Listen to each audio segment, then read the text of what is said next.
Good morning or good afternoon, whichever one it is with you guys. Hello, how is everyone? Hope you're well today. Oh, it's Monday. Is it? Yes, Monday. It's Monday, and we're back with a math. Jesus. It's Monday, we're back with a bathtub murder trial. So before we get started, please remember to like the video, subscribe. Those on replay as well, remember to subscribe and also to like the video. It helps us out immensely. Also, if you fancy becoming a Blue Wench, please join us by just clicking that join button. And you don't have to be watching live to become a Blue Wench. You can do that as a replay guest as well. It contributes to the community and the channel. So, yeah, so with that, please remember to like, hit that notification button, subscribe, and if you can afford it and you fancy it, please become a Blue Wench. So, and join the channel. We're back to the bathtub murder. I got it ready. Nothing's starting yet. It's there. So I'm just going to leave that in the background for a second. What else have we got here? I've got to do more speed at the start because those that are watching afterwards, I would forget. People, so I'm a data analysis back from YouTube, and they said that I got a lot more people that watch my videos after the fact. So I need to always remember that I don't concentrate just on people alive at the time. Hello, Jan. Um, hey, Dylan and chat. Dylan, I found the podcast of the Dateline of Mathew Moore. Oh, it's free audio only. Okay, so the audio, right? I think we got the actual Dateline. I think we got the actual Dateline. So I think we'll be playing in Discord the episode. The reason I'm not playing it yet on Discord is because I want to make sure that Talk with Sally gets her. She's going to do one, so that's the only reason I'm not playing it yet. But when we do, you're in Discord anyway, Jan. Put you in there. Anybody that supports me in chat and stuff like that, I'll always put you in Discord because I know not everyone can afford it, guys, to become a member. So even if you can't afford to be a member, contribute in chat and I'll put you in Discord because I appreciate it. So we will watch on Discord, John. Don't worry about that. But it's good they found that just in case as a backup. Um, hello, Sandra. No, Sandra. Sandra, you come in and out all the time. I never know when you're here or not. It's like that. Put your left foot in, left foot out, in, out, shake it all about. I never know when Sandra's here. But always welcome, Sandra. I hope you're well. I had Nunya. Nunya's like 20 different streams right now. She's busy. But I hope you're well, Nunya. I hope your hand's getting better as well. I hope hubby's looking after you. That's right. When is he on Discord again? No, I'm not sure, Jan. I was going to do it last Friday, but there's been a bit of a mess up with it. So, as I say, I want to talk with Sally to do it first. I know she's going to be doing it, but we will do it. There's no massive rush for it, so we will do it. We will do it because I can't do it in the members only video because that means you can't access it because that's out of my control. So we'll do something on Discord for it. So don't you worry about that. We will do something maybe next week, hopefully next week. So not this week, I don't think. Or might have to just be a weekend. I don't know. I don't know. It's hard to put a timestamp on it. I've got so much things I need to do. I need to do more members only videos as well. Just not got the chance. Hi, Christine. Hope you're well, Christine. Hope you're keeping well and your channel's doing well, Christine. Christine's a member, so I like Christine now. Thanks for being here, Christine. I sometimes just listen, but that's a fine.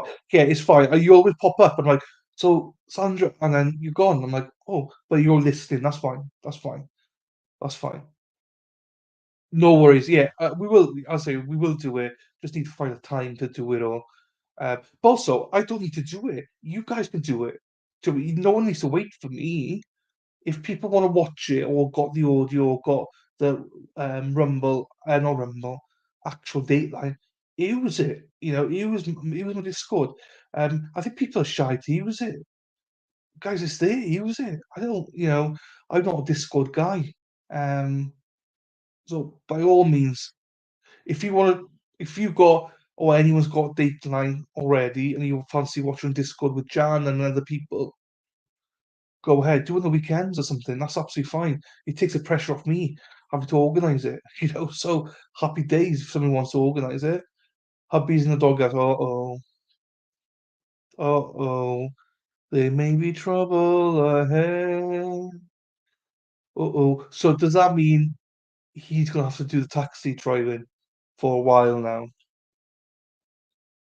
to get out of this doghouse? You know? Oh, oh, that's not good, Nunya. That's not good.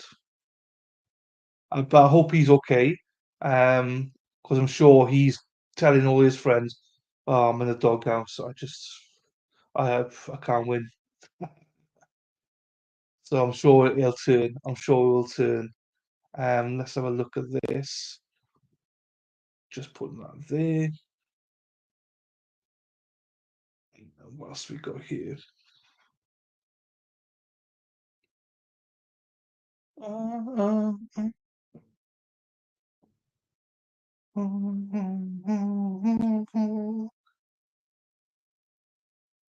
No, well, no, he's not. He doesn't think he's in the doghouse. You know what? It's being in the doghouse is the worst thing ever. Bet he does know he's in the doghouse, and he's just like, oh, what? He just needs some time away, just to be like, hopefully she'll forget about it by the time I get home from doing the carpet. Okay, yeah, that's fair. Okay, so it's not his fault. He can't do that. That's not his fault. So we're not going to put a blame on him. I feel like I have to defend him now. So he would do it if he didn't have to work. And why is he working? To provide for the family, to make sure that you're okay, Nunya, for you to have a lavish lifestyle. I don't know. I'm just speaking crap now, but I feel like I've got to have his back here a little bit. Men, stick together. Don't leave. Yes, she is. Late as always. Sarah P. Uh-oh. Sarah P's not in a good mood today. Let me just tell you, she's not in a good mood today. Oh, she is peed off today, Sarah P is. We're not going to talk about the NFL. We're not going to speak about the 49ers. We're not going to be like bang bang, Niners gang, and stuff like that today. Because she ain't happy. He left the AC on in my car, so preheating it this morning was. Oh no! I hope you can fix it. Oh no! Yeah, Christine said, "Hello, Sarah P." And we'll share your channel, Christine, because you are a member. So we will share your channel so people can subscribe to you. Nunya laughing. Oh, yeah. Hi, Christine, Jan, Sandra, Nunya. I don't want to talk about it. Nope, it's fine. But I'm glad you lost because the only reason I say that is because I think you were getting a bit too cocky. You needed that loss. So I think he'll reinvigorate the team now.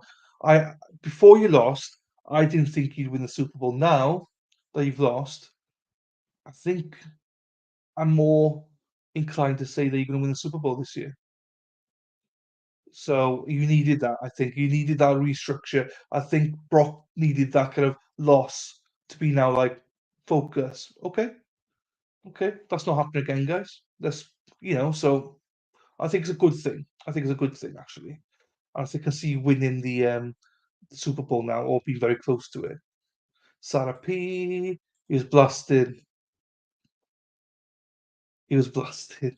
Yeah, Christine. So you go. If you don't know Christine, Christine's in here sometimes. And as you know, anybody that's members on my channel, I like to promote them. So, Lou, Lady Law, I always promote them too. Well, we got another member here who is Christine. She's kindly become a member of her own back as well. So if you can support Christine, that would be great. That's a channel that Sarah's got there. So like I say, I always try and support everyone that supports me, and she's a big, obvious supporter. So thank you, Christine, and please subscribe to her channel.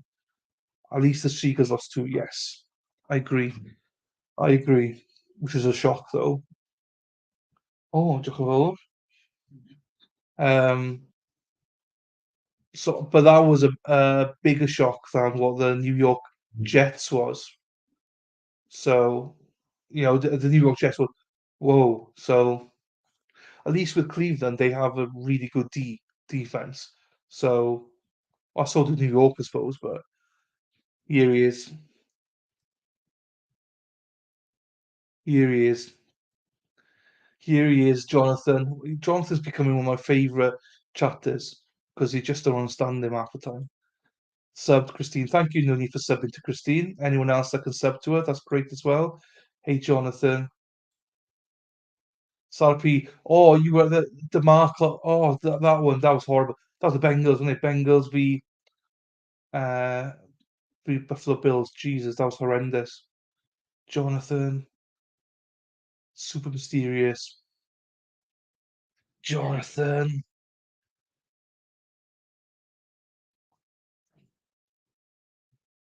Oh no, here we go.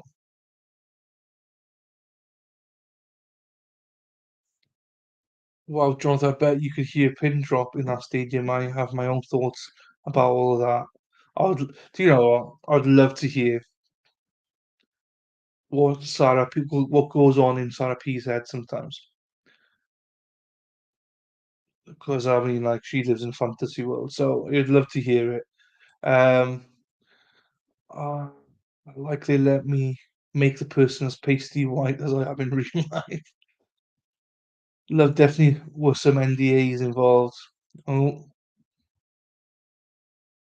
no, stayed loud as hell. Got quite in comparison though. Oh, okay. I thought it'd be quiet. Most definitely, Jonathan. Oh yeah, the nurse of you is coming out now, isn't it? So John says, "Hi Sarah, Nunia, Jonathan, Christine, Sandra. We're all here. I have got it all set up. It's here, but we're waiting. Right, what do you guys call this? This is a wafer inside it. It's like a wafer bar. I bet you call this something stupid like, I don't know, coleslaw or some shit like that. Because you guys, Americans, are weird. Good morning, ladies. Jonathan. Thank you, Jan. I always, when you say good morning to everyone, I presume people include me in that because no one ever says good morning to me. Jan P. Thank you, Jonathan. That's fine. That's fine. That's fine. They come in a ton of different shapes and varieties. Yes. Yes. Blue ribbons. That's what it is. Blue ribbons. Candy bar. This is what I mean. Candy bar. What? It's not a candy bar. It's not candy. You, Nunya. Oh, candy. It's not candy. This is why you're saying it, Jonathan. I'm telling you. You guys with your bloody lingos. Oh,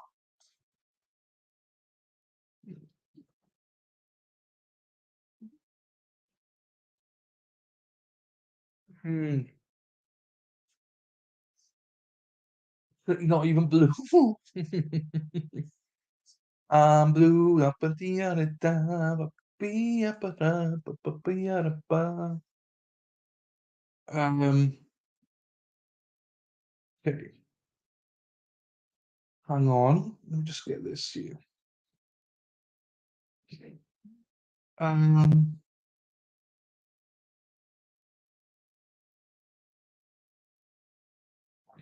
right, I've got that there.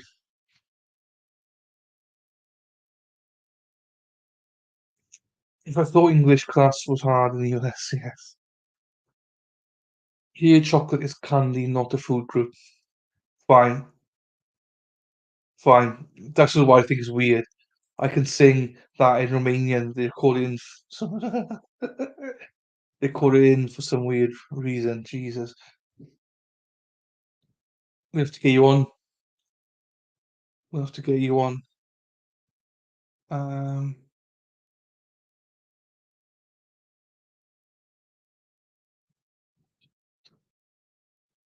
I think Christina left us. So I was thinking. So this week we got obviously this trial. Obviously Wednesday we got Connie during the break coming. and and everything like that. So it's gonna be busy weekend. I want to do a deep dive on Karen Reid. I might do that on the weekend now. Need to do Discord as well to do the thingy. What do you call it? What do you call it? Discord. For deep dive for Mathew Moore. Got to do that as well. I was thinking about changing the channel a little bit as well. Oh, here in the US, they start to make our food pyramids say Lucky Charms is healthier than a. Wow. Oh, geez, they're not saying that. Lucky Charms is healthier than a good ribeye. No, no, no, it's not. Good ribeye is much healthier for you. Much healthier. Um,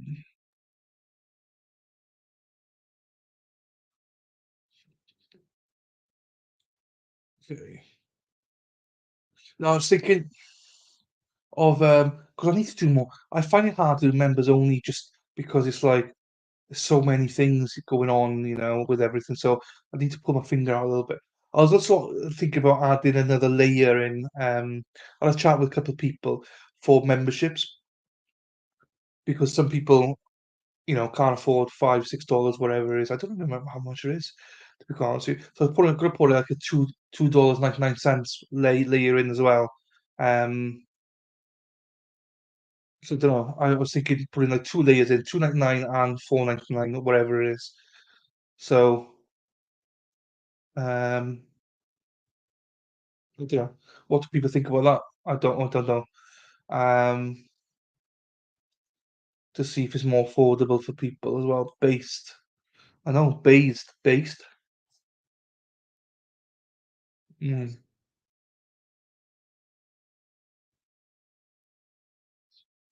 Well, we'll distinguish a little bit.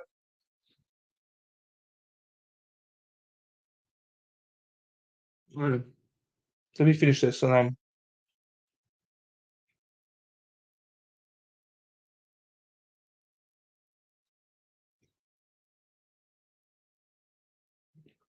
yeah, that's done. We're now ready.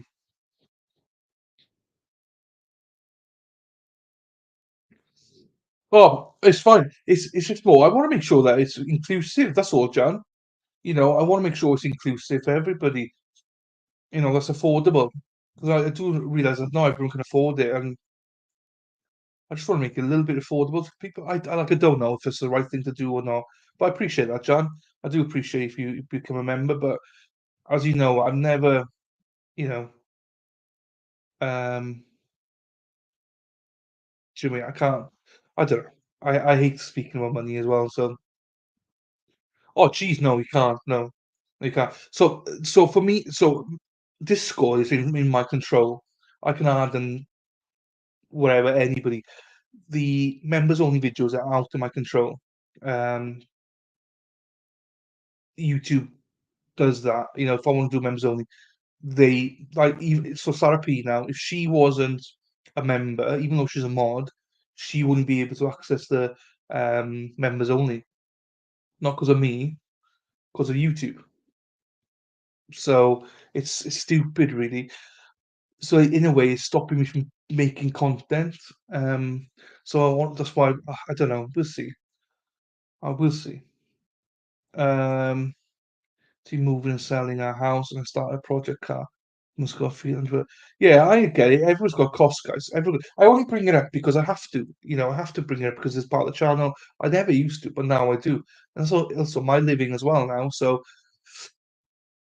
when you make your living, you got to promote yourself a little bit. So I sorry to say it, but I always feel bad about saying it because not everyone can afford it, guys. And I appreciate that. That's why I made you put you in Discord, John. If you contribute here, then I automatically think you can be added into Discord. It's not a problem. But the members only, I just can't. I can't with that. But I want to make it as affordable as possible for people, and also want to generate more people to join. And feel incentivized to join. Well, now, thanks, Jonathan. It all adds up and gets out. It does, doesn't it? Then the odd fees do me in. That's not going on, Jonathan. Yeah, it does. Now I'm happy now. I'm happy. Sarah P's in a bad mood today. Sarah P's in a bad mood, so I'm not gonna get anything out of her today. But she's put me in a good mood now. Unicorn's here. So hi, Unicorn. Hope you're well. You missed on Friday. You were missed on Friday. Hope you're okay. Hope you're well. Thanks for being here. Um, so I appreciate that. Lol, and I'm back in the state with my wife, but he wants to with me again. Yeah, but at least you didn't divorce her. You didn't divorce her, which is good. Hello, Unicorn. That's a great plan to more affordable and more members will work. I know it. Yeah, what I'll do is I'll add a layer 299 in there just to see. I'll stick with the 499, but those who've got 499, leave it like that. That's fine, or downgrade it. It is up to you guys then. But I need to distinguish a little bit between both. I'm not sure. I think members only will be for everyone, but then if you're on the 499 level, I have to think about something special for them. Do you know what I mean? It might be that I don't know. I have to think about something special for them because otherwise, there's no incentive for anyone to become a blue wench. So, but what do I name the 299? What do I name that? I can't have blue wenches everywhere. Hi, unicorn. Hi, unicorn. Johnny, first gen old. Oh, here we go. Here we go, Jonathan. Internet issues again. I'm hoping it lasts. Oh, okay. Yeah, no, I had internet issues last week actually, and there were some days I didn't think I could even what do you call it? Um, stream. You know, I was looking for an old. Right, I can't, Jonathan, because HRP, hey, dude, yeah, HRP. Sorry, I had to top.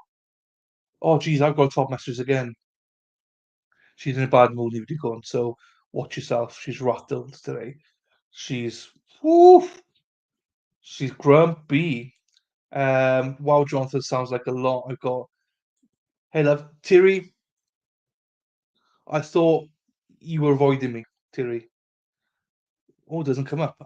Honestly, I thought Terry was avoiding me. I thought I'd done something to upset you, but it's lovely to have you here, Terry. I've missed you. Genuinely have missed. There's people they think, oh, you miss everyone. No, there's people that I genuinely miss because you see them so often. Like Terry, she's here all the time. Then she just disappeared. I was like, well, what have I done now? Do you know what I mean? I've probably done something to pee her off. But no, she's back. Let's go, Terry. Hi, Hannah. I know I need to stream a little bit over the weekends. I need to do Johnny Depp and stuff over the weekends. Just again finding time in it. I want to do Karen Reed as well. Jesus, missed you too as well, Hannah. Terry, hello, Terry. I think it's like 95, 97. Johnson's off on one. Been absent from trials. Okay, that explains it. That explains it. Well, welcome back. Hey, Unicorn. Hello, Terry and Hannah. Hey, hey, Jonathan, back with his randomness. Got it for 2,800, relatively low mileage found. Got it praised for 8,000. Jesus. 2 weeks off from trial for the most part. Baker's also doing this trial. Yeah, yeah, yeah. So yeah, but welcome, Thierry. You know, obviously you might be in and out or whatever, but thank you, Thierry, for even saying hello. It was too cheap not to dump money in it as well as the whole value. Jonathan had a hand me down, careless. I like cars. I know you do. I know you do. When I've got car problems, I'll be coming to you, Jonathan. I just, I don't. I think anyone new will be like, "What? What's this? A car?" I love it. I generally do love it. It's just more of a. I just can't read half the stuff. I don't know what it is. Finish the Cara, Rintala, then avoided. Ah, okay, fair enough. Oh, you need to catch up with the Matt Moore trials then. Those have been going really, really well, and we got the Jura from that trial coming on this Wednesday as well, Thierry. So hopefully catch you there for it. It's gonna be good, I think. Has to do with Me Motor, I believe that was in them.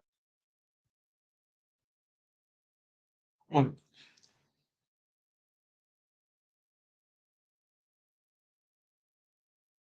70. Right. So if I put another layer membership a little bit cheaper, then as there's a couple of people requested it, I will look into it. What do we call them though? We can't call them blue wenches because that's the 499 layer. But what do we call the 299 layer?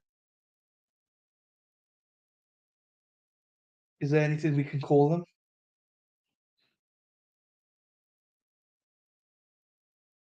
What's something that we could do on this channel?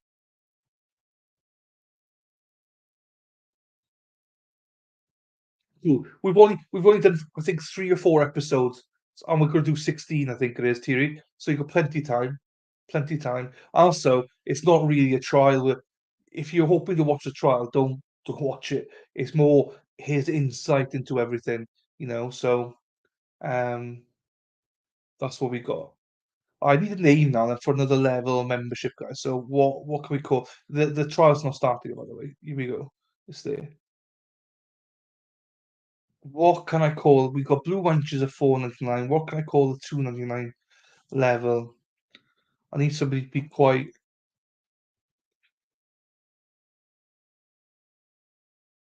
Hmm.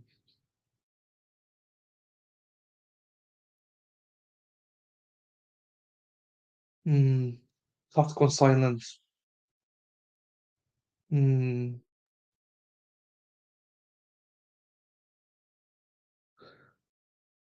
No worries, Thierry.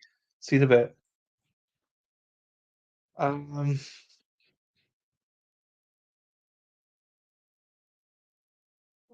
What do we say or what do we do?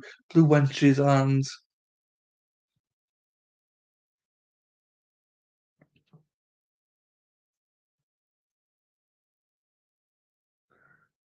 this is a live look.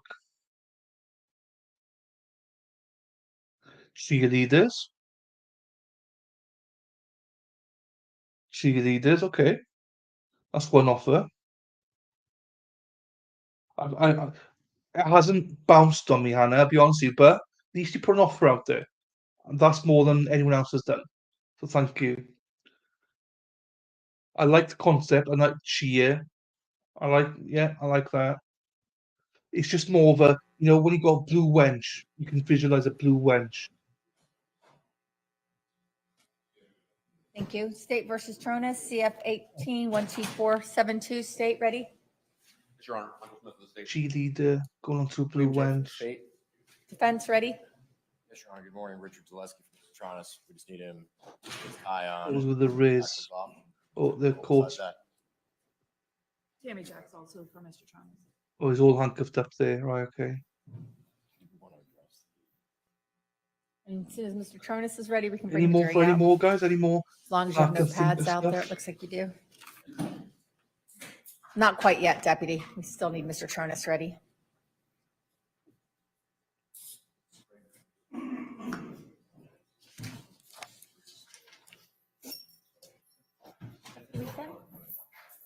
Cheeky wenches, Nunia. Don't need to before jury instruction. Oh, they're speaking. I don't need to before the jury instruction charge. So I didn't know they're speaking. I did. Wenchettes. I read the response. You see, she gave me a row again. Caught me speaking on shut up. Zoomer words make everything better. Cheeky wenches. Cheeky wenches. Okay. Gains at least. Yes, Jonathan. Oh, well, Hi, Emma. yeah. Yeah, Afternoon, Emma. right. Cheeky jesters. I don't know. Wenchettes. Not quite blue wenches. And the reason was rejected. Okay. See, we got ideas here. We got ideas My here. fault for just assuming we're on the same page.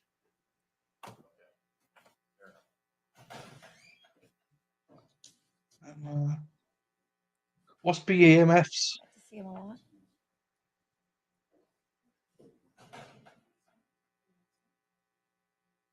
Well, I'm scared to ask you, Jonathan. What is BAMF? Yeah, but just at the end of the week, we go up to North Carolina.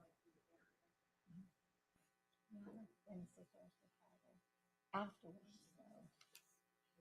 So. Is another trip. There's another trip here, right? At the end. Mother Peepers. No, 29th of November, we go for. One jets. I like one jets. Mini.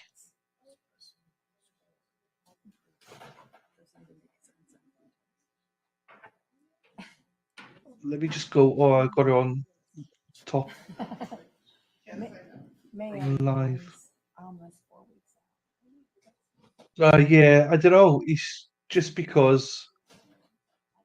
Hang on. What have I got? These are what I got: roast beef, Lady Law, May is just white gravy, taco. Yeah, be nice. We can bring the jury out. Oh, do you know what? I could call it the Small Bus Club.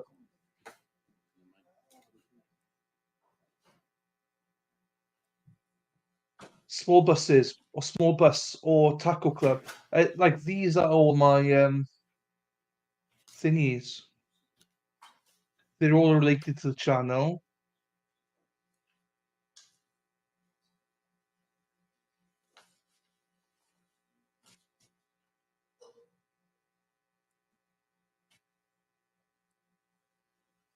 Do you mean so?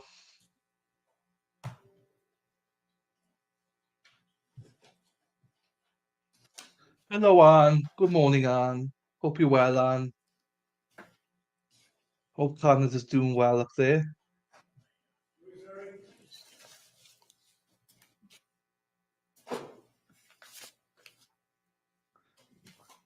What do we think about moving away from the wenches then for the? I'm just calling it like, I don't know. If you're of the lowest level, you're part of the small bus club or something. Just trying to think of something. It's associated Ronnie. with the channel. Early days.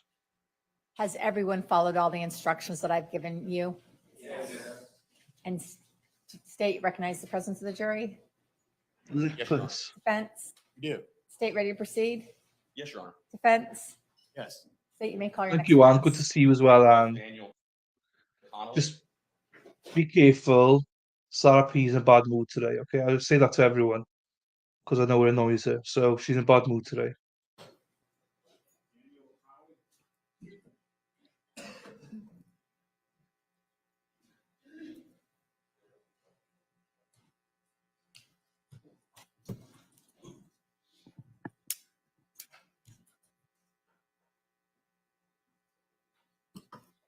You solemnly swear to affirm the testimony you're going to give will be the truth, the whole truth, and nothing but the truth.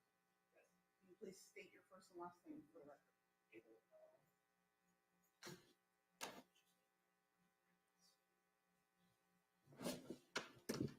Thank you, Your Honor. Good morning. Good morning.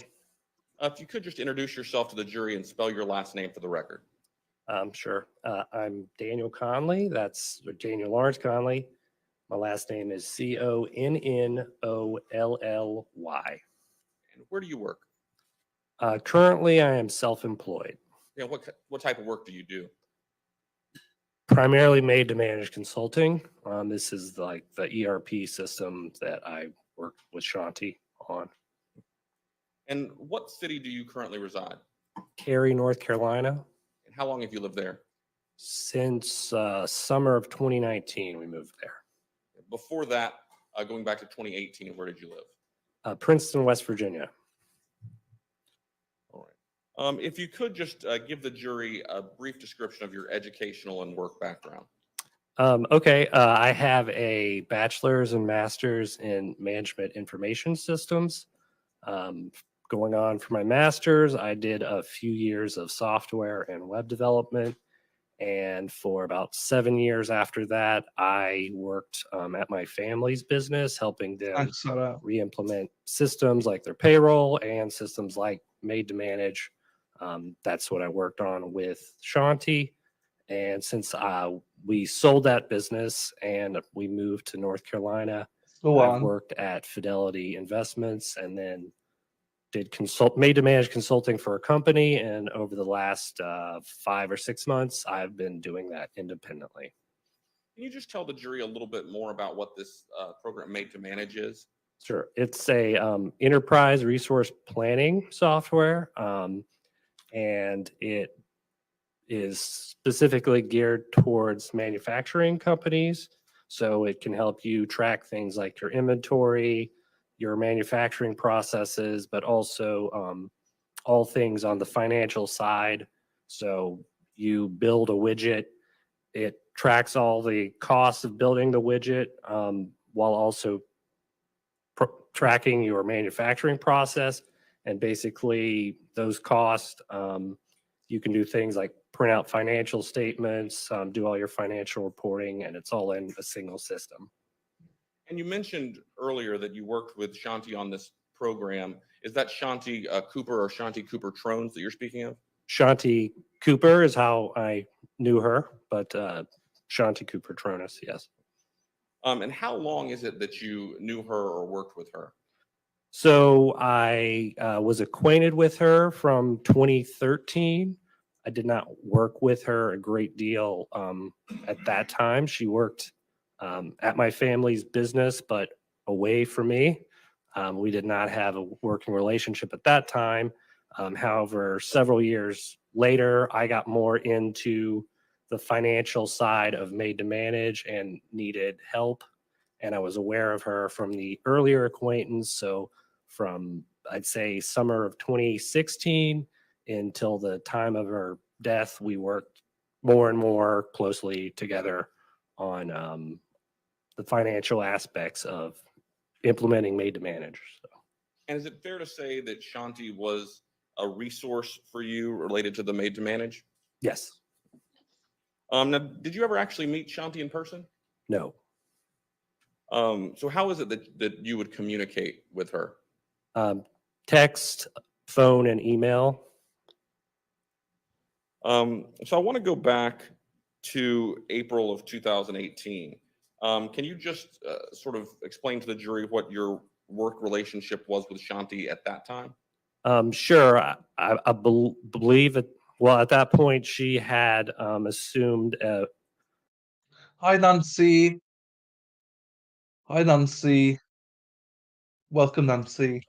She offered us her service. She called remote controller being like the financial position, like the person who tracks all your, make sure everything's in line financially. So she would primarily help at like the end of month close. So that's like when you're closing out your books on a monthly basis to make sure everything's correct, so it doesn't, like, errors don't accumulate, etc. She would help us with that process on a monthly basis. But also, if we were trying to implement a new process that involved like a financial aspect, she would help with that also. So there was a recurring thing of the end of month, but then also like special projects she would help also. Are you able to estimate about how many times a month that you would communicate with Shanti? I would definitely every month at month end close, a significant amount. Usually, because we were correcting quite a few things. There was usually several projects in addition to that going on. So I would say it was more ongoing communication than a couple times. There might be a time where we weren't really doing anything and it wasn't end of month, so we wouldn't speak for 2 weeks. But then maybe we would pick up a project and we would speak on a daily basis. So when you would text or email Shanti, how long did it typically take her to get back with you? It was always very quick, often within minutes, to the extent I felt pretty bad messaging her outside of business hours in most cases because I knew she would respond very quickly. Did you ever recall having a period of time in the time that you worked with her where she was not responsive to you? Only when she had her appendix out, but I knew that was happening. So that's probably the only time I knew I would, if I messaged her, I would not get a hold of her. Now, going to the morning of April 24th, 2018, do you recall sending Shanti a text message that morning? I do. And what was the nature of that text? I believe I was asking her a question about finance Hey, charges. Joe.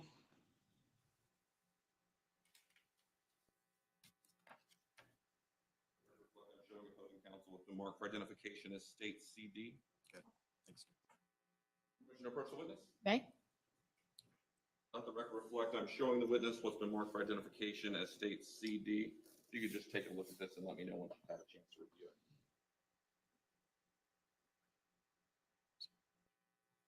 Okay. Is that the text message that you sent Shanti on the morning of April 24th of 2018? Yes, sir. At this time, the state offers into evidence.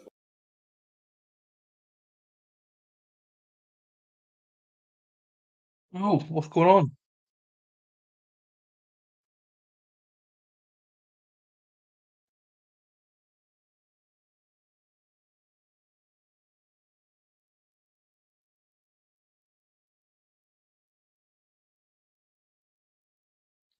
Oh, I don't know what's going on.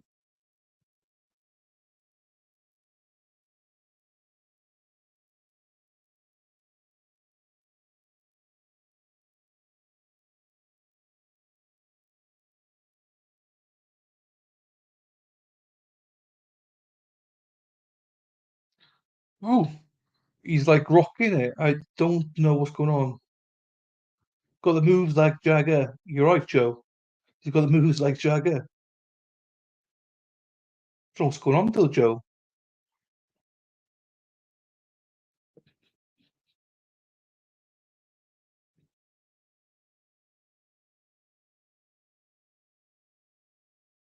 Um,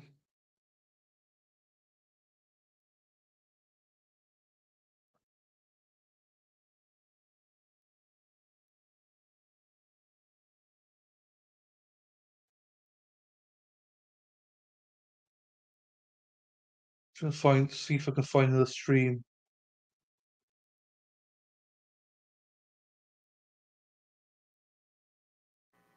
Certainly, Let's move once this I back. had not received Fine. anything by that morning, that struck me as odd. I don't have any further questions. Thank thank you. you. Cross? Just briefly, Your Honor, thank you. Good morning, Mr. Collins. Good morning.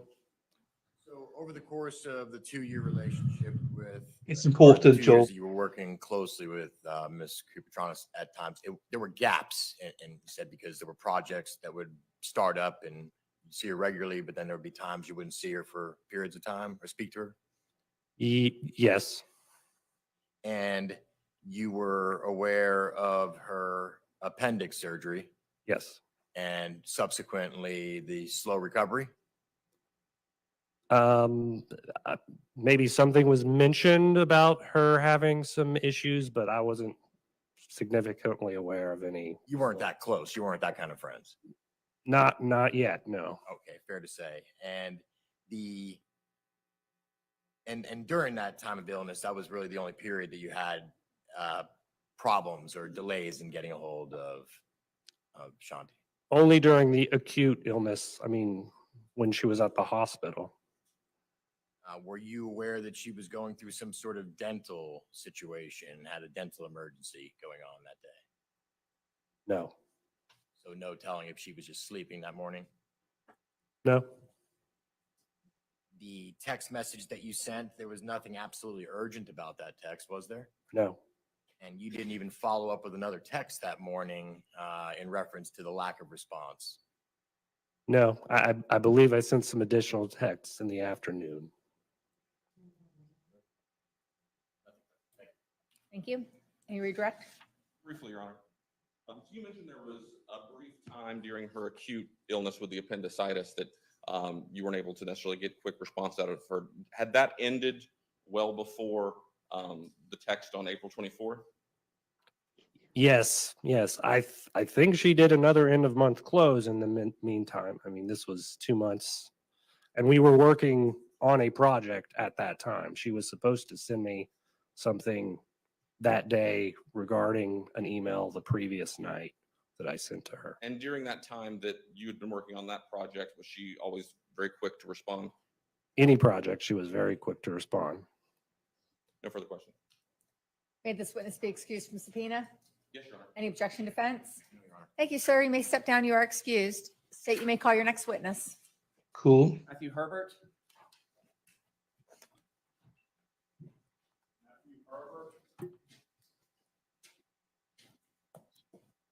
Oh, still think of the name.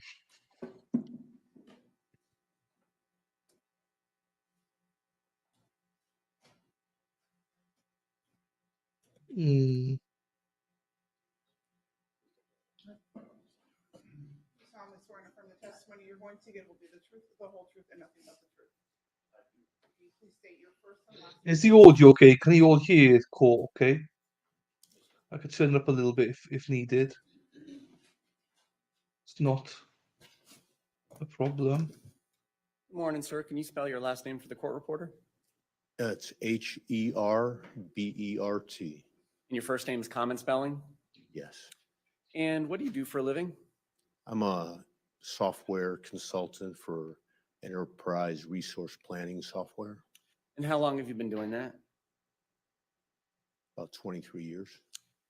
Back in 2018 and prior to 2018, did you have any sort of business relationship with somebody known as Shanti Cooper or Shanti Cooper-Tronnes?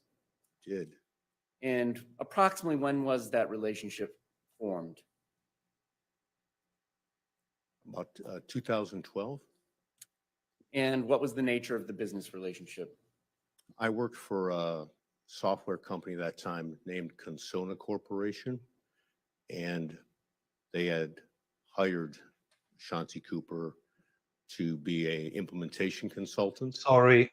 and our manager Sorry. assigned me to be her trainer. So she shadowed me for 4 or 6 weeks after she Excellent, joined the yeah. company to different customers we were visiting. And how long did you actually work together under the same company umbrella? I want to say 3 years. All right. Did you maintain any sort of business relationship when you stopped working under the same company umbrella? Yes. And what was that? So I left that company to go work for a private company.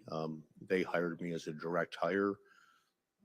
She continued to work for the software company for a period of time before she left and started her own business.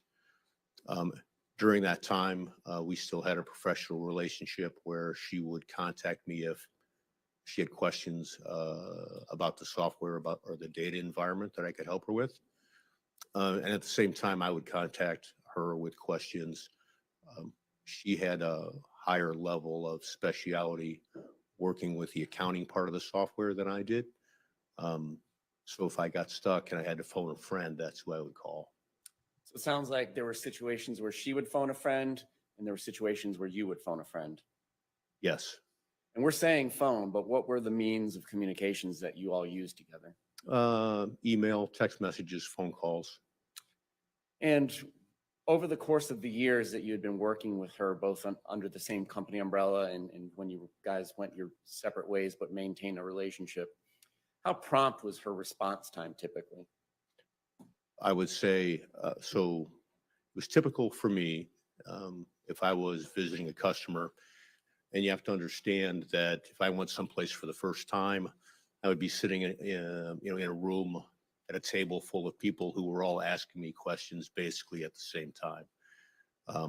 And one of the things that I learned talking to those folks was always give them the most honest answer. And sometimes the most honest answer was, I don't know the answer to that question, but I know someone who knows the answer. So I would text Shanti, and then usually what I would do is immediately go outside to take a cigarette break.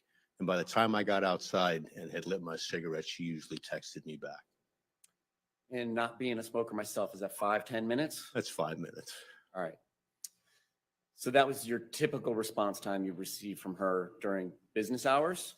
During business hours and sometimes even early in the morning before I went to work. And so early is a relative term. So what do you mean early before you went to work? 6 a.m. All right. On April 24th, 2018, did you send a text message to Shanti Cooper or Shanti Cooper-Tronnes? I did. And have you had an opportunity in preparation for testimony testifying today or review that? Only that I sent the text message. I don't recall what the actual verbiage was. Your Honor, at this time, the state would request to publish a portion of State 76 in evidence. And for the record, that was the timeline of her phone extraction. Okay.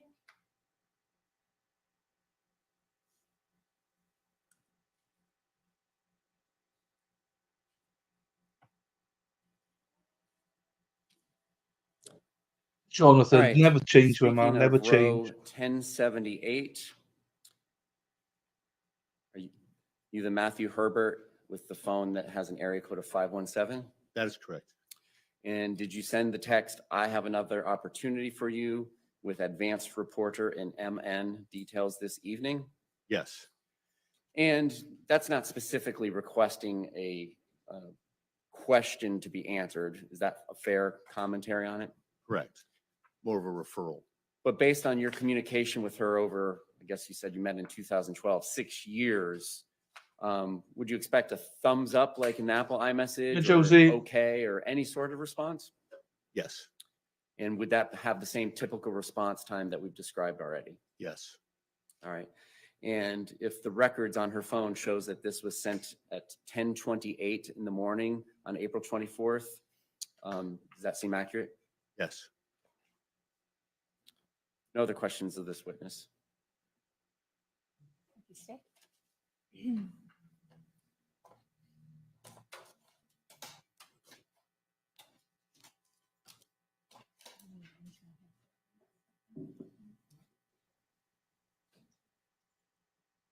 That's cross. Yeah, I don't know. No questions. May this witness be excused from subpoena? Yes, Your Honor. I do. Any objection? No objection. Thank you. You may step down. You are excused. Thank you. Okay. State next witness. Your Honor, the state calls Elena Pathick.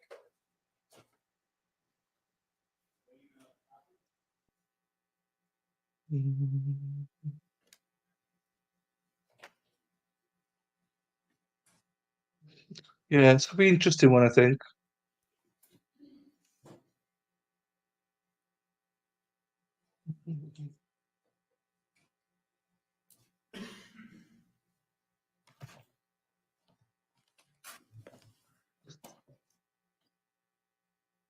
Community, that's what I wanted.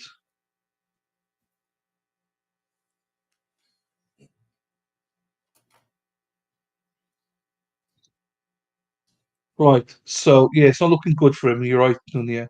You solemnly swear and affirm the testimony you're gonna give will be the truth? Well, let's see if Sarah can get this one right or not. Can you please state your first and last name?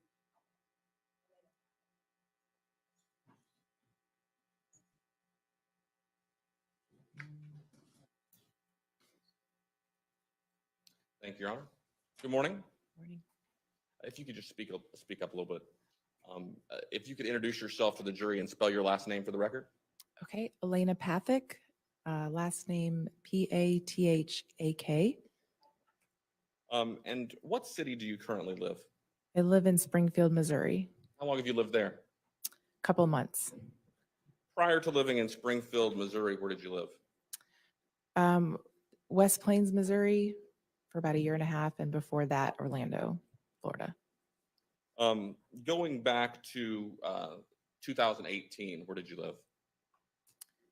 What do you mean, like specifically? No, not address. Did you live in Orlando, Florida in 2000? I lived in downtown Orlando, yes. Okay. And what do you do for work? I work for KTH Architects as a senior project designer doing architecture and interior design. Now, back when you lived in Orlando, Florida, did you know a person named Shanti Cooper or Shanti Cooper-Tronnes? Yes. How did you know her? We lived in the same neighborhood. I lived in several houses downtown, both within a few blocks from her. And we knew each other because our kids were in first grade together. Did you also know her husband, David Tronnes? Yes, through Shanti. How close was it that you lived to the Tronnes? Both of my houses were probably within, the first house that I lived in was Maybe, probably yeah. within a few blocks. Second house, maybe 3 blocks, 4 blocks. Thanks. How often Sorry, would you Pete. see David and Shanti? We would see them, I wouldn't say quite often, but we had, they would come over. We knew them because, we were both moms and our kids were friends. Sometimes Jackson would come over to play. They came over for the Super Bowl. We would have them, over to hang out. I mean, throughout the few years that we knew them, And how long is it that you would estimate that you did know them? a few years. Did you know what David or Shanti did for work? I know that Shanti was into accounting. She had her own consulting company. I was under the impression it was doing well. And I actually never knew what Dave did for a living.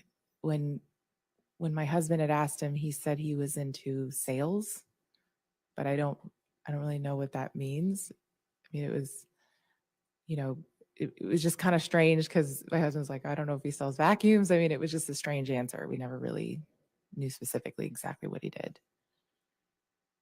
Do you ever remember during your interactions with Shanti, her discussing the purchase of a Mercedes?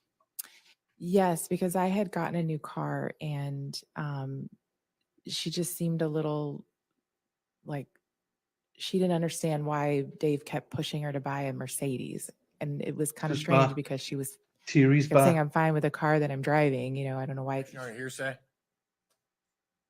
Attorney's approach. Attorney's approach, right. Let's see what the attorney's going to say. Thierry, welcome back. This is a very interesting trial. I will give them that. Oh, you missed nothing. Welcome back, Thierry. You missed nothing. Everyone in chat, say hello. We don't bite. It's only Sarah P that bites, and she's banned from chat today. So anybody that's here, there's a few people here, just say hello. Chat, genuinely, chat gets me going. Chat really keeps me going. So if you're new, say hello.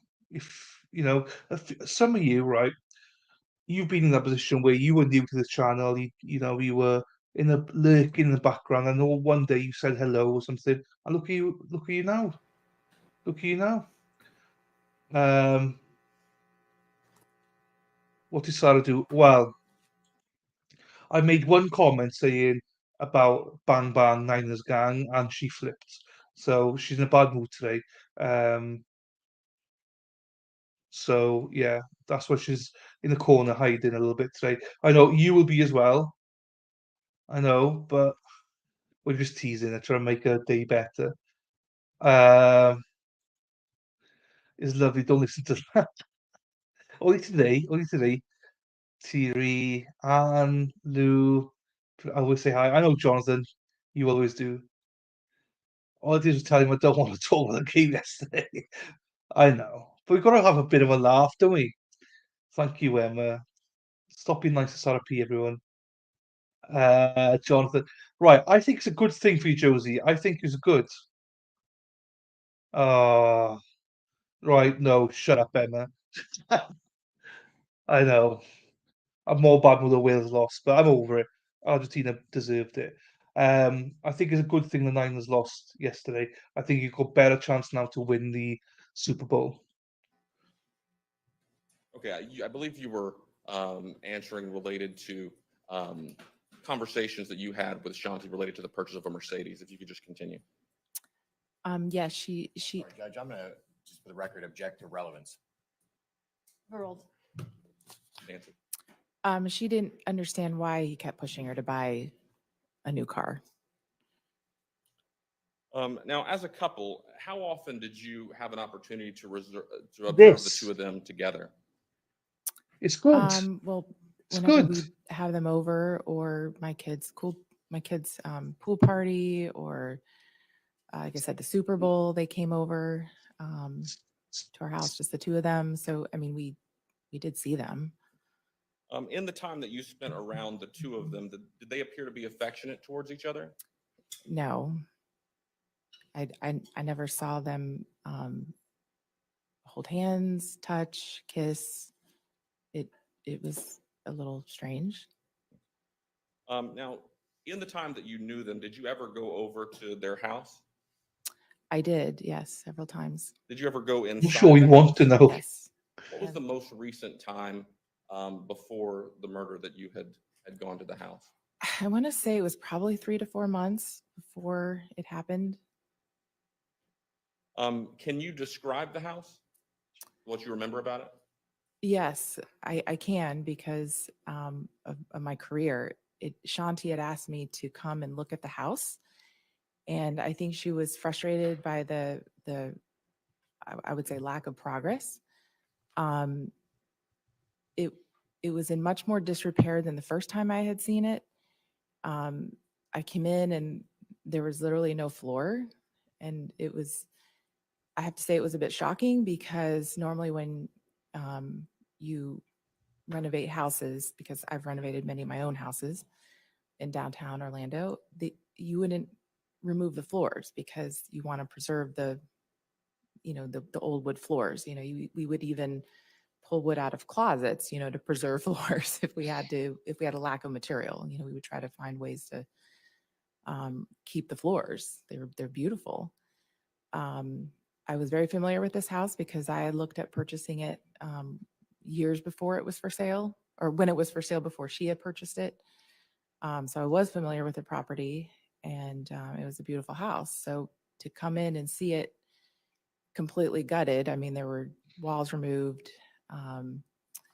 There were, it was, I mean, it was in such disrepair that the kids couldn't even come in and see it. It was again just it was just messier and worse than I had seen it. Did you ever, in addition to the sort of the area that was the majority of the house that was under construction, did you ever see any of the areas in the house that were still livable at the time? Yes, because they were living in the apartment in the back. So yes. Did Shanti ever say anything to you about the house or the construction process? Yes, I think she was frustrated because, normally. Objection on hearsay? Continue. Approach. No worries, Nunia. What's the relevancy? Perry, hey Perry, welcome back. The host is amazing. Thank you, Dee Dee. I am. Thank you. I agree. I'm absolutely amazing. So thank you very much, Dee Dee, even though that is me. Hey Perry, I really do. So, blue wench. A blue wench is um I, d- I don't know how to explain it without insulting people. Hang on, let me get this for you. Let me just get this. Um,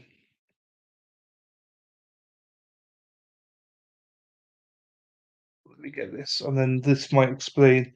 So it's attractive,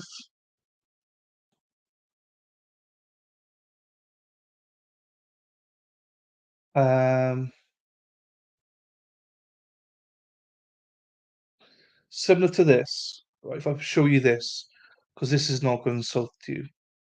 Oh no, this one is better.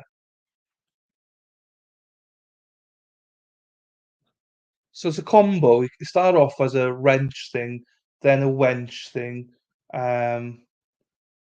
then this thing. I'll get back to the trial 2 seconds. Share screen. So this is what I imagine a blue wench looks like. Like this. So,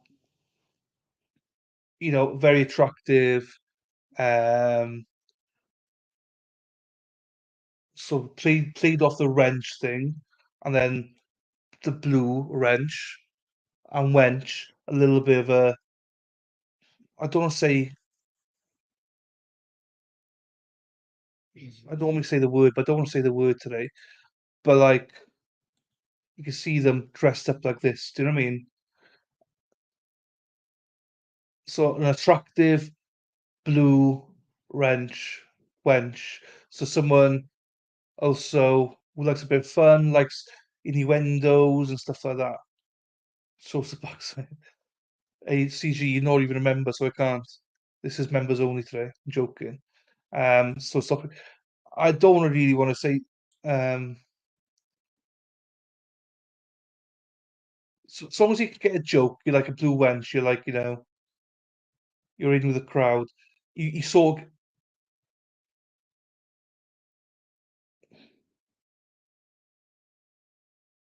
do you get it? Hang on, I need to stop screen us.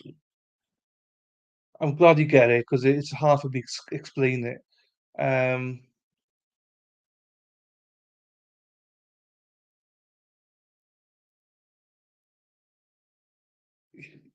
yeah, no, it's not. I just don't insult people. But I think she gets it. So the question was, did Shanti ever say anything about the construction process to you? And I believe you had started to answer. Thanks, Just continue. Jonathan. Yes, she did. She was very frustrated by how long it was taking. I normally would do a project like this in 3 to 4 months, a full gut renovation on the houses that I've done. So, and she knew that. Yeah, that's so nice, Nunia. But DD is me. It's my second account. So thank you, though, Nunia. So I think for her, it was, she said it was frustrating because Leave that there for a bit. she was nowhere near done. And I think the second time she asked me to come to the house, it was like a desperate plea because, she wanted my opinion on what she could do to get it done, to get it done. Understood.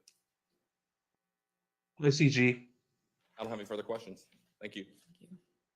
Yeah, Cross? I'd have to do it privately, not publicly. Do you know what I mean? And don't offend That you anyone. mentioned, isn't it true that they were buying a used Mercedes? She did not say, she just said Mercedes.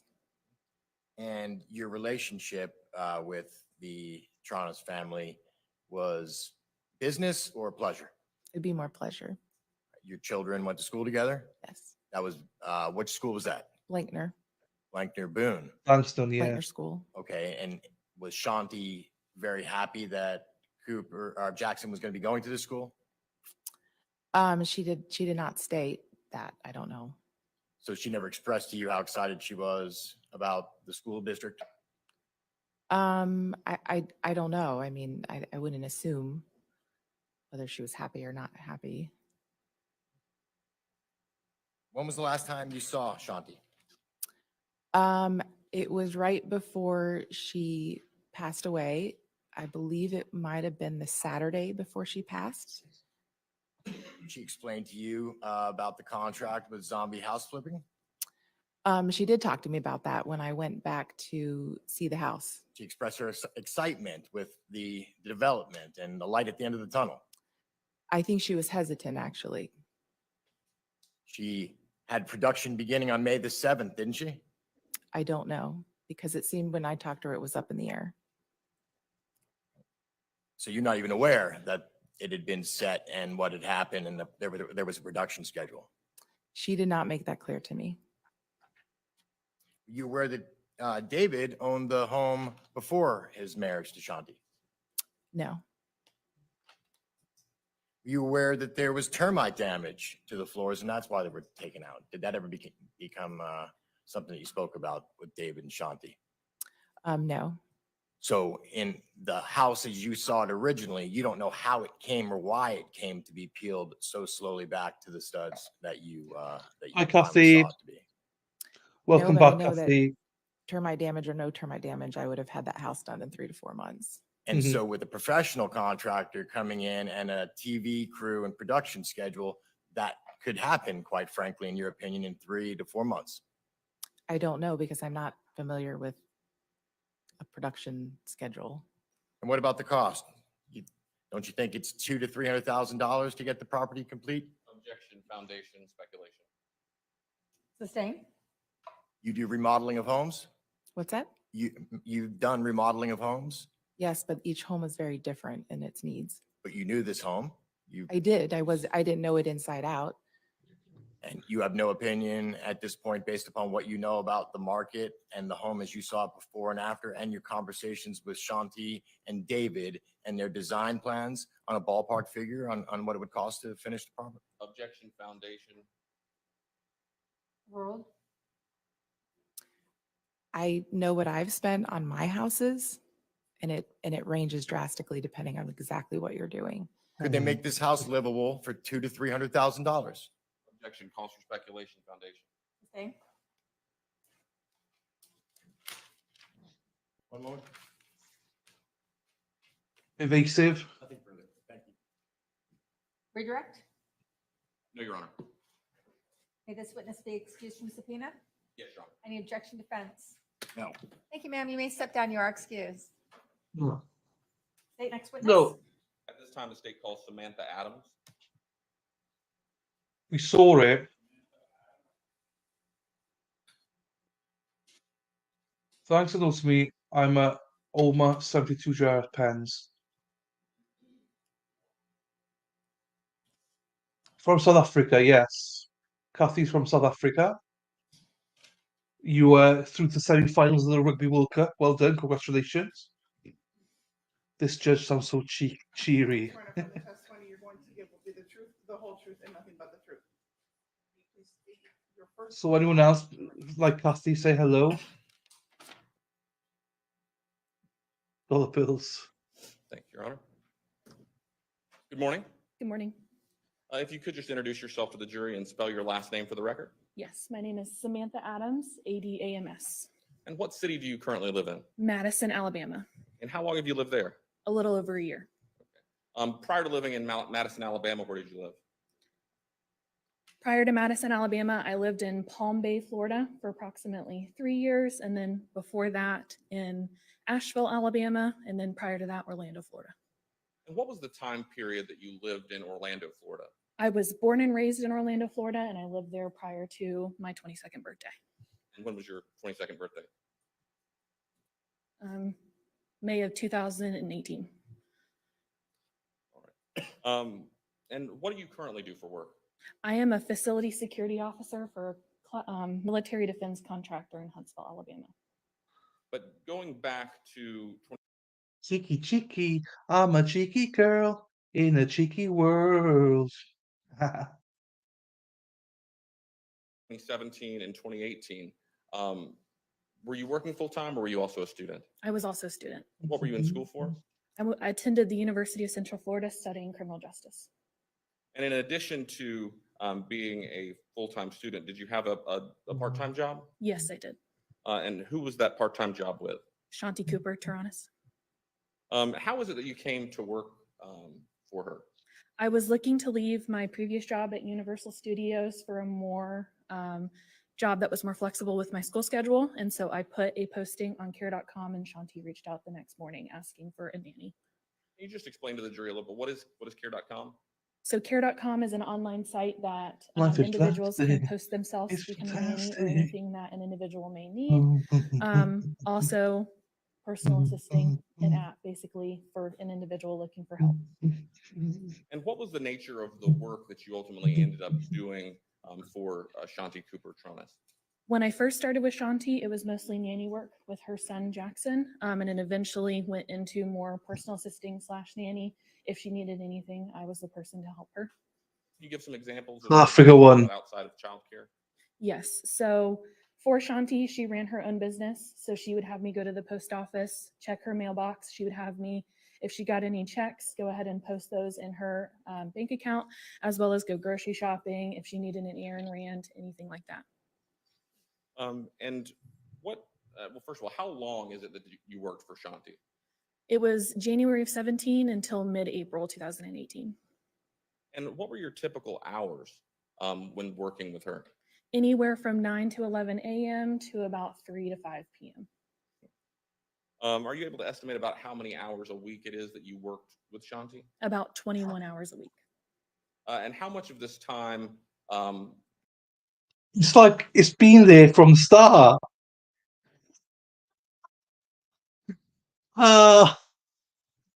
Did you get it? Oh, everyone was saying, "Oh my God, bring it on, Sarah," and stuff like that. I know it's funny. I can't believe you just noticed it. Oh, Sarah P. 20 or so hours that you were working with her, would you actually be sort of physically around her in the same room or area as her? Out of the 20 hours, I would say between running errands between 10 to 15 hours out of every week. And why is it that you stopped working with Shanti? I was relocating with my parents to Asheville, Alabama. And in your work, did you have occasion to observe Shanti's work? Yes, I did. So whenever I had picked up Jackson, we would come straight home and we would start doing his homework. And during that time, I was sitting not even 10 feet away from where she was on her computer. Is that sort of based on the state of the construction in the house? Yes, sir. And so did you have the opportunity to observe kind of how she worked and calls and things like that that she would have with people related to work? Yes, sir. Did she appear to be responsive to people while working? Yes. So a majority of the time, whenever Shanti was working, she was not open to other contact. So if she was on a phone call, she would ask us not to interrupt her. And a majority of the time when I was there during my weeks, she was always on the phone. There was just a very rare occasion that she wasn't on the phone or interacting with me and Jackson. When she was working, what type clothes would she typically wear? She would usually wear business casual, sometimes jeans, blouses, sometimes t-shirts, but mostly business casual. Did she typically wear like a tank top and shorts or perhaps gym type shorts? No, the only time that she wore pajama type wear was when she had her appendix surgery. And as best you recall, about when was that? I believe it was around March of 2018. And by the time you had left her employ in April of 2018, had she resumed back to wearing the jeans and blouse type wear at her work? Yes, sir. So would it have been unusual for her to be wearing a tank top and shorts at that time? Yes, sir. Do you recall, did she seem to have a lot of difficulty after the surgery? Yes, sir. She didn't want to take the pain medicine associated with the surgery. All right. So in your time working with Shanti, did you ever meet her husband, David Tronnes? Yes, I did. Did you have much interaction with him? No, sir. I mostly interacted with Shanti. Did you ever see David or Shanti argue or bicker? I saw them bicker on occasion. Did they ever bicker about the home renovation, things of that nature? Yes, sir. Was this sort of just an ongoing bickering that went through when your employment ended? Yes, sir. Do you recall Shanti wearing a wedding ring or engagement ring? Yes, sir. Was that something that she always wore or just wore some of the time? She always wore.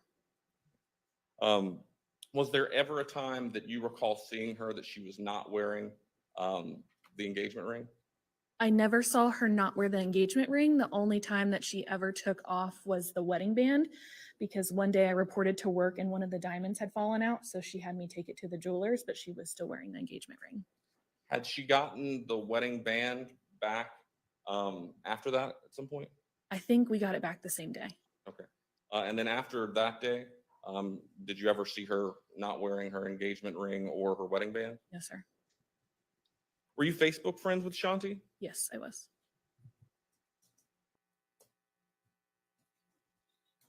Permission to publish what's in evidence in State 61. You may.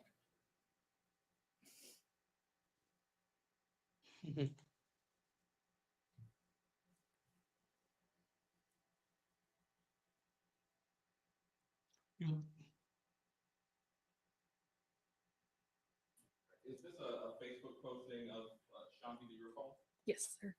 And is that, in fact, the engagement ring that you saw her wearing every day? Yes, sir.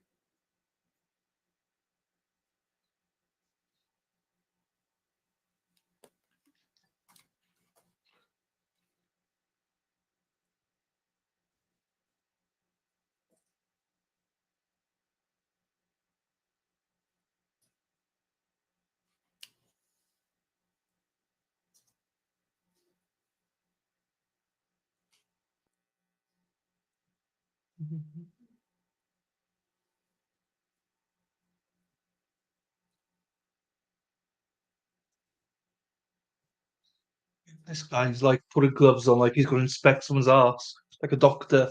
Right, bend over. Permission to approach the witness with what's in evidence as states 72. Okay.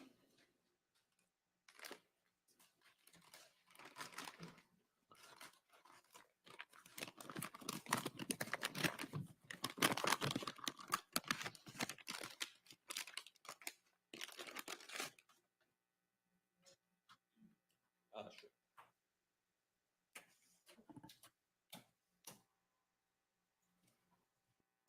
Let the record reflect that I'm showing the witness what's been entered into evidence as state 72. Do you recognize this? Yes, I do. And is this Shanti's engagement ring? It is. And this is the engagement ring that you saw her wearing the entirety of the time that you worked with her? Yes, sir.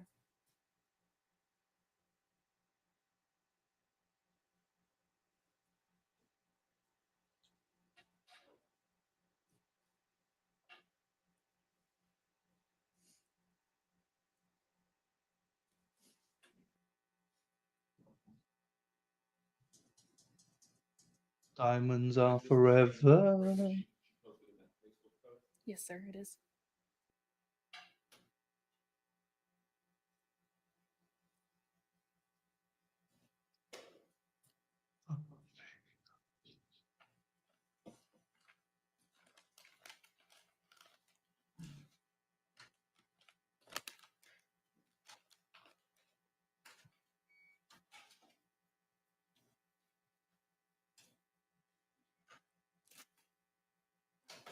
I don't have any further questions.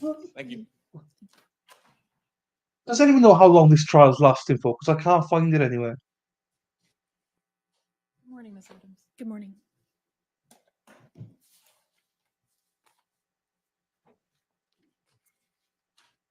You would describe David as quiet? Yes? Yes, Pretty much an introvert? yes. You mentioned during direct that while Shanti No, was I mean, working, she wasn't really open How to many outside days, though? communication. How many right? days? Yes, ma'am. So during How the many days is it day, lasting for? what would David be doing? That's while fine, Shanti Anne. was That's working? fine. It depended on the day. Some days he would be working downstairs in the garage, out in the yard, or helping with the dogs. Okay. Did he take the dogs to the dog park? On occasion.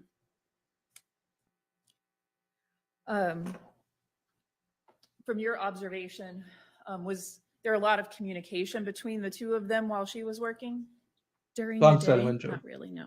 Did he pretty much stay out of her way? Yes, ma'am. And he kept himself occupied doing tasks around the house? Yes, ma'am. Did you ever notice the two of them calling or texting each other through the day? I didn't sit directly beside where Shanti was, and when I was running errands, I wasn't aware if they were texting or not. Did you ever hear phone conversations between the two of them? No, ma'am. Leading up to the time that you finished your work there, tell the jury when that was. When did you stop working for Shanti? It was in the middle of April. I don't remember the exact date. Okay. You were working there during the times when renovation was taking place on the house? Yes, ma'am.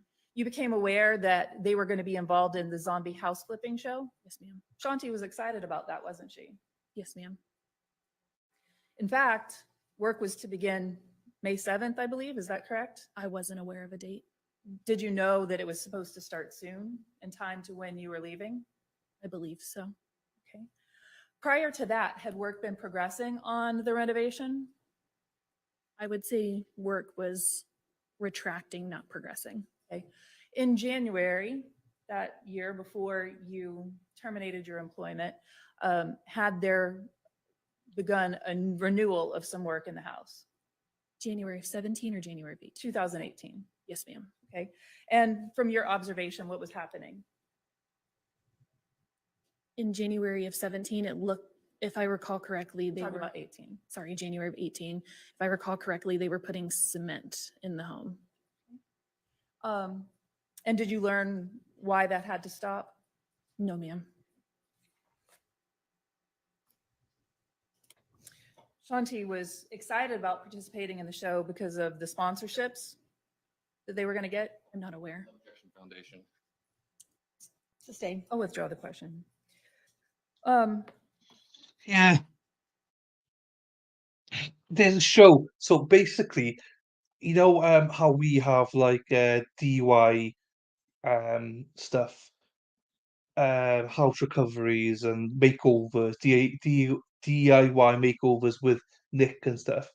the same thing for them, like a zombie show, a zombie house clipping show comes in, transforms a house, and they were going to take part in that show, so they had to stop everything because the show didn't want them to demolish everything, and there'd be nothing left to film for the show. So yeah, but you did hear right. It's the name of the show. It is. And the guy was on the stand on Friday. And he was an arsehole. So What were the general work hours where that you would work there at the home?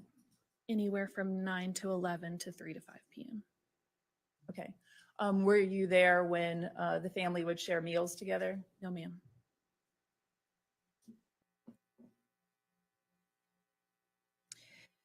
During All the good, time that you worked there, did you have an opportunity to observe either David or Shanti and their interactions with contractors or workers that were working there?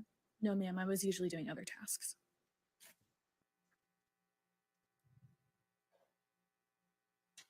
You described the ring, her engagement ring that she wore. Are you familiar with where she kept her jewelry? No, ma'am. Now, she wouldn't always wear that ring, would she? The engagement ring or the wedding band? The engagement ring or the wedding band? I've always seen her with the engagement ring. Would she wear it in the pool? I'm not aware. Were you there when she would spend time in the pool with her and Jackson or her and David?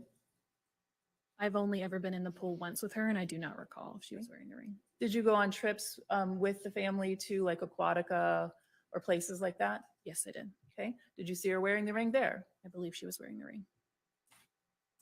Are you sure? I cannot recall. You said that you would She's start like- your day with Shanti around not between 9 and 10. Is that accurate? 9 to 11. When you would arrive, she was already dressed for the workday. Yes, ma'am. So you're not familiar with her morning routine, are you? No, ma'am. Not prior to 9 to 11. And you would leave by 5 o'clock in the afternoon at the latest. Is that your testimony? Yes, ma'am. So you're not familiar with her evening routine either, are you? No, ma'am. So you don't know if she wore the ring in the shower? No, ma'am. You don't know if she took it off at night before she went to bed? No, ma'am. You don't know if she put it back on in the morning when she woke up? You indicated that normally she would be wearing business casual clothing. You mentioned except when she was recovering from her surgery, correct? Yes, ma'am. Would she wear more casual clothing when she wasn't feeling well? I do not recall. But you did notice that after the appendectomy, correct? Yes, due to her surgical scar, she could not wear tight pants.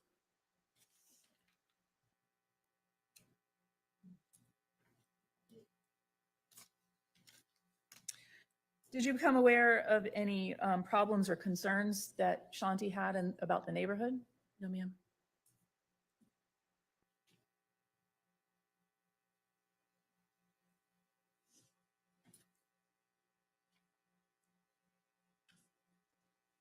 Prosecutor asked you about conflict, and you said that you observed occasional bickering.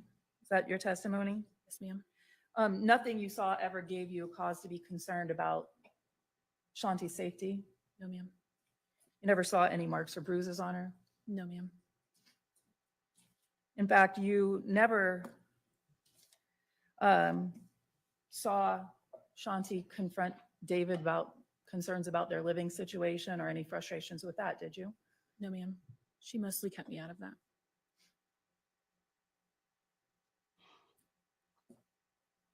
Let's talk about the specific description of the house. You worked there for almost a year and a half. Yes, ma'am. You were very familiar with the residence, Yes, ma'am. both the main house and the apartment and No. garage area. Not really the main house, mostly the garage area. Were you familiar with the roof deck that led to the loft area from the main house? Yes. Okay, and describe that roof deck. From best that I can recall, from the garage apartment, there was, right behind the staircase, there was a door that led on, and it was a flat roof-like structure. Okay, Could you access that area from the main house? I am not aware. But there was a door upstairs, correct? Yes, ma'am. All right. And you could access that loft apartment from the garage area, yes? Yes, ma'am. From that rooftop area. There was an external door. Yes, ma'am. From the breezeway between the main house and the loft apartment. So going to the above garage apartment, there was just that door in the breezeway and then the door that was upstairs. The garage doors. The garage doors only went into the garage itself. Okay. And would you have to leave the garage to come in through the side door? Yes, ma'am. Were there a lot of doors between the main house, the garage, and the loft apartment? Yes, you would have to go all the way up the driveway, all the way down to the back. You would look at the garage, you would see a breezeway on the right. You would go through the breezeway. It would be the second door on the left, and that would lead you upstairs into the garage apartment. When there was work happening, would the construction workers arrive before you got there early in the morning? Yes, ma'am.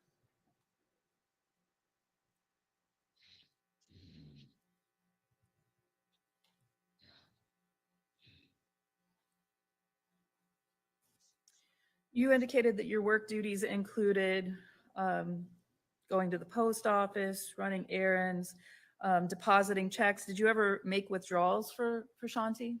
Yes, ma'am. Did she keep cash in the house? Yes, ma'am. Describe that. Keeping cash in the house, to my best recollection, she kept a poker bag in her closet that was hidden that she would keep cash within. Did you ever put money into that poker bag? No, ma'am. I always handed it directly to Shanti.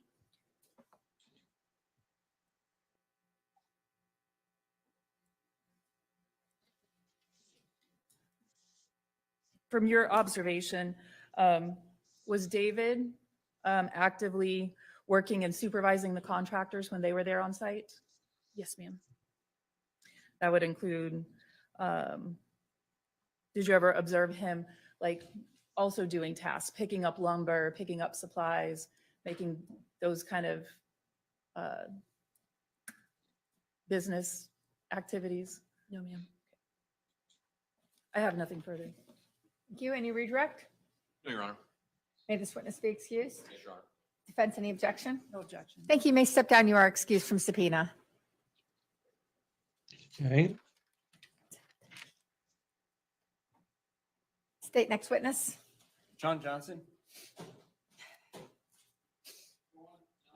This was a simple one. John Johnson. In that area? I have a bachelor's of science degree in biochemistry with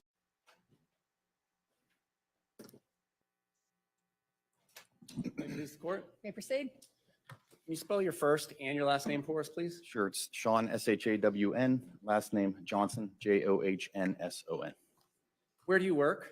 I'm employed by the Florida Department of Law Enforcement out of the Orlando Regional Operations Center in the DNA biology section. What's your background in education, training, and experience in that area? I have a bachelor's of science degree in biochemistry with a minor in chemistry. I've been with FDLE in the biology section for approximately 26 and a half years. I completed 2 separate training courses. One dealt with conventional serology, which is the identification of body fluid stains, and then the other portion was DNA analysis, and they both were approximately about a year in length. Do you go through any continuing testing as well? Continuing education, is that what you're referring to? Education and then testing with blinds that you must be successful in identifying? Yes, I'm required to do, I believe it's 16 hours now of a continued education throughout the calendar year.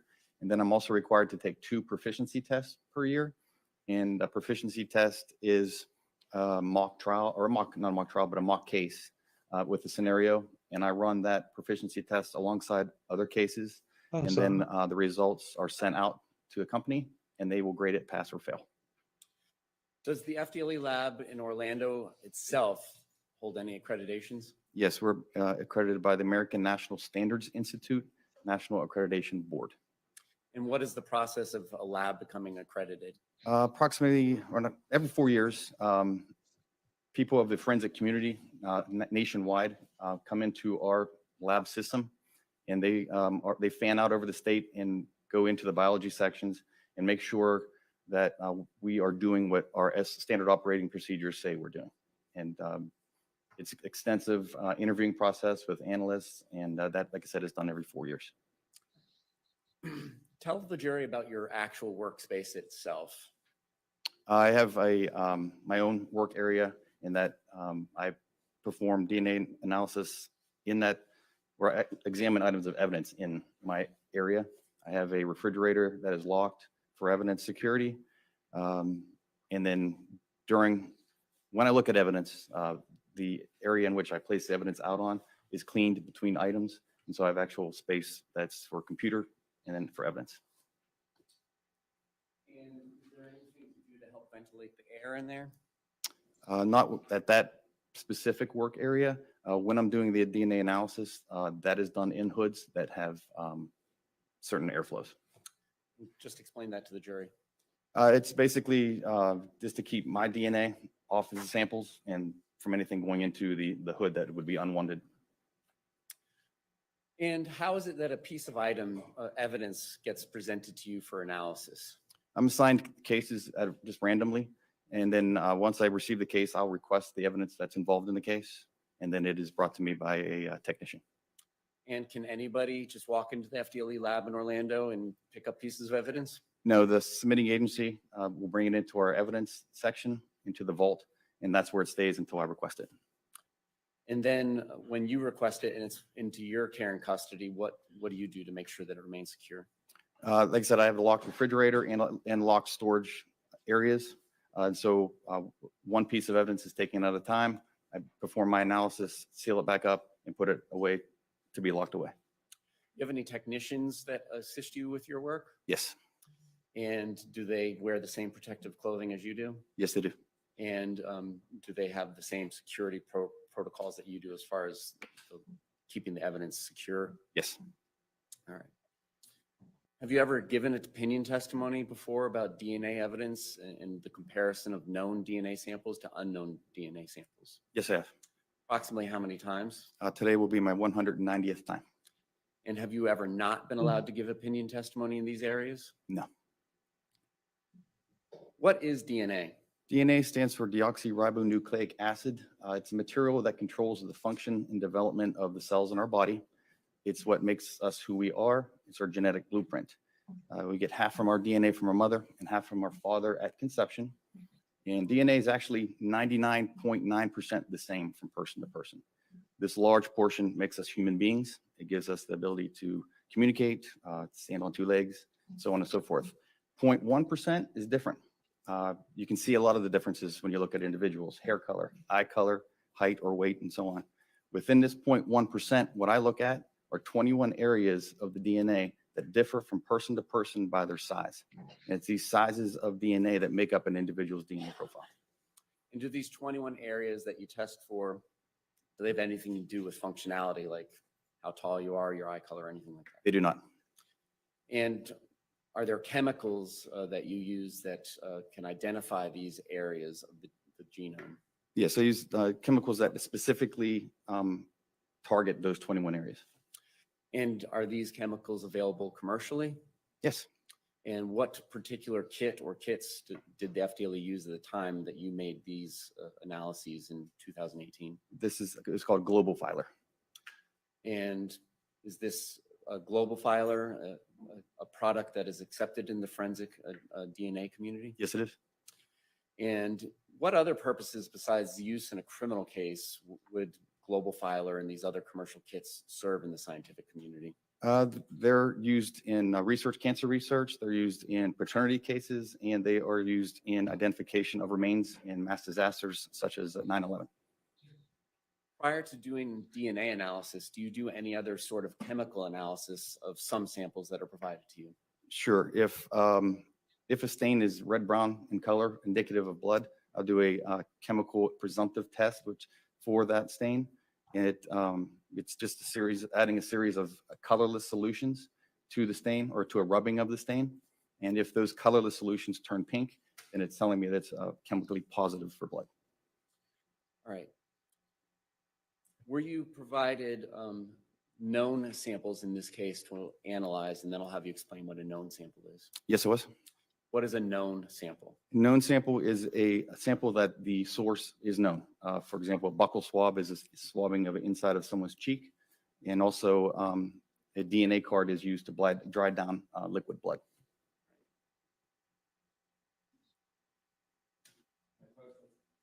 T, which is 35 in evidence, and S, which is 46 in evidence. You may.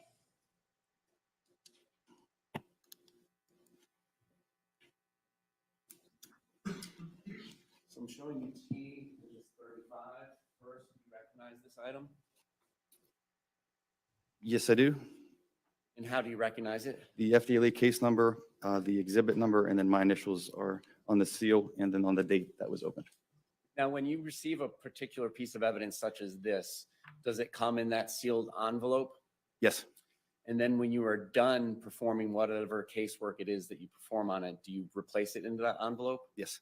And then do you seal it with your own FDLE tape? Yes, And you place your own initials over that tape? that's correct.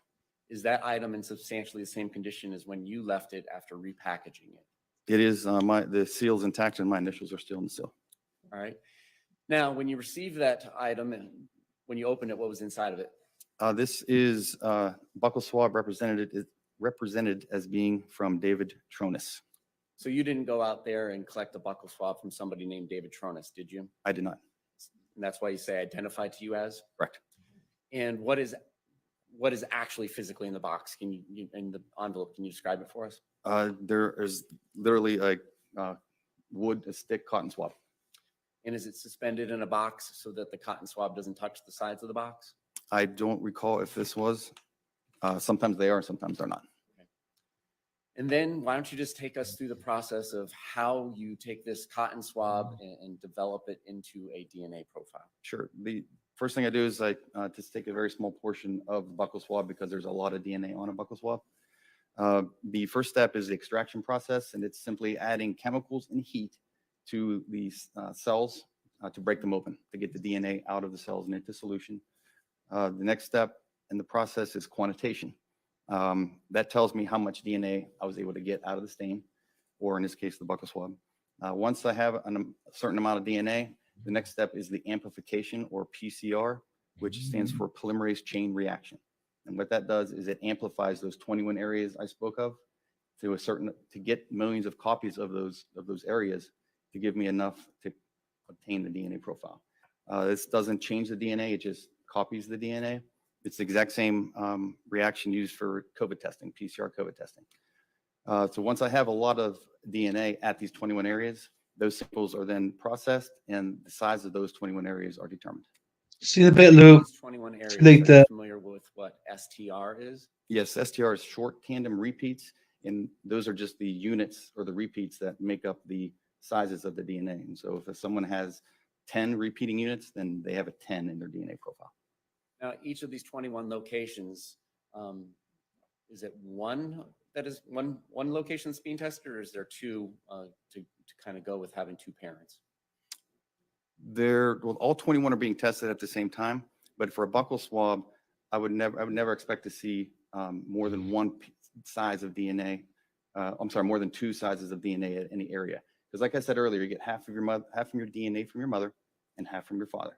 And so at any area, any of those 21 areas, if mom would donate a piece of DNA that's 10 and dad would donate a piece of DNA that's 11, then that person would be a 10-11. If mom and dad had donated the same size, then it would just be a 10. Never more than two. If there's more than two, that tells me that there's a second person donating that DNA profile. Okay, so somebody could be 10-11, or they could be 10-10, for example, if both parents donated the same amount of short tandem repeats. Correct. All right. And taking this exhibit T 35 for in evidence, were you able to develop a full profile at all of the 21 locations that kit tests for? Yes, I was. Now turning to S for identification, which exhibit number? My exhibit number or your exhibit number? Our exhibit number. It says 46. So talking about S or 46 in evidence, Were you able to take the contents of that envelope and develop a full DNA profile in the same manner you just previously discussed? Yes, Is that a DNA card represented as being from Shanti Cooper-Tronnes? it is. Now, how's a DNA card, you briefly explained it, but how is it different than a buccal swab? It's the DNA in liquid form in the blood isn't as stable for a long period of time. And so the blood, portion of the blood is dried down. And once it's dry, it can be DNA tested for 30, 40, 50 years. And so that is just a DNA card. All right, and then you mentioned the internal numbers that get used by yourself and law enforcement. Was that labeled as K2? Yes, And does that go with known to? yes, In the previous exhibit T, which is 35 in evidence, was that K1 as in known one? yes, All right. Turning back to S, you were able to develop a full profile at all 21 locations? yes. Turning to one of our first unknowns, V for identification, 37 in evidence, may I approach?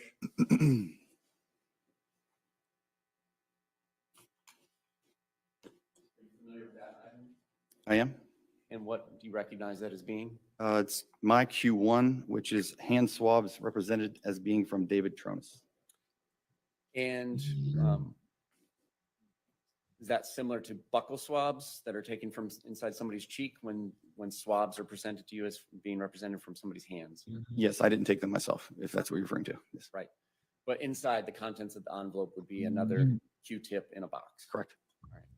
And same question for the second exhibit we just discussed, S for identification, and this one, was it in a packaged and sealed envelope when it was presented to you? Yes, And when you returned it to law enforcement, had you sealed it with your own evidence tape and initialed it? yes, I did. Were you able to develop a DNA profile from V for identification? I took sample to DNA, and yes, I was able to. Well, first of all, David Cooper-Tronnes, his DNA is expected to be on his own hands, so he's expected donor. The evidence, it demonstrated the presence of a mixture consistent with 2 donors, including, and one of those donors was one of them was male. Now, is there any sort of statistical basis to assign significance when you say that an unknown matches a known? Yeah, anytime a single source profile matches another single source, or a person is included in a mixture, then I'm required to put a statistical significance or weight to that match or inclusion. And what sort of statistical database does the FDLE use to give significance to these comparisons? We use the NIST, National Institute of Standards and Technology database from 2013. And can you just give a brief overview of that study and who was comprised with it? And does it have, well, that's enough questions. Go ahead. So it basically what happens is we use what's called a likelihood ratio is what the statistic is. And that's what that is a comparison of 2 scenarios. How much more likely is one scenario to occur over another? And a good way to think about a database is if you have 100 people come through the door, and as they come through the door, you ask them their shoe size, that would be a database of shoe sizes. And so then if a random person on the street, you ask them what's their shoe size, and they would say size 10, then you can go to your database of shoe sizes and see how rare or common the frequency of a size 10 is in the database. Well, the database I use is not shoe sizes, but it's those sizes of those 21 areas in the general population. And so at each area, the likelihood ratio is calculated in the DNA profile, and then it's able to be multiplied over those 21 areas together to give the likelihood ratio of that DNA profile in its entirety. Is the use of this database accepted in your relevant scientific community? Yes.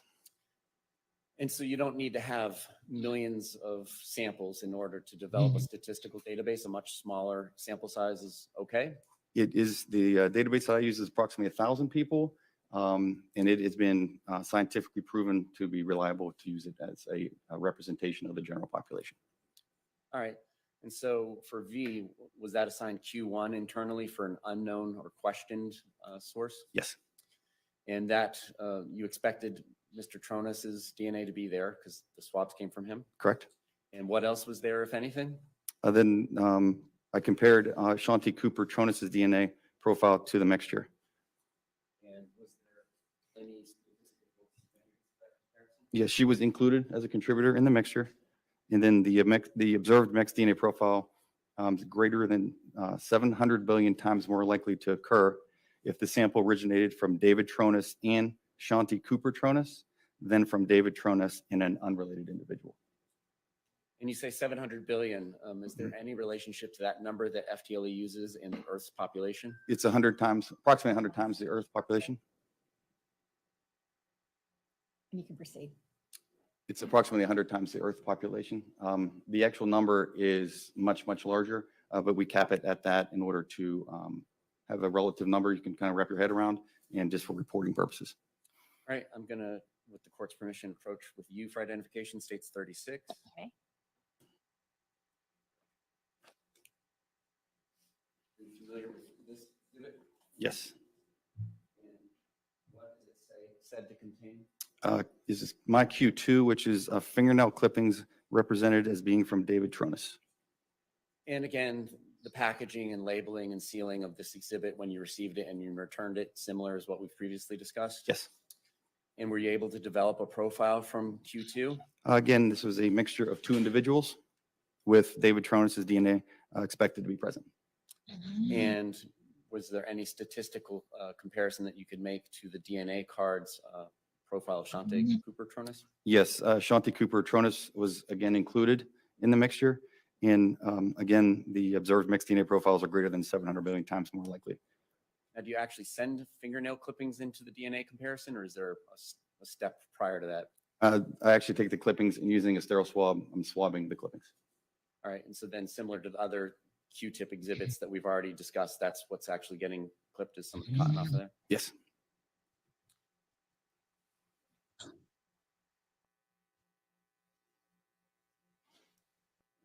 M, which is 39 in evidence. You may. Are you familiar with this exhibit, sir? Yes, I am. What's it said to contain? It's my Q3, and it's pajama pants represented as being from David Tronnes. Did you identify any areas on these pajama pants that might be suitable for possible DNA testing? Yes, I took 2 samples from the pajama bottoms. And prior to going to DNA profile analysis, did you do any presumptive chemical analysis?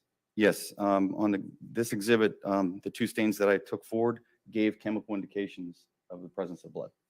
Was the internal number on this exhibit Q3? Yes. And the 2 stains that you were talking about, what were their sub numbers for identification? Q3A and Q3D. Q3A, did that presumptively test positive for blood? Yes. And where was this cutting from?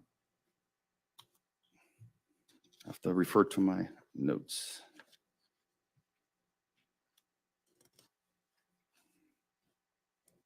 I have, according to my notes, there is on the front of the pants. And were you able to develop a profile from Q3A? I developed, yes, it was, and it was a mixture of 2 individuals. And were either or both of the known samples in this case present in that mixture? Again, David Tronnes' DNA was expected to be there because they were his pants. And Shanti Cooper-Tronnes is included as a possible contributor to the mixture. To what statistical significance? The observed mixed DNA profile is greater than 700 million times more likely. I'm sorry, was that million or billion? Billion. Q3D, did you test that presumptively for the presence of blood? I did. And where was that cutting from? That was on the back. And were you able to take that to a DNA profile testing and develop a DNA profile? I took it through DNA and I obtained the presence of a mixture. DNA results foreign to David Tronnes were obtained. However, they were so minimal, I could not use them for any comparison purposes. And at what stage are you making that decision that it's too minimal? Is that pre-amplification or after amplification? That's after the entire process is done.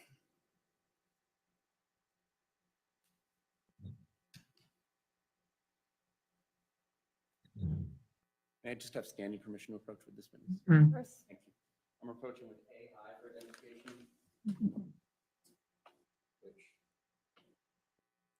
could be 40, 46, or 48, depending on the clerk's writing the date. AI for identification, though. familiar with that item? Yes, I am.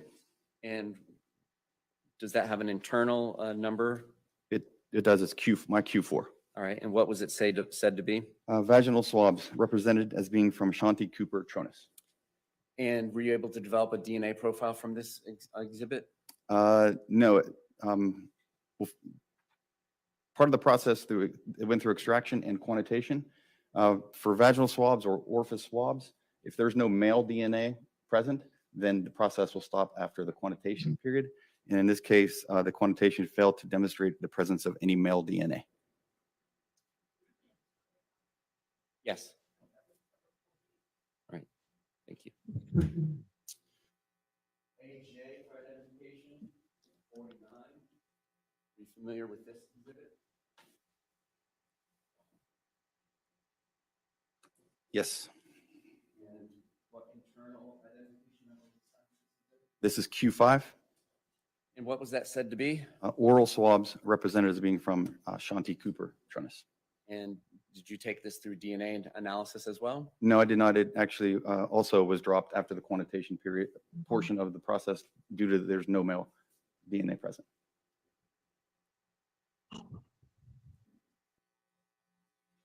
E for identification states 43. Are you familiar with this item, sir? Yes. And what internal identification number was assigned to that? This is Q6. And what was that said to be? These are anal swabs represented as being from Shanti Cooper-Tronnes. And what was the result of your analysis on this exhibit? These tested positive for the chemical indications of blood. However, they also were stopped after the quantitation period or process because there was no male presence, no male DNA present. R for identification, 45 in evidence. Are you familiar with this item? Yes. And what internal identification number was assigned to this item? Q7, And what was that said to be? neck swabs represented as being from Shanti Cooper-Tronnes. And did you take that through the DNA profile testing process? Yes, it did. And what were the results? In this case, there are neck swabs from Shanti Cooper-Tronnes, so her DNA profile is expected to be there. And in this case, there was no DNA foreign to her on this item.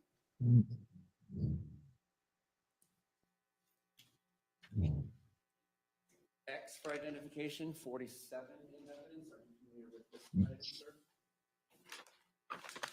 Yes. And was this item assigned an internal identification? Yes, so it's Q9. And what was that said to be? I broke them down into Q9R and L. They were from the right-hand fingernails represented as being from Shanti Cooper-Tronnes, and the left-hand fingernails represented as being from Shanti Cooper-Tronnes. And did you swab those fingernails prior to putting cuttings from the swab into the DNA extraction process? Yes. And what were the results of the analysis of Q9R and Q9L? Again, there was no foreign DNA present. Q for identification states 44. Familiar with this signature? Yes. And did it have an internal identification number? Q8, And what was it said to be? hand swabs represented as being from Shanti Cooper-Tronnes. And were you able to take that exhibit through the DNA analysis process? I did. What were the results of your findings? There was the results due to their complexity of the mixture I obtained. I was not able to use it for any interpretation or comparison. And can you just break that down into a slightly more expansive answer, but not Sure. an hour-long answer? There was just too much information there. That was so complex that there's no way I could assign any of those pieces of DNA to anybody involved. And does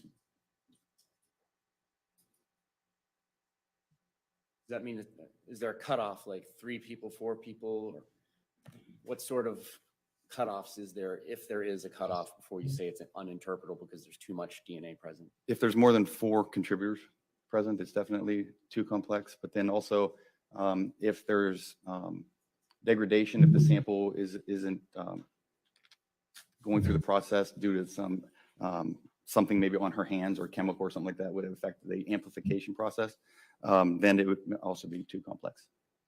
Are you familiar with touch DNA? Yes. What is touch DNA?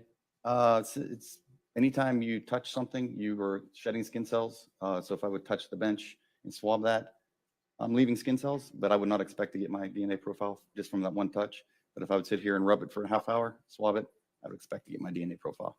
So it basically touch DNA is everywhere.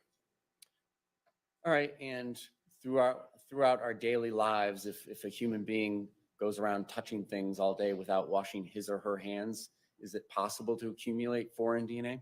Absolutely, yes.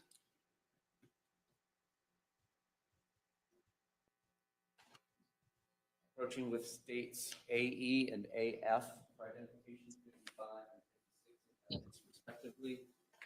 Asking you first about AE. I always do. It's boring. Q. Yes, Did that have an internal identification number? yes, Q10. And where was that said to have come from? A swab from interior side of the north side rail. And were you able to take this item through the DNA examination process? Yes. And what were the results? It gave chemical indications of blood. And then a complete female profile was obtained, and it matched Shanti Cooper-Tronnes. AF for identification. Did that have an internal identification number assigned to it? Yes. And what was that? Q11. And where was that said to have come from? Swab from metal frame on interior of north side rail. And did you presumptively test that to be blood or not? Yes, it was positive. It gave chemical indications of the presence of blood. And were you able to develop a DNA profile from this item? Yes. And were you able to compare that to any known samples in this case? Yes, it matched the DNA profile from Shanti Cooper-Tronnes.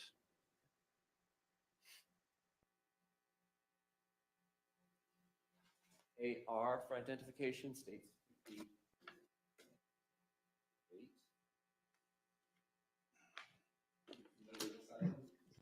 Yes, I am. And did it have an internal identification number? Q12. And what was it said to be? A swab from wooden slat collected from bed frame in upstairs loft. Did you do any presumptive chemical testing on this item? Yes. And did it test presumptively positive for anything?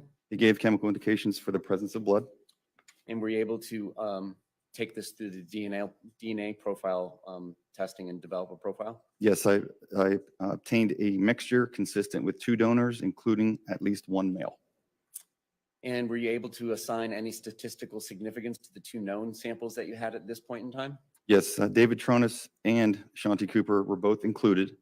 The observed mixed DNA profile for when I compared it to David Tronnes is approximately 14,000 times more likely to occur if that sample originated from David Tronnes in an unrelated individual than from 2 unrelated individuals.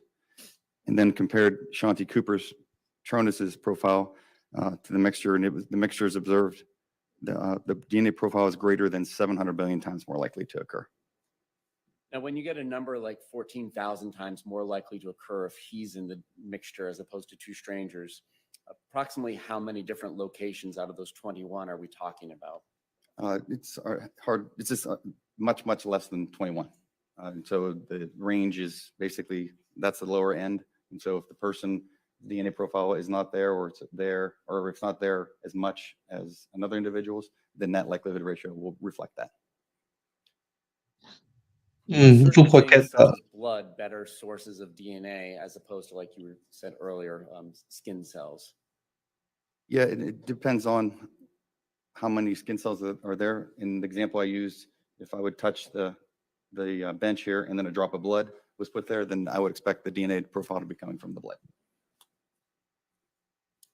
AG for identification states 57 in evidence. Are you familiar with this item? Mm. Does it have an internal identification number? That's Q13. And what was that said to be? A swab from wooden slat collected from the bed frame in upstairs loft. And what were the results of any analysis that you did on this item? It gave chemical indications of blood. A complete female profile was obtained that matched Shanti Cooper-Tronnes. Approaching with AA 50, AG Are you familiar with AA50 first? Yes, Sam? And did that have an internal identification number as well? Yes, Q15. And the next exhibit, AB for identification, 51, did that have an internal identification number as well? Yes, Q16. And where was Q15 or AA for identification said to have come from? A swab from carpet southwest of bedding/victim's head. And where was AB or 51, Q16 said to have come from? Swab from carpet southeast of victim's head. And did you get similar results that you just testified about for Q13, which was AG? Yes, a complete female profile that matched Shanti Cooper-Tronnes. And they were also presumptive positive for blood Yes. with no foreign contributions? As far as, what do you mean by No foreign DNA, just one profile, Shanti? Correct. It was single source and it matched Shanti Cooper. On exhibit Q13, there was a possibility of additional contributor, but again, it was so low that no interpretations could be made. Approaching with Z for identification, 7 in evidence. Are you familiar with this item? Yes, I am. And did it have an internal Q14. And what was it said to be? Hairs from top of drain in bathtub of apartment above garage. And it's so little. It's non, this is what I'm like. From what I gather, it's so tiny, as in even the blood. It's like, who said it last week? There's blood everywhere because we all bleed. So I don't really get. Also, when you put those slats together and you put beds together, that's when you're more likely to bloody bleed because sometimes they're quite sharp putting beds together. So you could have been there for years. And did you do any presumptive testing on the hairs? No, for hairs, I'm just looking for root material. The DNA, the STR process that's used, I need to have root on that hair. So if you pluck your eyebrow and you see that large chunk of meat on there, that is a lot of DNA. So I went through all these hairs and found that there were three hairs that were suitable to take on to try to get DNA information from. And then did you sub-label them as Q14A, B, and C? Yes. All right, tell us about 14A. 14A and 14C had the similar DNA results. It was just too limited to make any interpretations. They're not interpretable. And how about 14B? And 14B, it was dropped after the quantitation process or step because there was no DNA on that hair.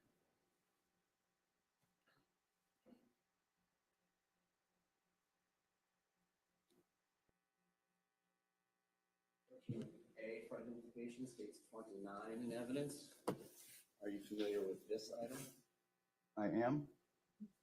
And did it have an internal identification number? Q18. And what was that said to be? This is a white fitted sheet. And when you get presented something like a sheet, how do you go about identifying areas for possible DNA testing? In this case, it was a white sheet, and so I'm looking for red-brown stains. And in this case, when the sheet came in, there were certain number of stains previously identified before it got to me. And so I just went ahead and tested those stains. In 1 second, I'll tell you how many.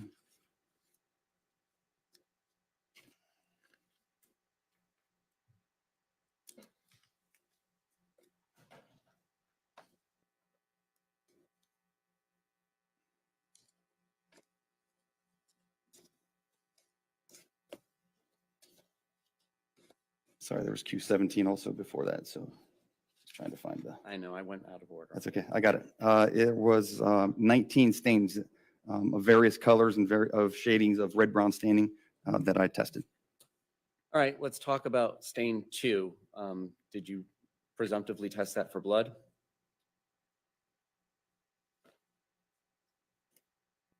Yes. And what was the result? It was positive for chemical presence of blood. And when taking that stain through the DNA process, were you able to develop a profile? Yes, I obtained a mixture consistent with 2 donors, including at least 1 male. And when comparing that to the known samples you had at the time, was there any comparison to be had? Yes, David Tronnes is included as a possible contributor, and the observed mixed DNA profile is approximately 410 million times more likely to occur if that sample originated from David Tronnes in an unrelated individual than from 2 unrelated individuals. And how about any relationship to Shanti Cooper-Tronnes on stain 2? She was also included in the mixture, and the observed mixed DNA profile is greater than 700 million times more likely to occur. Stain 6 on Q18? A partial DNA profile was obtained from a male individual. And did you compare that to the sample from David Tronnes? I did. And it matches David Tronnes, and the observed DNA profile is greater than 700 billion times more likely to occur if that sample originated from David Tronnes than from an unrelated individual. Stain 11, what were the results of any testing on that stain? Again, a mixture of 2 donors, including at least 1 male. David Tronnes was included in the mixture, and the observed mixed DNA profile is greater than 700 billion times more likely to occur. And Shanti Cooper-Tronnes was also included, and the observed mixed DNA profile is greater than 700 billion times more likely to occur. That was stain 11 on Q18.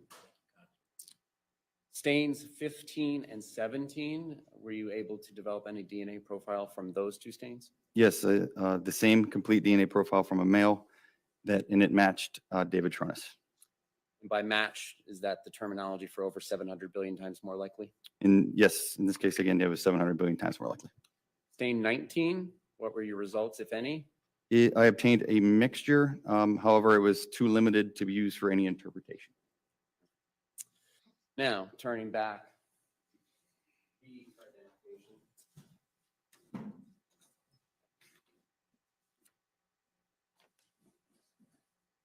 you familiar with this item?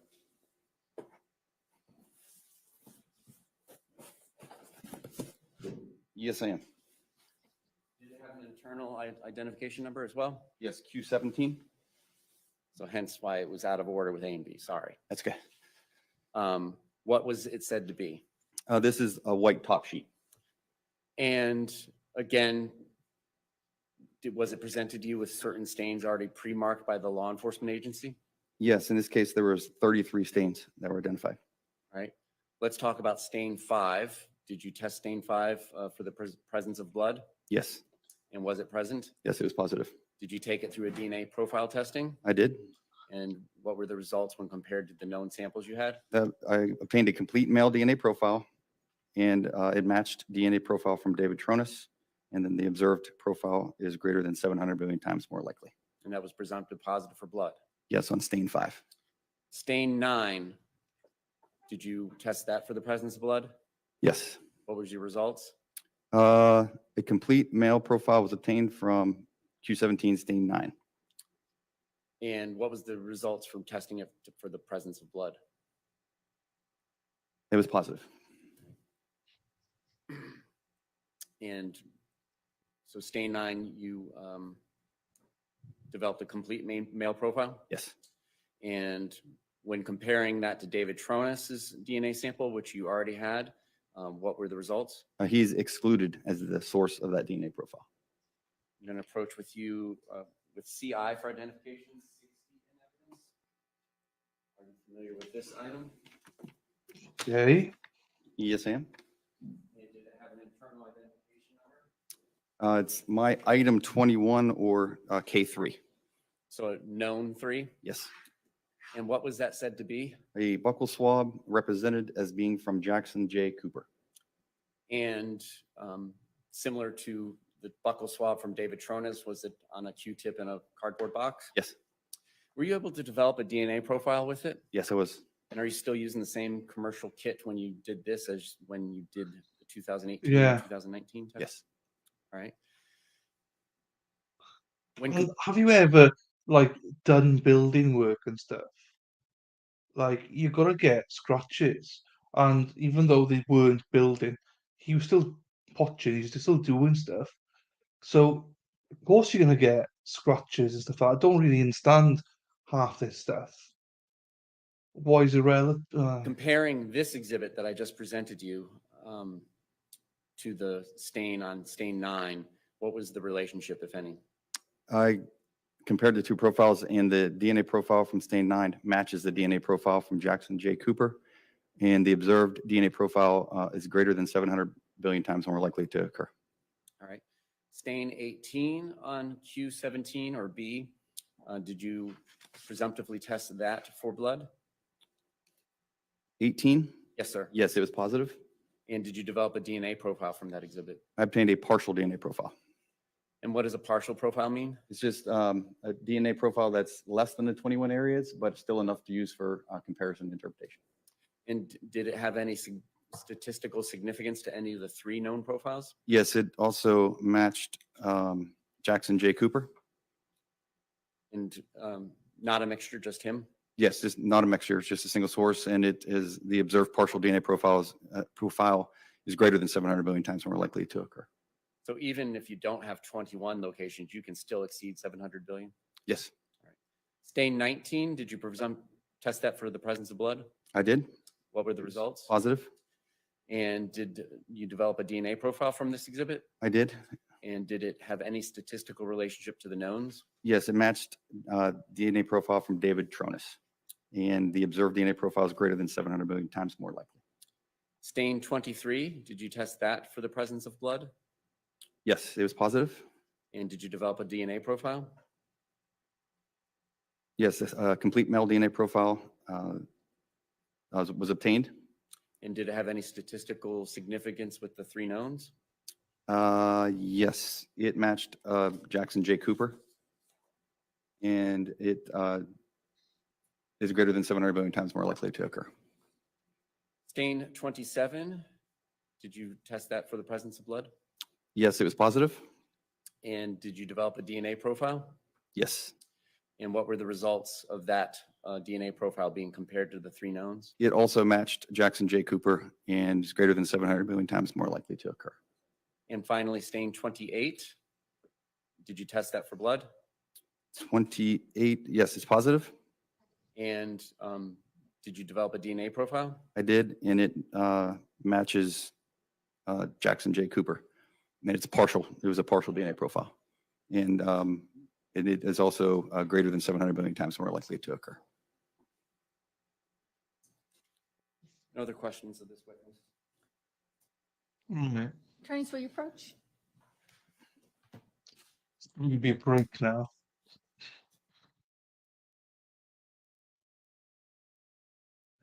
It's, I don't know. Well, there's male DNA there that it wasn't anybody's. As in, I don't know whose it We're going was. to take a 10-minute recess until 11:40. Right, so they're on break for another 6, 7 minutes. So yeah, I don't know. Let me go into this one. Okay, I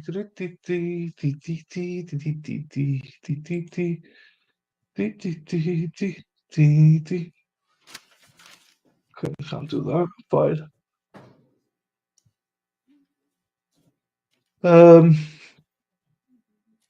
Put that back there. Right. What we got now is so slight break. So yeah, who's left here? Say hello in chat if you're able to. Sandra, is Sandra still here? Sandra, you still here? My fist in the air. Nunia's here, Joe's here, Sarah P somewhere, sleeping probably, doing work stuff. Was it Unicorn? Is it Unicorn here? Emma, are you around? Another CG? No, another CG's gone. Jonathan, where's Jonathan? Where's everyone? What do you think of the trial, guys? You're the CG still here. Honestly, I thought you'd gone. You always dip in and out, so I thought you'd gone. Josie's here.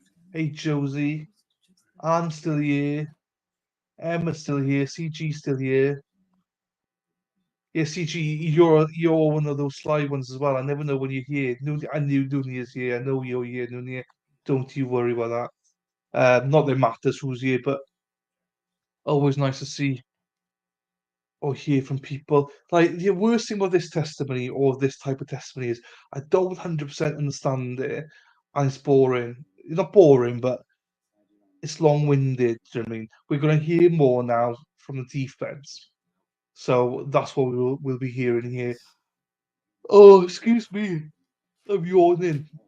Looks like a place you always gotta go. Uh, You ever gone there? Not gonna say. That's what we're going back to different weeks. right, I've got a question for you guys. What do you want to watch next? Next trial, Jesse Karakuski or Melly? We put a polar. Like incognito, happy days, yeah. Right, I got this one now, poll.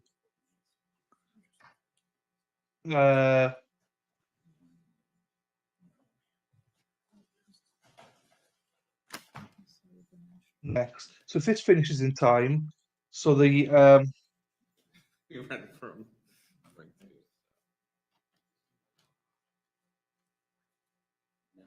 which one do you prefer to watch next? So the first was a poison trial. A friend, I think, tried to poison her friend with drops in some drink or something, and then we got a Medi trial, the second one.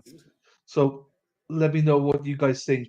You know, like, It's not 100% we'll do what you say here, but it gives me a lean of where you guys want to go next with it. And I vote one for Luna. Luna wants to go and watch Melly.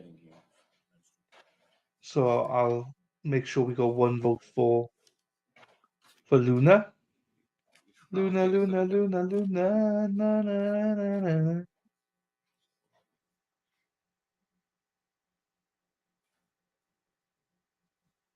My mum is British. We were, I don't know.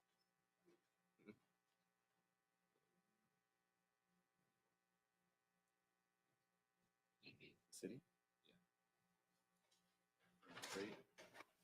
you're going to try. You have a very early flight Thursday morning.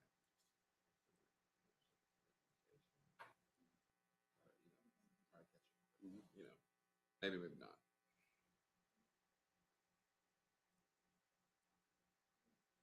Right. What are we at here now? Incognito. So we got 6 votes. 4 for the poison trial, 2 for Melly, plus Luna, 3 for Melly. I can't vote. Ooh, that's quite. I didn't watch Melly, the first one, so I don't know what it's about. They both started on Monday, so we can do yeah. So they both start on Monday. I'm hoping this is going to be done by Monday. Do you know what I mean? And there might be another trial. I don't know, but those are the only 2 trials I know that are occurring on Monday. But if this is still going, then we've got to stick with this, obviously. But it just gives me a little bit of an impression where we're going. Oh, poison trial. That's the one everyone is leaning towards. Okay, okay. I'm surprised. I'm surprised. I'm surprised. I don't know anything about it, if I'm being honest. I don't know anything about that trial, if I'm being honest. I didn't watch the first one. So I don't actually know what he. I know he's alleviated 2 people.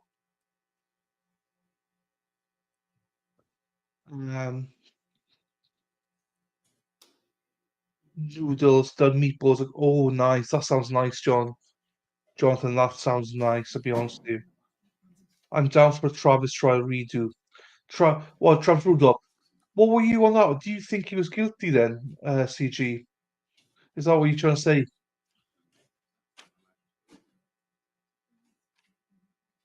Now I have to reduce the tomato stuff into. I just think it was a jar, John. Just Dolmios, pour it in, done. The judge, here comes the But for judge. scheduling purposes, I'm going to go ahead and cut Dr. Utz loose for lunch, what time should he be back?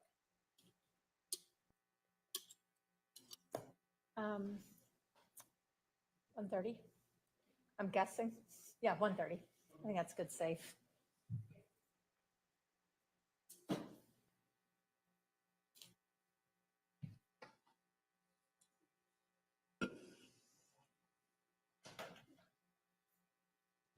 Why can't they talk about scheduling in public for the rest of the week? How are we looking for the rest of the week, guys? Are we still on schedule? Don't tell us anything.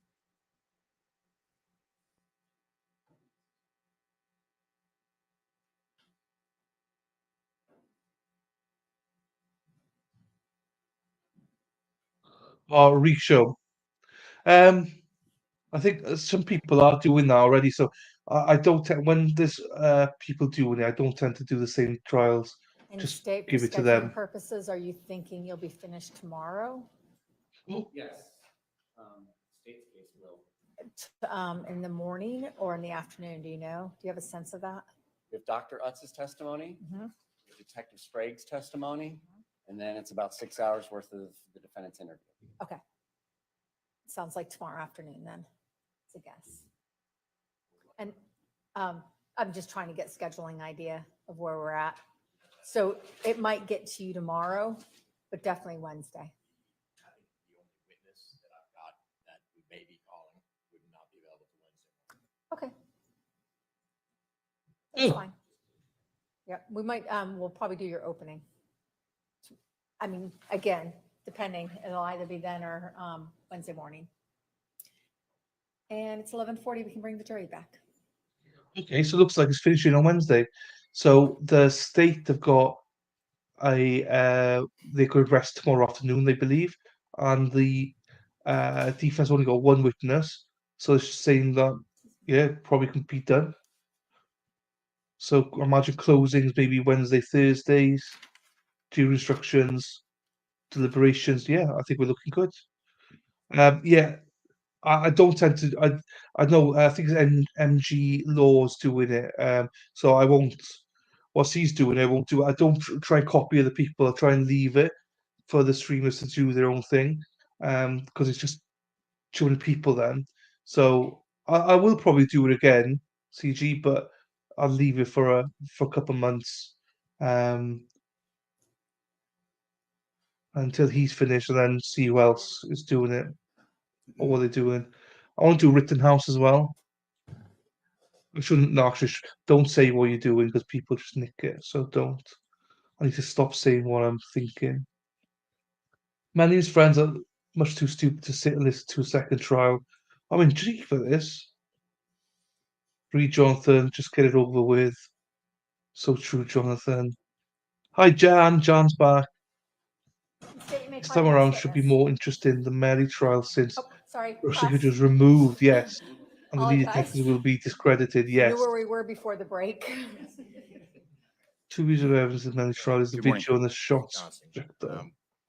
So you testified on direct examination that with the testing you conducted, you didn't find the presence of foreign DNA on the neck swabs.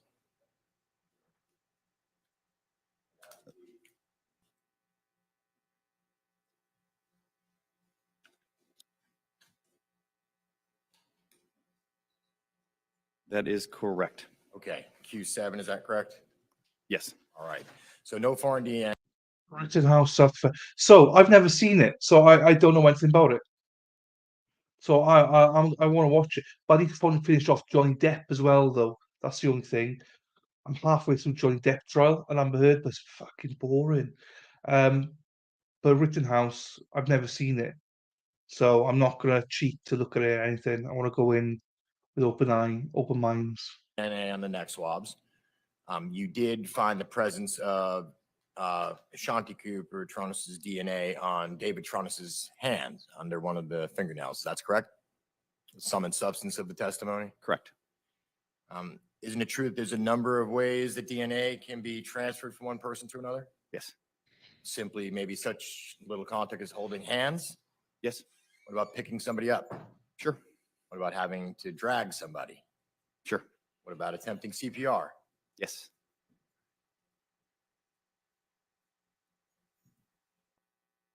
You tested a couple of different sheets, a bottom sheet and a top sheet. Yeah, I think with fitted sheet and a top sheet, yes. How many stains total on the bottom sheet, the fitted sheet?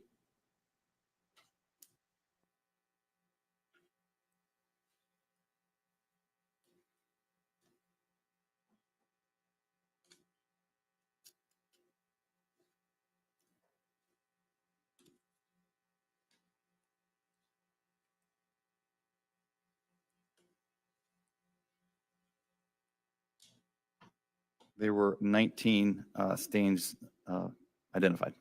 And of the 19 stains identified, were they all tested? Uh,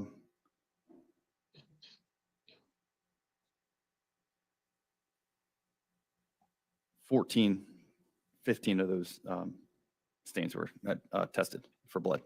And how do you go about selecting which 15? Just try to get a representative sample of the staining. So if there's some that are darker than others, I'll test one of those or one or two of those as opposed to all of them. And of the 15 that you tested, how many of them came back positive for the presence of Shanti Cooper-Tronnes' blood? There was 5 stains that were positive for blood. Stain 19, there's a lot of small spots, and so I combined that, and that was positive for blood, and took 5 small spots from there. On Q18, Are we still on the fitted sheet? we are. Okay, great.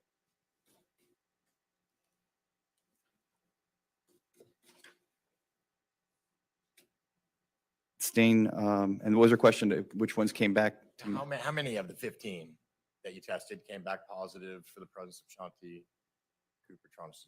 Well, at stain 2, there was a mixture, and she was included. Stain 6 was a partial male, so she was obviously didn't match that. Stain 11 was a mixture that she was included on. And stains 15 and 17 was just a male single source profile, so obviously she was not in that. So of the 15, you found her to be present in 2 of the stains as a mixture contributor, 2 and 11. Is that what I'm That's understanding? right, That's Terry. correct. That's right, Terry. Let's move to the top sheet.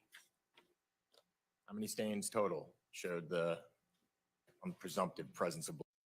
Okay, well, surprising. I think most people on the poison trial are not Melly. Okay. Sarah P one, I think, no, wants the poison one as well. Luna wanted Melly, but sorry, Loons, wherever you are, it looks like everyone wants Melly. Poison trial.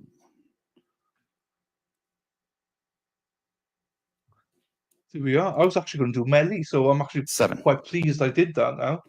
Thank you, guys.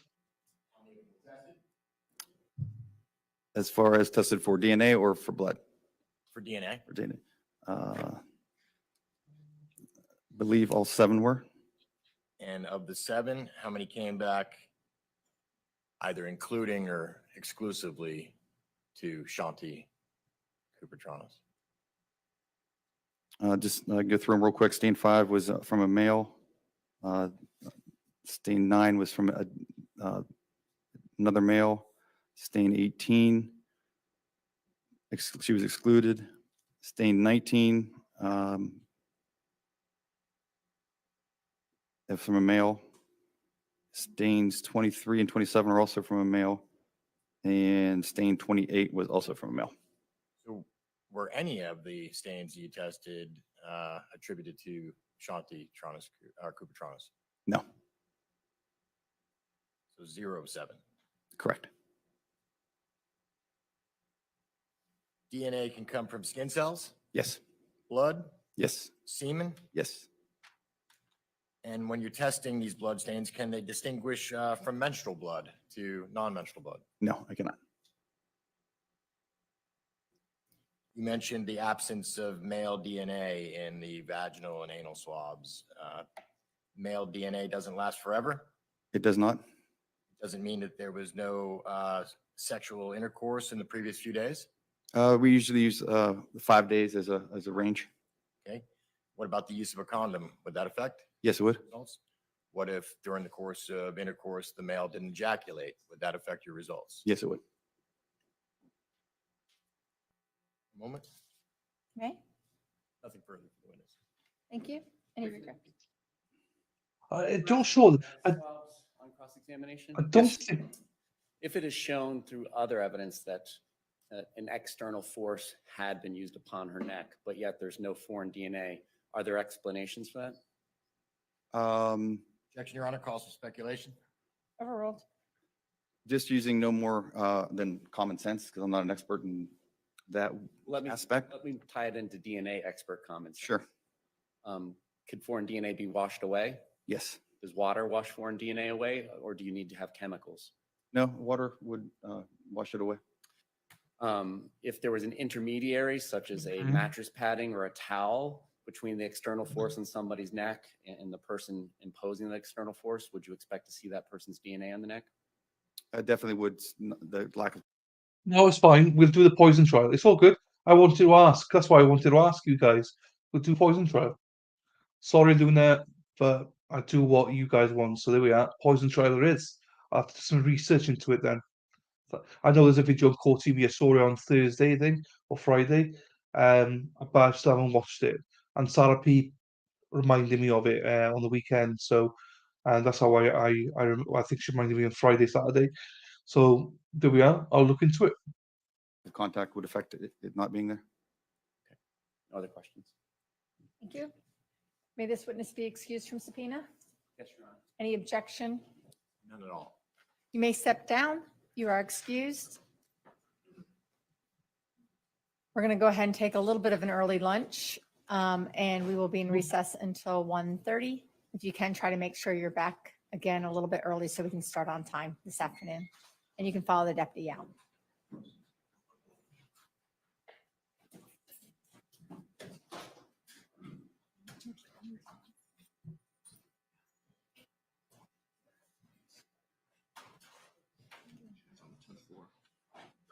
Hand quilting listed, so it's like you voted. That's fine. Hand quilt. I should do hand quilting. My grandmother used to she used to do hand quilting. So she taught when I was really young. She was teaching me, but I don't remember how to do it. But I used to be able to do it when I was Anything really further young. Prior to recess? Nothing from the state. Defense, anything further prior to recess? We'll be in recess until 1:30. They are their recess now. I'll mute them. So yeah, I used to be able to hand quilt. So it's cool. Josie, don't worry, we're on break now. No, I started cut some artisan bread. Oh, nice. Oh, nice, nice, nice. Monday meetings back. Don't worry, no, it's fine. It's fine. We're away now for an hour and a half. No, like straight through. Straight through. What do you guys prefer? Do you prefer it like this, or do you prefer it two links? I never know what to do. What do you think? What do you think, Sarah P? You're a bit of an expert as well. Do you prefer this, or like I'm obviously going to go off and make dinner, so it's going to be a bit of silence here. But should I just do two streams from now on? I'm just thinking about the playlists and stuff as well. Look at him. Oh, hang on, you can't see it.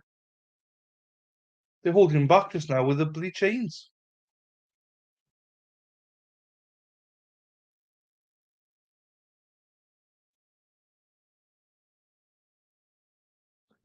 Probably, it's like riding a bike, isn't it? I probably could remember, Anne, but I remember I used to love it. I used to really enjoy it with my grandmother. Obviously passed away now and everything, but my mother might still remember a little bit how to do it. It's in our house. Hey, Jonathan, watch yourself, mate. Watch yourself, John. Cool. But yeah, what do people prefer? If I do two, you might get a notification. Um, I never know what's right or wrong to do with it, to be honest with you. So, hang on. Let me just. It is calming. You're right. Let me just grab some water and I'll be back now. Oh, hey, do you know, it's calming. It is calming. Happy birthday to your daughter. Do you know who else's birthday's today? Peter Tragos. So, I noticed that Peter Tragos' birthday today and your daughter. So there we are. Happy birthday to your daughter. I hope you're going to be doing nice things tonight. Party time. Are you, oh, Sweet 16. This is huge. Isn't this massive for you guys in America? What's she doing? All right, let me grab some water. We'll have a chat. What's she doing for 16? Oh, excited. Oh, I've got to mute myself because you always complain.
Um, yeah, I think you know about Trigos. He is today. Happy 16th to you. So the reason I say that is because Sweet 16 is massive in the UK, in the US, isn't it? It's nothing here in the UK. But in the US, it's massive. Don't they do like party dances and stuff like that? So what do we think will defend them? I don't know. I genuinely don't know, Thierry, because I don't know. Pass yet, because I've not seen enough yet. Do you know what I mean? I've not seen enough yet, so I don't actually know. Happy birthday, Pete. Thank you. Yes, she will be getting a driver's license if you're ready to watch out. Like mother, like daughter. So Pete, she getting a license. Yeah, that's lovely. And we have a few more driving hours to do first before it shouldn't be long. We have to have 30 driving hours log first. Okay. Scary when your kid gets the license and want to drive by themselves. Yes, it is. It only took me about 45 minutes to do everything. Thank you, Lou. You want a cake? Doesn't like go eat it.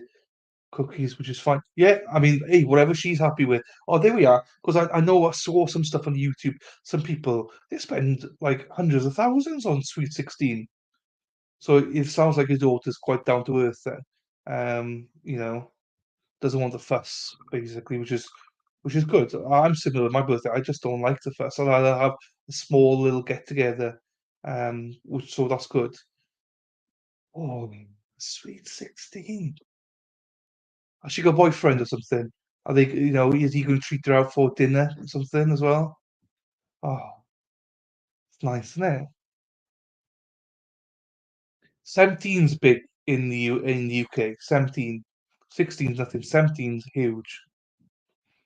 Because my eldest niece is going to be 17 in March now. That's when she can start, well, she can start taking lessons then to drive and stuff with their permits. Oh, Jesus. Not scary as letting them drive you on the highways with their permits.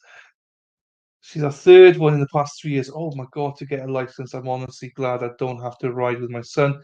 He's a bit scary when he drives. Yeah, but do you know what? He'll get better. He'll get better. He will get better.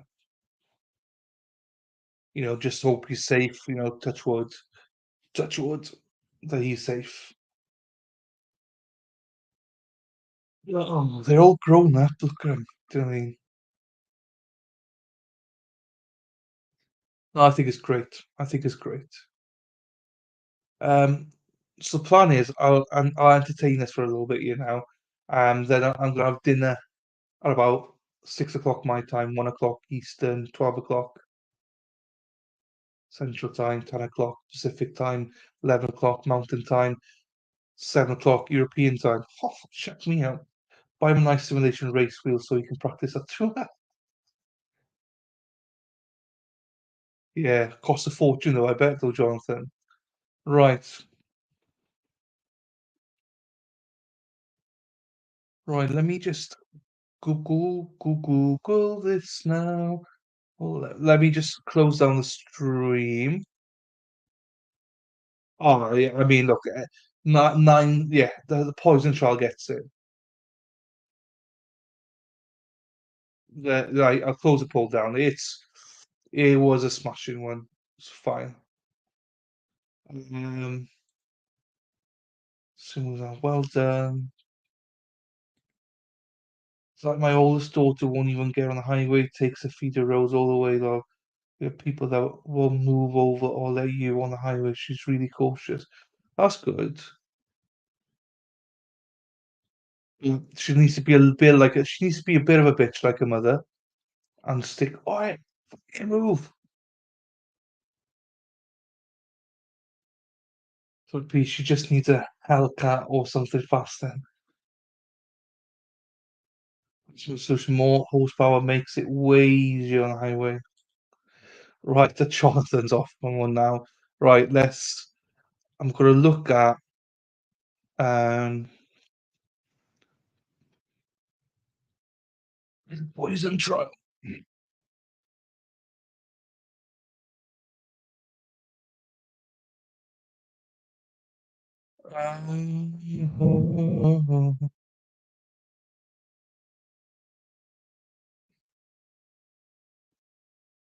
Need to look at her up now. Need to look the name up again. I don't remember it. Let's blame Sarah P for this.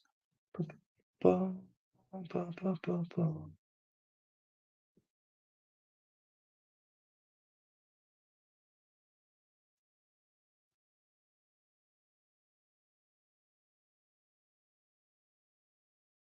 Let's have a look here. There she is. Merry Christmas.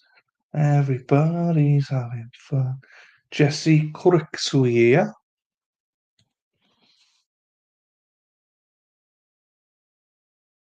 Kure. Kurk. There.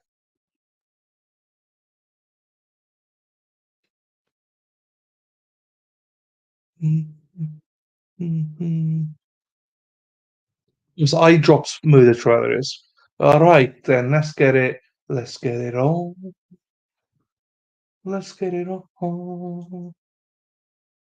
A town full of college students that don't pay attention, feel like they're the only ones on the road. Yeah, I know. That's a problem, don't it? Stop screen, share screen, present, share screen.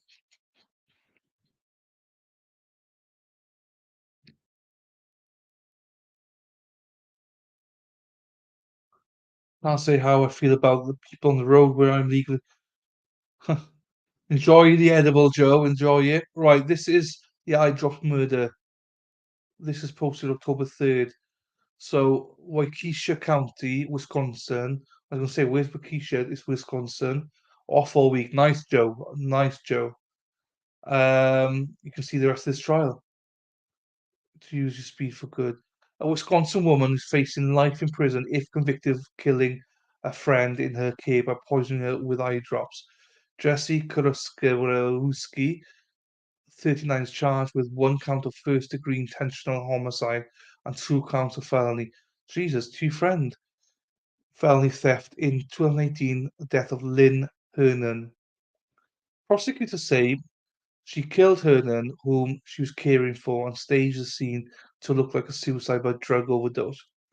Hernan reportedly died after drinking a water bottle mixed with six bottles of Visine. Visine. She told police Hernan was suicidal and had been trying to kill herself by drinking Visine vodka, according to a criminal complaint. Investigators say in total, Kurski stole $290,000 from her. $290,210.06 from Hernan before and after her death. Hernan died on October 3rd, 2018. Kurski was arrested July 9th, 2019. The trial is expected to start on October 23rd, 2023. Judge Jennifer Doro presided over the trial. Dara Brooks presiding over the case. So this is interesting then because, I mean, she did steal money, I presume. So, wow, Jonathan, it's good you're able to use your speed for good. I've had people pull over to me and throw food at my car because I was breaking early because of sick dog in the car. I was daring the person to get out of their car full look right to get away from me, and I will go absolutely berserk over my cars. They're lucky I had the intentions of going straight to the police department with pics of them on their plates instead of whipping ass. Because if I hadn't, I've had a dog, Jonathan. Um, Babysitter's family. Okay, let's have a look. How do they?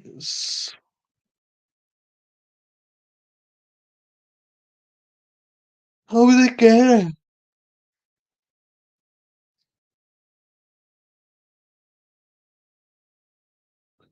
Hang on, let me get this. 2 secs. I'll try and get some more stuff. I didn't know we were doing it, so that's why I was Discord. Just set up a file on me Discord. No one ever used this. Thank you, Jonathan. You're the only user on Discord, I think, in on my Discord.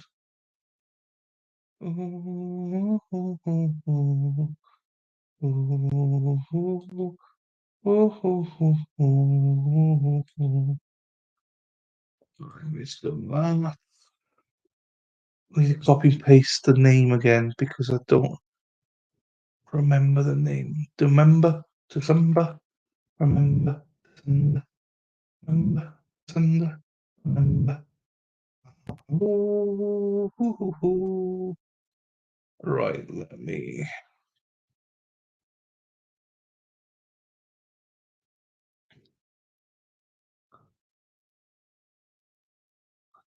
Right. Just so you know, I am now on As the Gavel Drops with Toxic Orchard. See if there's anything there that we can look at. So please, if you're not a member of As the Gavel Drops, I'll drop the link in here. This is them. Give them credit because I'm looking at their site now for um, documents to see.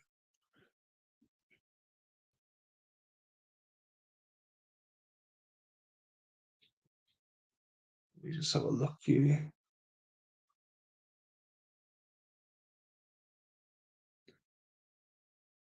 It's scheduled for 1, 2, 3, 4, 5, 6, 7, 8, 9, 10, 11, 12, 13, 14, 15, 16, 17, 1, 2, 3, 4. It's scheduled for 5 weeks, for 25 days. It's scheduled for. Now, that doesn't mean that it will be that, but it's scheduled for 15, 25 days. Attorney name. Also, they've had different attorneys. They had Maura McMahon, then she withdrew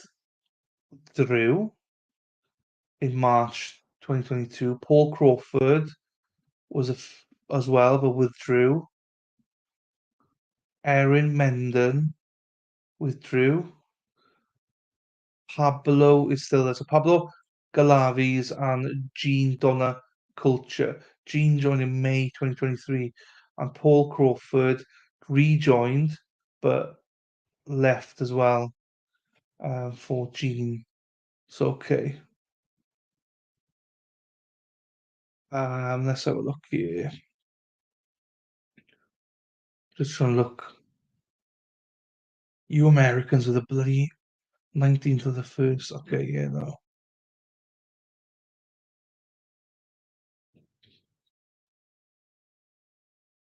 Oh, just so I'm just trying to see what this document's about before I 5th of the 8th, 9th of the. Oh, it's going backwards, that's why. Mm-hmm. Or case recalled for scheduling conference.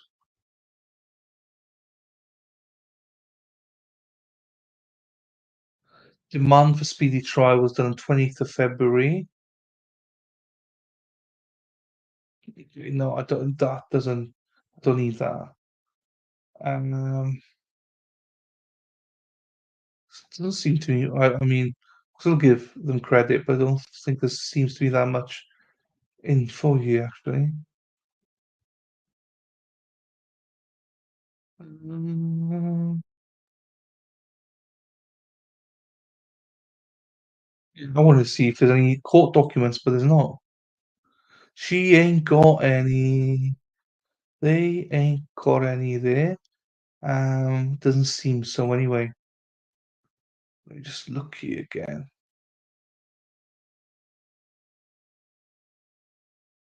Nope, nothing there.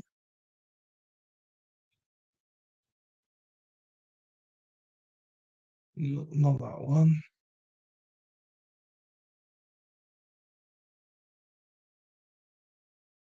So she's up for first 3 counts: first degree intentional homicide, count 2 theft movable property with more than $10,000, and count 3 theft movable property between $10 and $100,000. Escobar. Escobar. Right, I don't know. That's a bit weird because normally toxic is quite good to stuff like this, but doesn't seem to be anything here.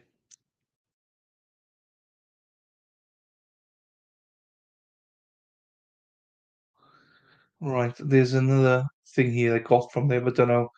Let's read this then. I don't know what it says in it. Um, but can't find her. So 3 charges, but can't find anything else yet. All right. Size prepping in alleged eye drops murder trial. Waukesha County Courthouse. Waukesha, the trial of a Franklin woman who allegedly murdered her friend with an eye drop spine. Court TV is broadcasting worldwide. Right, we know this. Right, nothing new there. So she later allegedly admitted to using Hernan's personal identifying information to get 2 loans totaling $4,000. A a pot Potawatomi, Potawatomi, Jesus, a pot Potawatomi, Potawatomi Bingo Casino Firekeepers Club card registered under her name also allegedly revealed a total loss of 44,000. Jesus. According to the complaint, detectives said the total fraud is believed to be about 210,000, with about 130 transferred by check from the victim to her. Other drugs are also found in Hernan's system as well as alcohol. And the defense theory of the case is Hernan's death was a suicide by mixed drug overdose. Like, which, in fairness, I can see until it came to the money element of it. The parties were in court Friday for hearing of pre-trial matters. The defense sought to add a witness, but Deputy District Attorney Abby, whatever, objected, saying the deadline to do so was in June under a previous court order. Defense Attorney Donna Kuchler said the witness worked at one of the banks involved in the case and was known to the state and would have important information to offer. Oh, so right. Judge Jennifer Doro denied the request, but said she would entertain it again if the defense filed a motion showing a good cause to have him as a witness. Well, I mean, either he's got good info or not. Lol, Jonathan, I wish everyone could taste my spaghetti. I'm pretty proud of this round of it. Sometimes something doesn't turn out right, but I did a good job this time. Well done. I like that you can applaud yourself. I like that. The two sides also pared down the potential jury pool, previously agreed to strike 18 of the people who replied to the questionnaire for cause. The state sought to strike 4 others for various reasons, and the defense sought to strike 44 more.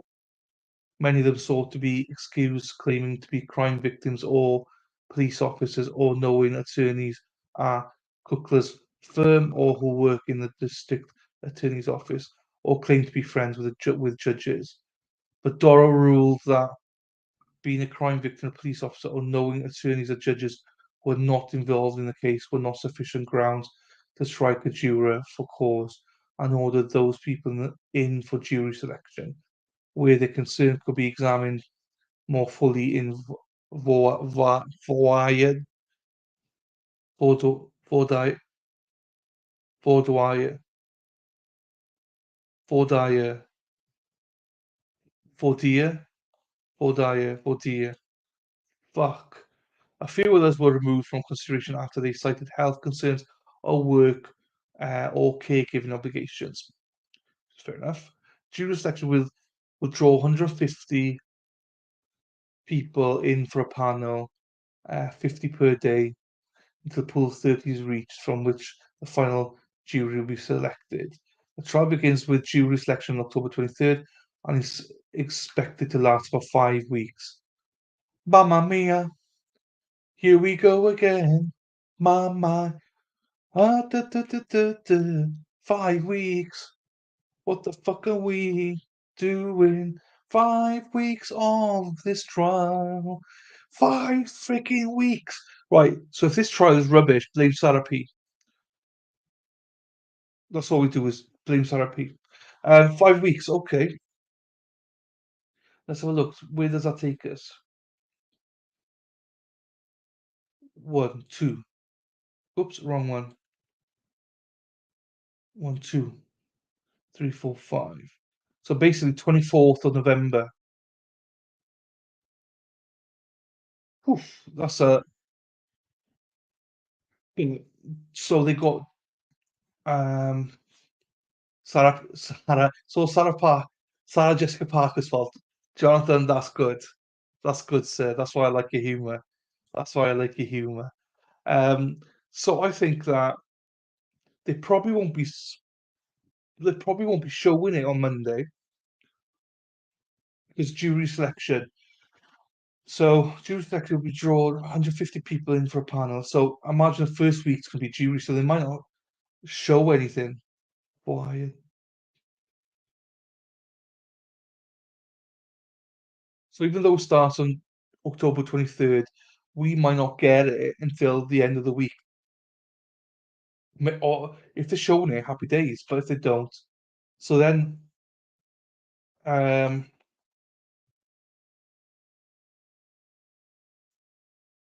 yeah. So if they don't, we'll just watch it. This is the next trial we'll watch. Put it like that. This is the next trial we watch. So if it's not live on Monday because of Monday, Tuesday, Wednesday, say because of jury selection, it's fine. We'll fill it in with other stuff. That's fine. But this is the next trial we're watching.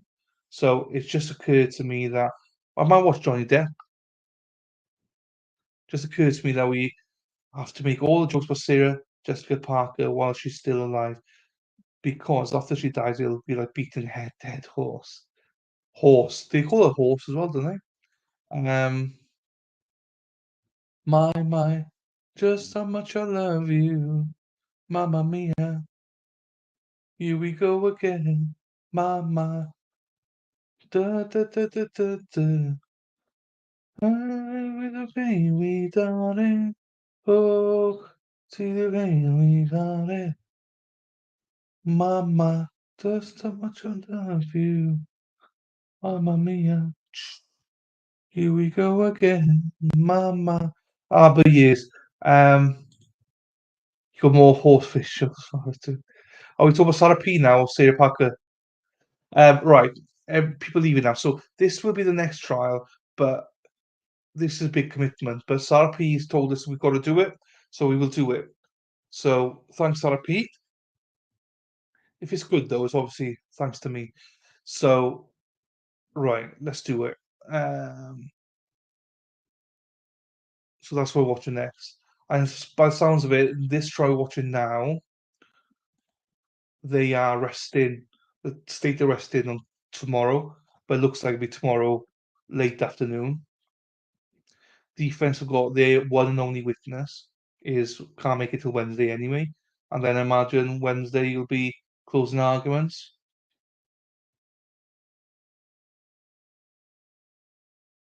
Is it closing arguments? She said something about opening. I don't know what she meant by opening.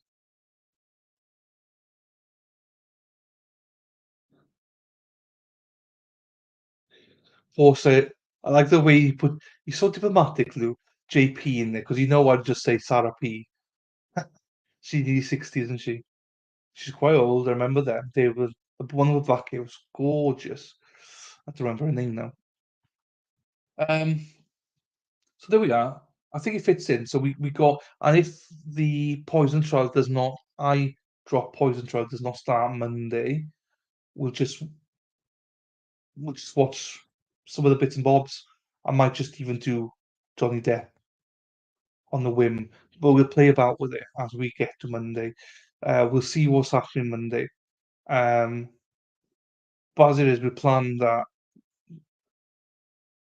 we won't watch anything else. Let's put it that. That is our next trial, even though it's 5 weeks. But as I said, if it's crap, we blame Sarah P. If it's good, then I'll take the credit. So,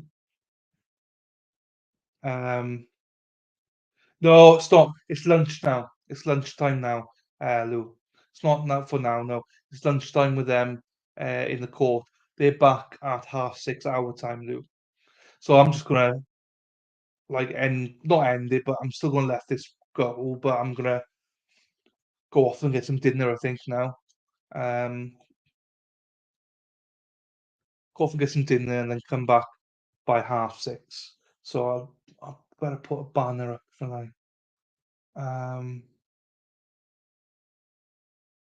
to say the court. Oh, here we go. There we are. So it's set up ready for since the last one. So all right, fine, guys. What we'll do is I'll go offline now and remove myself. Go make some dinner. I think I've got some sausage. I need to cook some sausages, and I think I'll have some chips or what do you call them, fries. So that's what I think I'll have for dinner tonight, and some baked beans maybe. I need to cut my hair as well. I need to shave as well for the ladies, but try to grow it as well. So anyway, right, we're back at 8 p.m. Yeah, cool. No worries, Lou. No worries, Lou. Champion. So I'll be back at about 6:30 UK time, which is 12:30 Central Time, 1:30 Eastern Time, 7:30 European Time, 10:30 Pacific, 11:30 Mountain Time. Look at me smashing them out. Right, enjoy your spaghetti bolognese. Everyone, enjoy your working. Yeah, I'll see you in about just over an hour. Oh, hopefully people come back. Normally people don't come back or they forget, but hopefully you guys remember to come back. And with that, I'll see you in a bit, guys. Ta.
Here we go.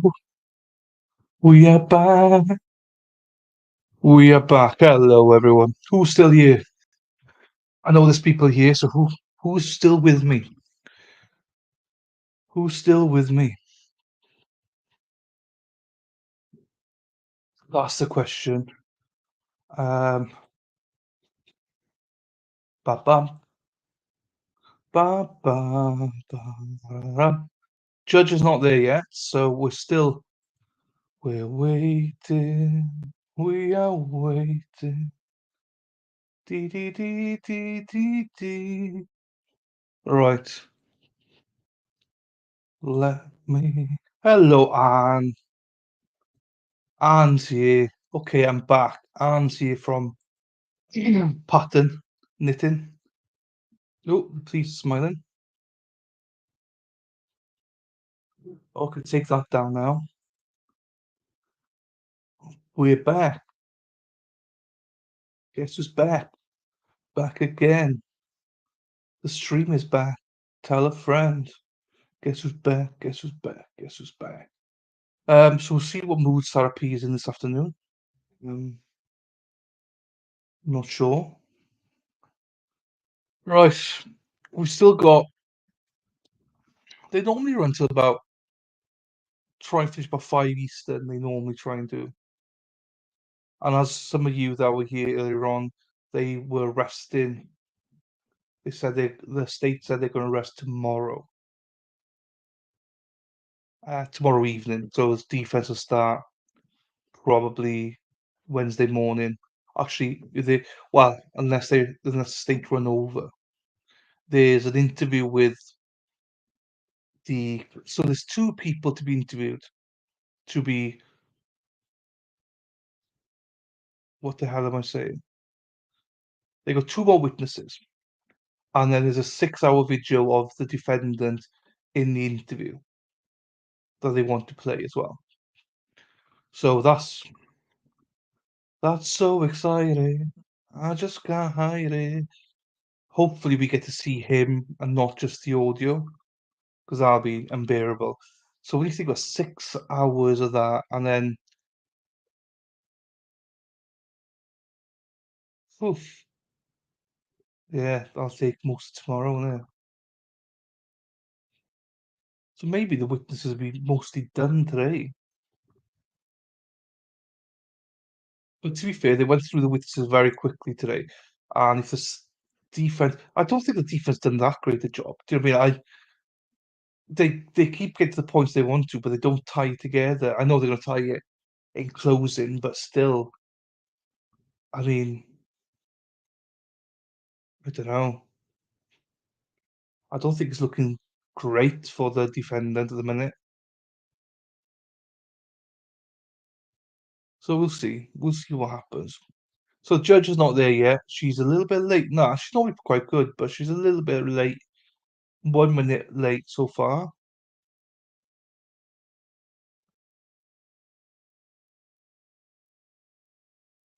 Yeah, I would say it's looking good, Joe. But hey, we never know. But I don't think they've slam dunk proven it either. You know, um, I still don't know how they are going to say she was alleviated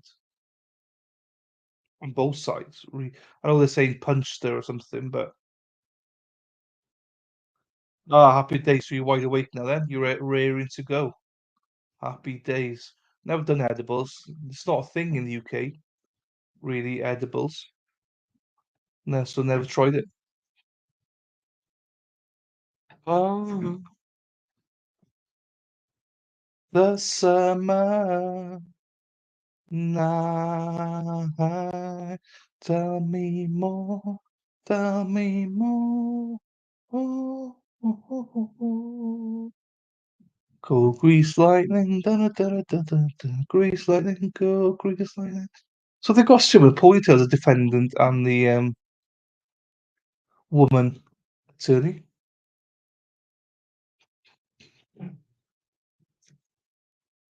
Bunch, bunch, bunch, bunch, bunch, bunch. So we got Anne and Joe in the chat, and everyone else must be still eating or leaving, or I don't know. It's all good though. It's all good. It's all gravy, baby. It's all gravy, baby. It's all gravy, baby. It's all gravy, baby. It's all gravy, baby. To be fair, lately the judges have been great in all the trials, started on time, but she's a little bit. I don't know what she might be in the toilet. I have no idea where she is at the minute. 3 minutes late, and she's normally on time. And she does give long breaks, but I think it's sensible to give long breaks because for a juror, it's really hard to sit there all day. You need a break, you know. So I like constant, like quite a few breaks during the day. I would probably give them an hour lunch break, but I'd probably give them more throughout the day. Here the judge comes. The judge is here now. Wait, clap it up for the judge. Let's go, judge.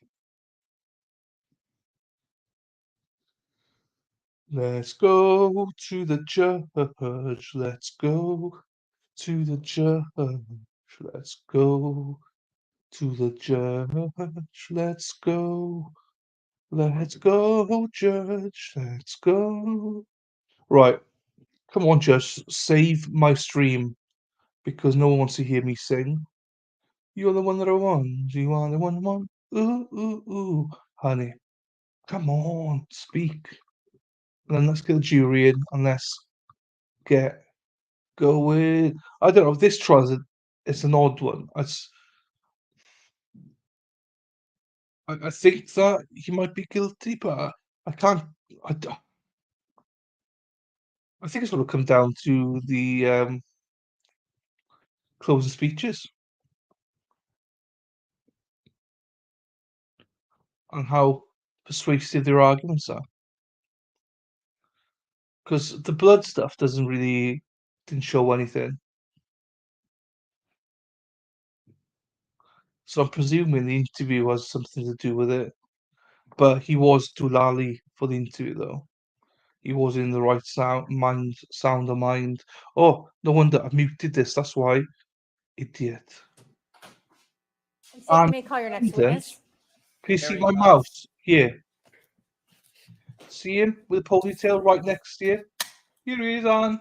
Here he is. This guy here, the ponytail. Hi, Emma. Hope you're well, Em.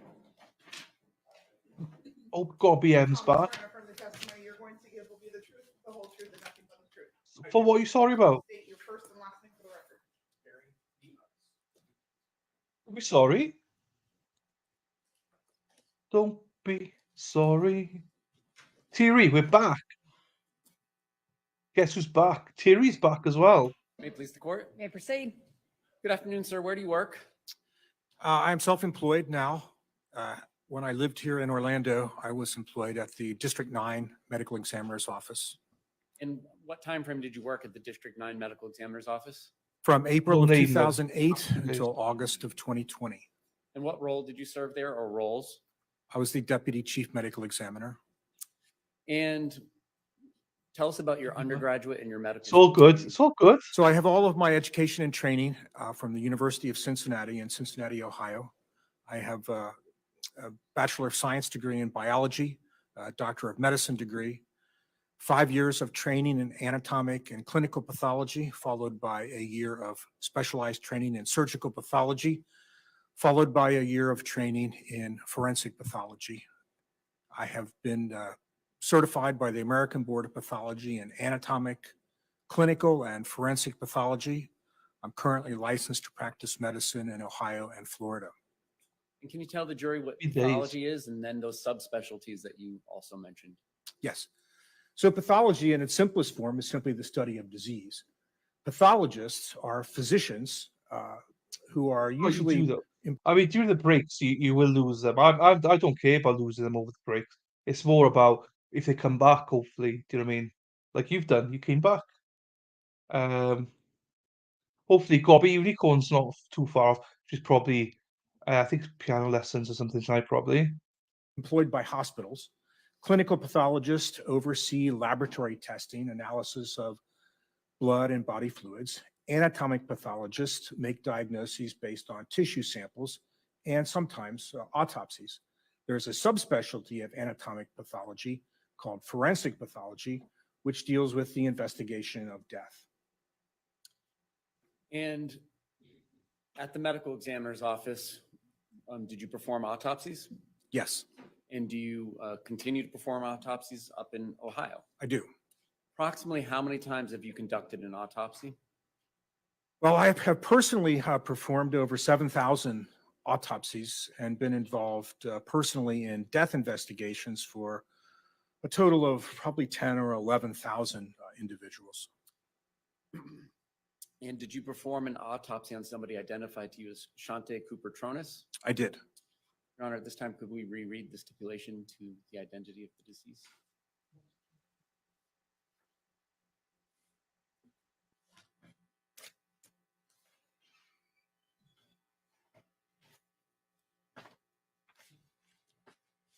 Is the audio okay, guys?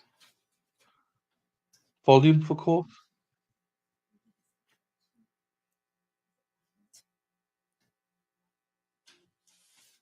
It was filed.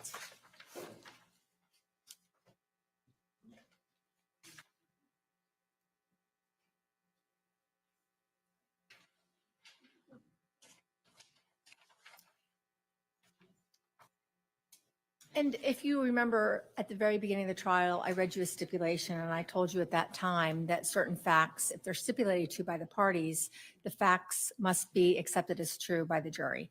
The amount of weight you put in the facts, that's up to each one of you individually. However, a stipulation, again, if it's agreed by all the parties, it's to be accepted as true. The Assistant State Attorney, Michael Joseph Smith, and Defendant David Tronnes, as well as his lawyer, Richard Zielinski, stipulate that the identity of the deceased in this case is Shanti M. Cooper-Tronnes. What do you mean by hot? Bit loud, do you mean? Your mic is a bit hot, unless you think it's hot. Do you think it's a bit loud? Is that what you mean, Anne? Tronnes. May I approach the witness with BR for identification, which is partially in evidence as states 68? You may. Is the autopsy process documented in photography? It is.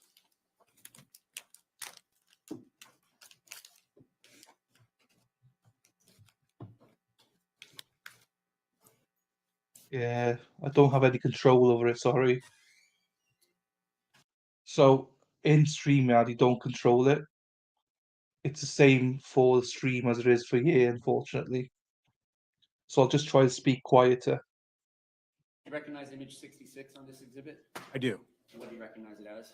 That is the deceased Shanti Cooper-Tronnes as she presents in our morgue after she's been placed in the body bag and transported to our facility. Your Honor, this time the state would use the rest of the images. Oh, hang on. Without I can try objection, this that's now. 79. And Let's try is the something. entire external and internal autopsy process documented with photography?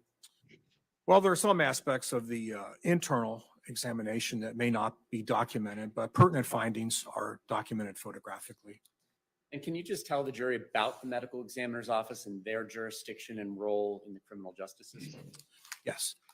So the medical examiner in the state of Florida is charged with investigating deaths that are due to violence. That is something that is not a natural disease process. And also in that regard, investigating deaths that are sometimes due to natural disease processes because we just don't know. So an individual is found deceased, has no medical history. They may be injured, they may not. They will come to the office and they will be generally autopsied to determine the cause of death. And have you ever given opinion testimony before about cause and manner of death? Yes, several hundred times. Have you ever not been allowed to give opinion testimony in these areas? No. So just explain to the jury, did you go out to the scene where these remains of Shanti Cooper-Tronnes were collected? I did not. The office sends an investigator. These are individuals who are trained to investigate scenes, and they serve as the eyes of the pathologist, if you will. And in this case, so one of our individuals was sent to the scene twice, I believe, in this case, to examine the body and to secure the body and make sure that the body was transported back to our facility intact. Do investigators from the medical examiner's office document their findings with photography? They do. Is that in part what you rely on when determining the ultimate cause and manner of death? Yes, frequently it is. And what other sorts of information in this case did you rely on besides the photography taken by the investigator and your findings during the autopsy, if anything? It's only one camera, you see, Joe, so they can't. It has to be behind him in this one, so it's not by choice. No worries, Sarah. It's all good. Hopefully, it will stay up this time. Hey, trust me, as a man, we all hope it stays up all the time. I'll try this mixer to see if it works. No idea if this will work or not.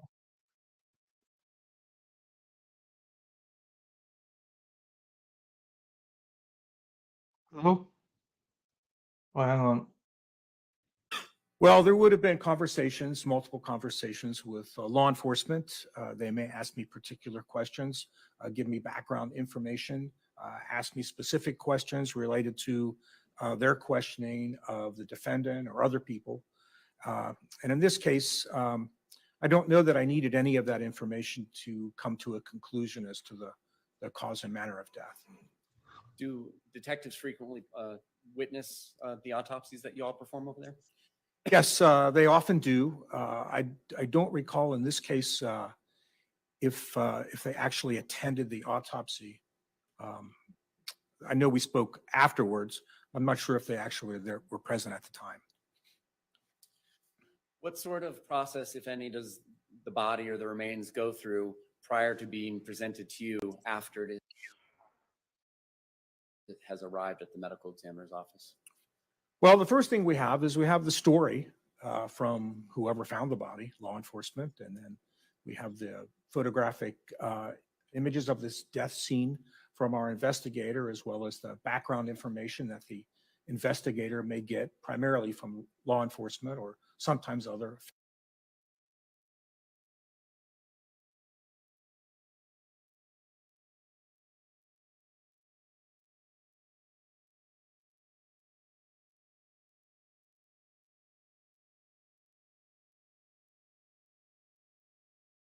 family members.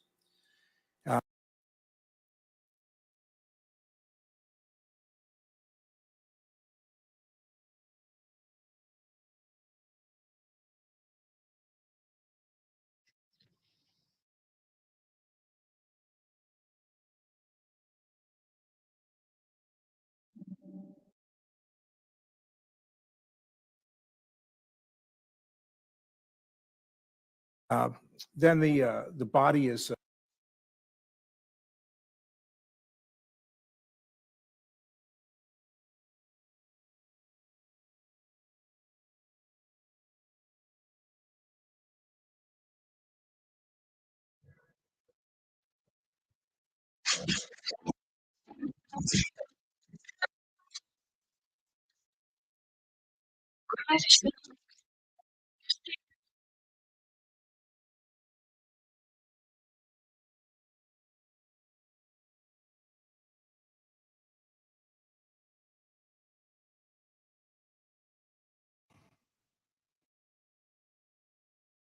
transported to our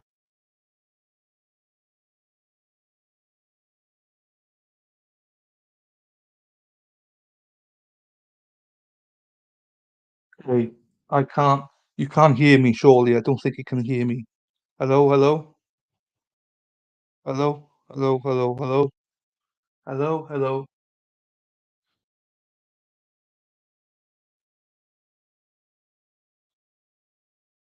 No one's speaking, so I don't know what you guys are hearing. Oh, you can hear me. Can you hear this guy though? facility where there will be an initial determination as to whether or not there needs to be any type. So I can't hear him. I'm just trying to test this out.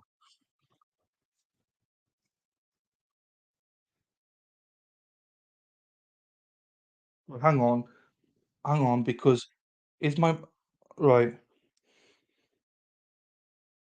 Hello, hello, hello, hello, hello. That's loud. This is more soft. Right, hang on then.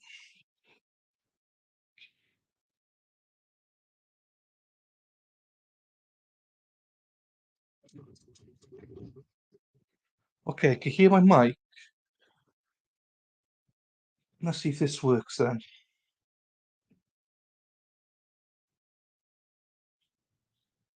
Bear with.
Oh, right. Hear me now, yeah?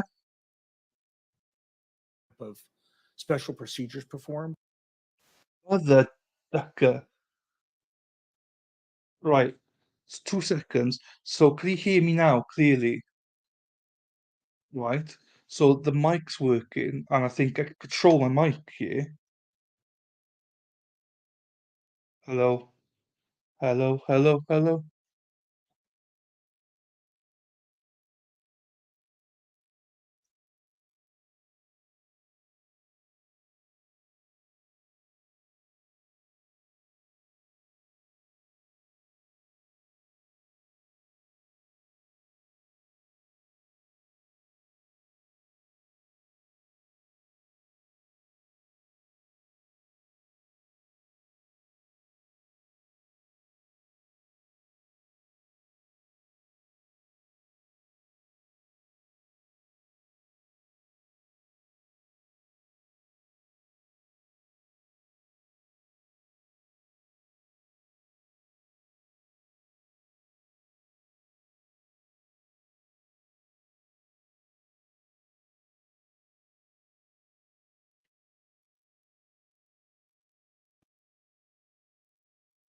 I believe in this case, there was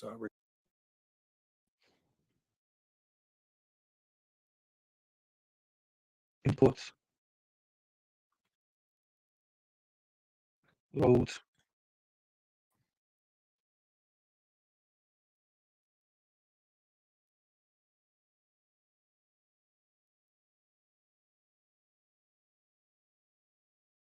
request from law enforcement to obtain swabs for DNA analysis from the hands and the neck, which we did. How's that?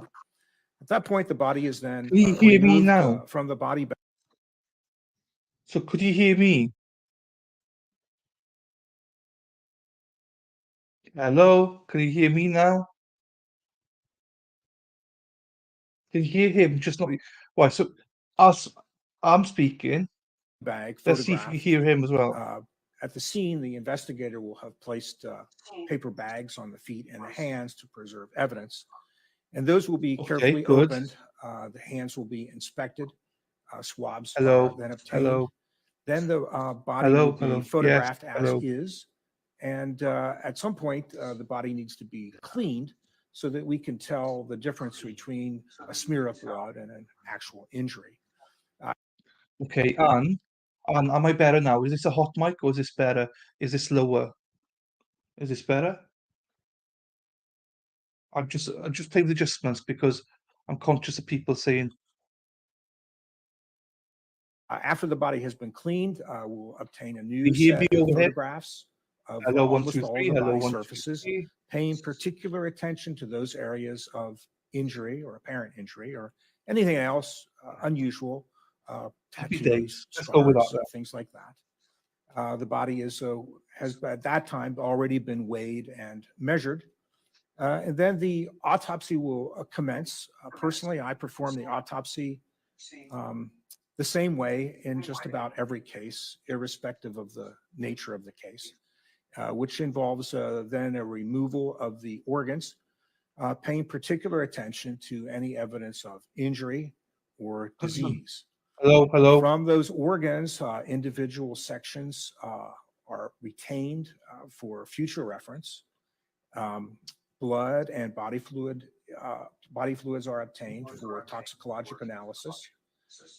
At that point, usually in cases of a traumatic death, the cause of death is apparent by that time.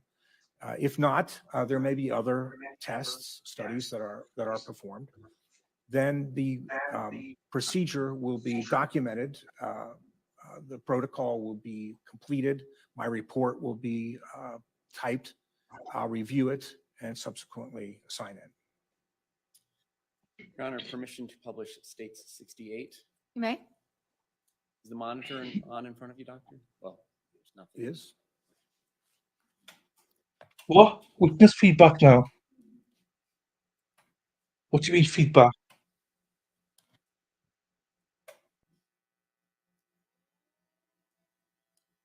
Image 66. What are we looking at here? So this is the decedent, and this is right after the bag has been opened, and there's smeared blood on the decedent that was probably didn't look like this at the scene, which is one of the reasons we take the scene photographs. Does the medical examiner's office have its own case numbering system? We do, and you can see that it is indicated on there as case number 18-0726. Is the medical examiner's office a law enforcement agency? No. But you work with law enforcement agencies on many of these cases? Yes. And is the date recorded on the date the autopsy is performed? It is. Image 71, what are we looking at here? So we can see. Thierry, I've no idea. He did say as well. Oh, the guy who gave the autopsy. He gave the autopsy. For me, there's no echo. There's no echo, Emma. So is it still an echo when I play him? Just let me know if there is. See here the decedent's left hand, and you'll notice that there is a paper underneath that hand, and that is the cut paper bag, which was placed on her hands at the scene by our investigator. Yes, Thierry. 72, what are we looking at? That's the back or dorsal surface of the left hand. Are there any signs of injury or trauma that you took note of? There may be a small mark there on the anterior wrist, or I'm sorry, the posterior wrist, the dorsal wrist. Yes, right there. 73? Same hand now. We're looking at the lateral aspect of the left hand. Any signs of injury or trauma? That same mark appears to be there on the wrist. 74? Now we're looking at the medial or toward the midline aspect of the hand. Okay, I don't know then.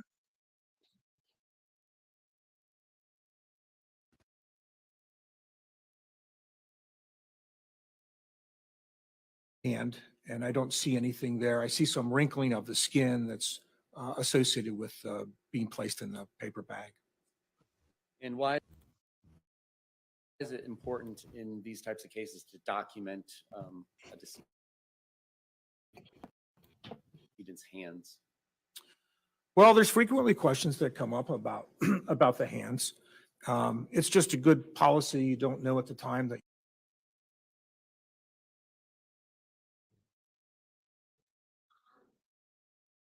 you're starting the autopsy, sometimes what questions may be asked.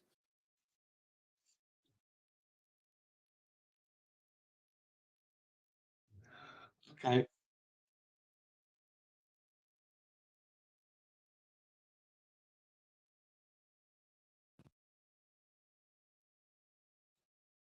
You with me? Yeah, I know, but no, I'm not playing on my phone at all. I'll just try to see if I've got any apps open. No, no apps open. Not there anyway here. No, I got nothing open, guys. So, but the difference is it's going through my speakers rather than my headphones. So I don't need the headphones, you see. But obviously you can't if there's echoes. For me, it's clear, it's perfect. But do you know what? I'll have to take it all off because I don't know what else I can do. Oh, hang on, let's go this way.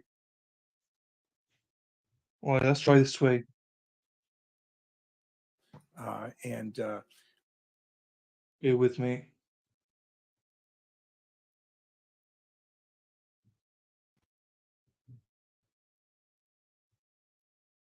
often when people are killed, there will be a struggle and they will have some How's that? marks on their hands that could be important.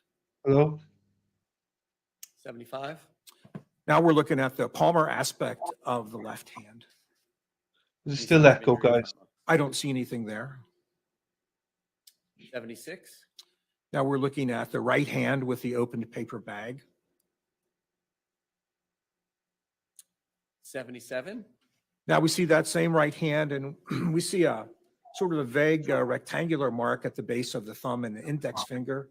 And that's a slight abrasion. And then we see a more well-developed drying abrasion on the wrist. What is an abrasion? An abrasion is Okay, what I'll do is I'll just take it all off.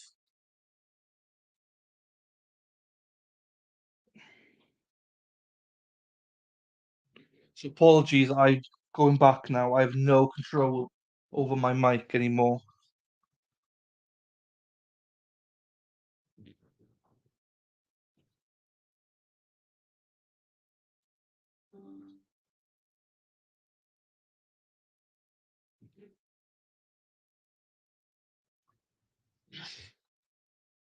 All right, just go back to normal.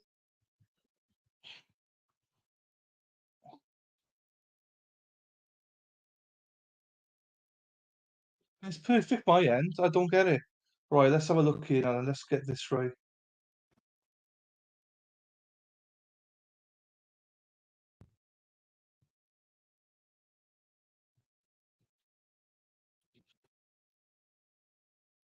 simply a superficial skin injury, like a skinned knee. That is an abrasion. Oh, I can't hear the bloody thing. Hang on. Oh, wait a minute. I've been a minute.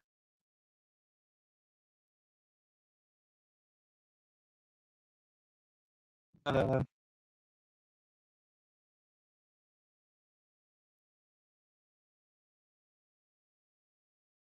hang on then. System.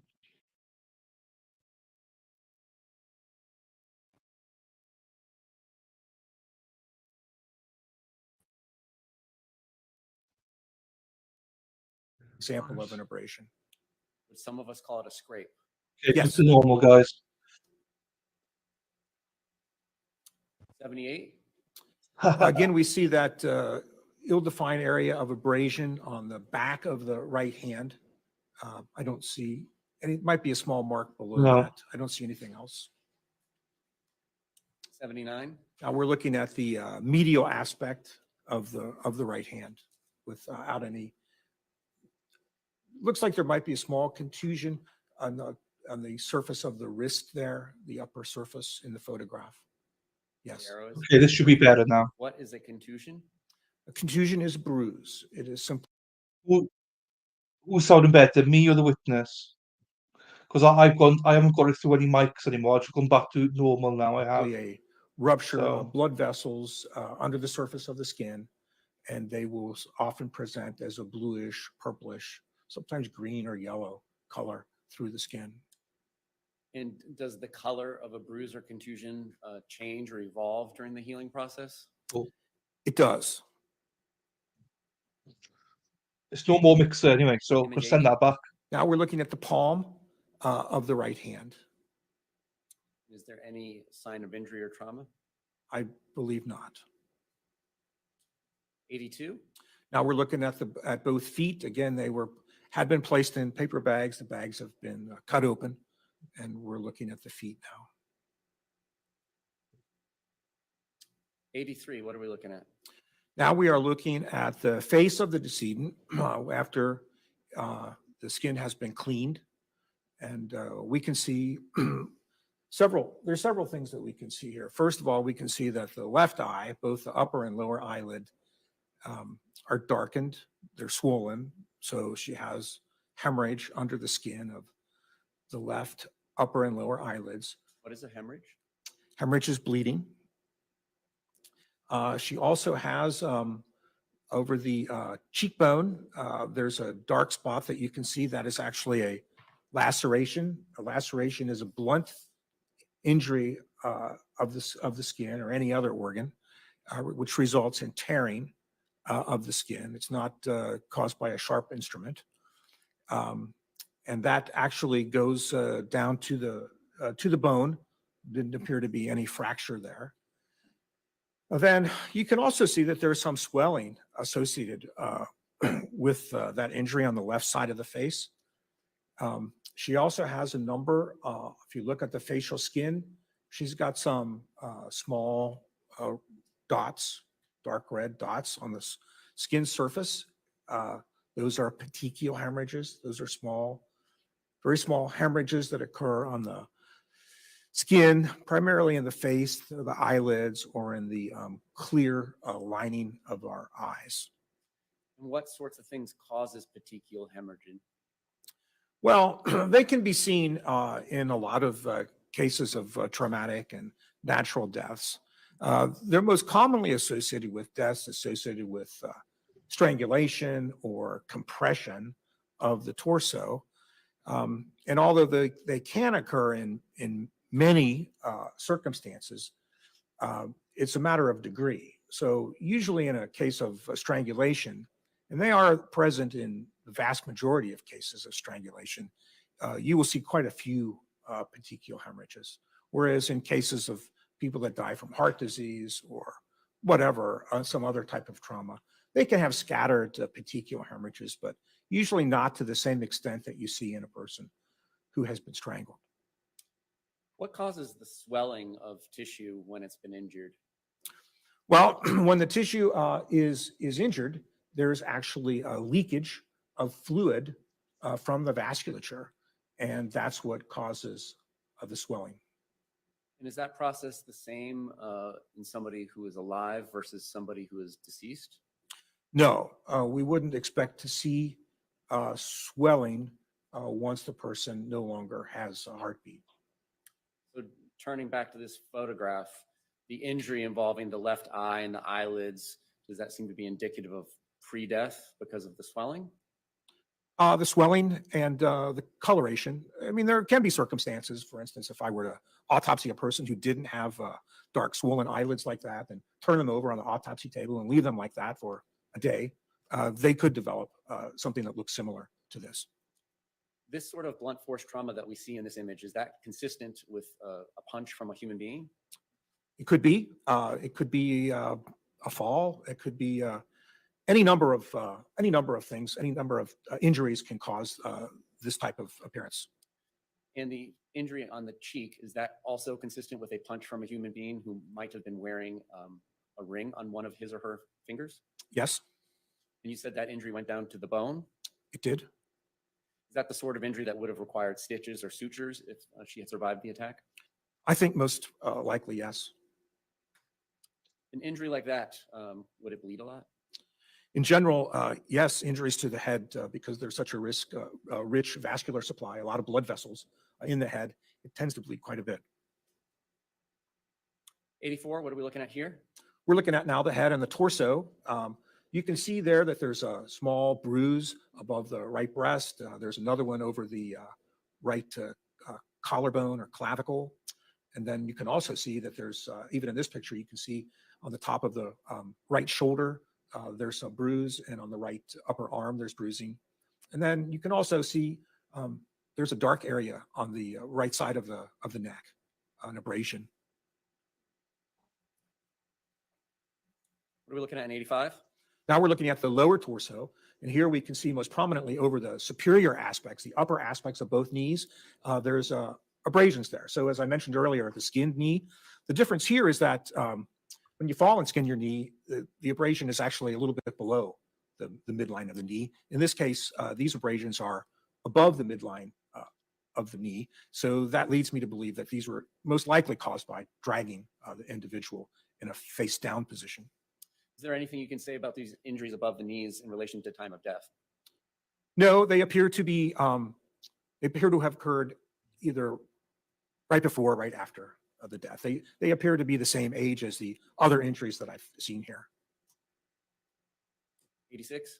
Now we see the knees again with the rest of the legs, and I don't believe there are any other injuries there. 87? So now we're looking at the left side of her face, and we again see in better detail that injury over her cheekbone. And you can see that it is, I think you can appreciate from that picture that it is deep. It completely goes through the skin surface down to the bone, the zygomatic arch, which is the portion of our skull that forms the cheekbone. In this picture, you can also see that she's got an injury to her ear. Back here, you can see that there's dark red area of her ear. That's an abrasion. 88? Now, this is a close-up of that injury in the cheekbone area. And so now we can see that not only is the skin split there, but you can see that there's a surrounding abrasion, which is termed an impact abrasion. So this is an example of a blunt impact injury, which caused a laceration of the skin and a surrounding abrasion. 89? That's a close-up of that abrasion on the left ear. 90? Now we see the right side of her face, and she's got a couple of things going on here. Number one, you can still see a lot of those small dots, those petechial hemorrhages on the skin. You can also see now that on her right cheekbone, just below it, she's got some discoloration there. That's a bruise. And then also she's got at the angle of the jaw, the mandible here, in this location, she's got another area of bruising. And then you can also now see that more prominently, you can see that area of abrasion on the anterior neck.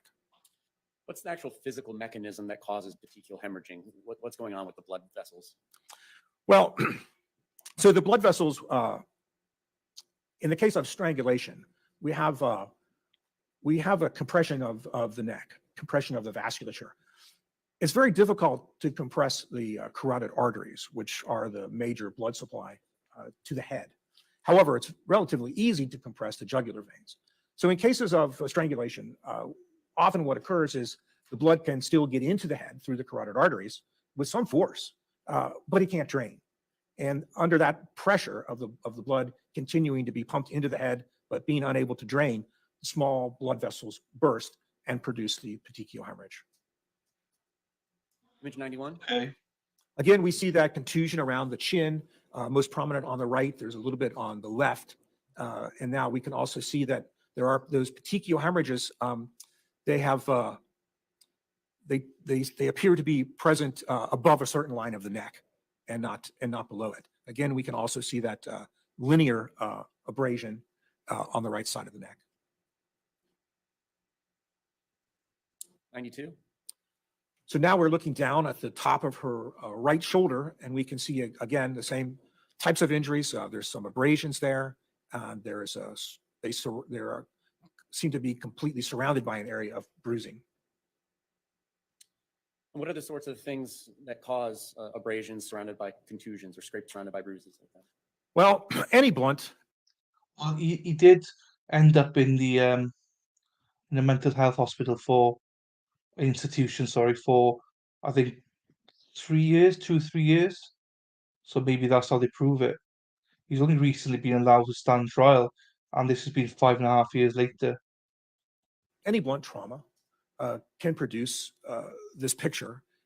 You see these kinds of things in cases of strangulation because it's either the attacker or the victim. In the case of the victim, it would be them trying to remove or move the hand or the arm or the ligature. In the case of the attacker, it's usually the fact that the victim is fighting back, struggling, and there's some pressure put on a part of the body, either by something in the person's hand or by their own fingernails or something else. You mentioned the word ligature. Can you spell that for Madam Court Reporter and then tell us what you're talking about? Ligature. A ligature is like a rope or a cord that is frequently used in strangulation or hangings. This is the ME. 93.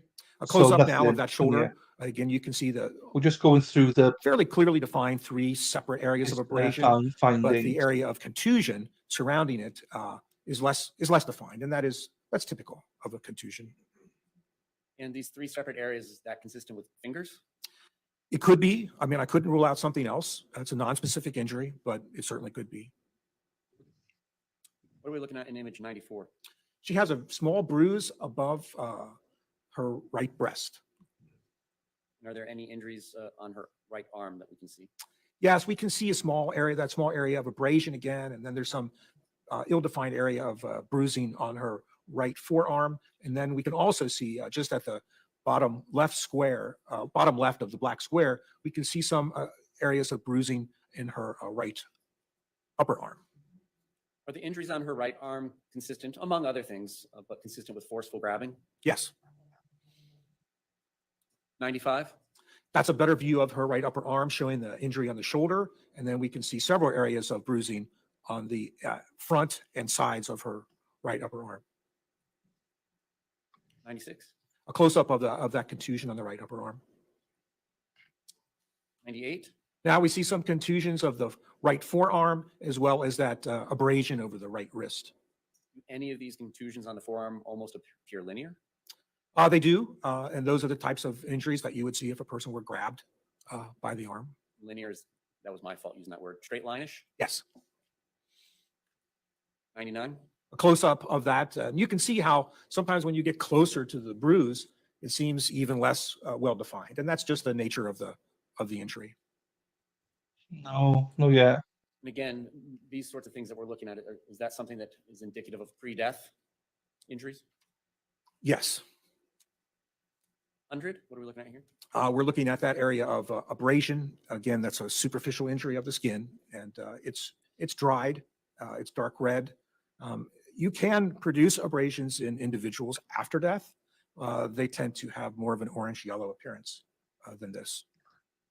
Push me, pull me. It's been all right, actually. It's been quick. So they're finishing tomorrow.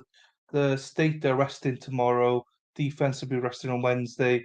So yeah, you can catch up. But it's been okay. They've flown by all the witnesses. We have some tech issues, so I'm not really sure. I don't think they have.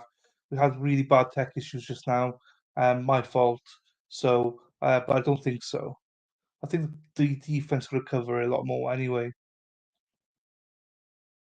Ah, mother. 101. Again, the right hand showing that pretty well-defined abrasion and some contusions on the back of the right wrist, and then also at the base of the thumb and the index finger, we see that sort of triangularly shaped I think it's actually a very superficial abrasion. Among other things, are those contusions or bruises around her wrist consistent with fingertips? It could be, yes. 102? A close-up Now, of that on, triangular area of superficial abrasion on the right hand. 103?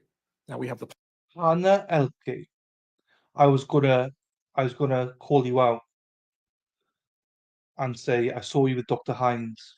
You cheated on me. I'm joking. I saw you there. I was going to say hello, but I was like, no, I'm not going to joke about it in the chat because he sounded quite serious. So, but I did see there. I went over to give a like. I saw you there. I was going to give you a cheeky message, but I was only joking anyway. So welcome back. Not really. Nothing clearer. Nothing clearer. Well, nothing clearer for me anyway.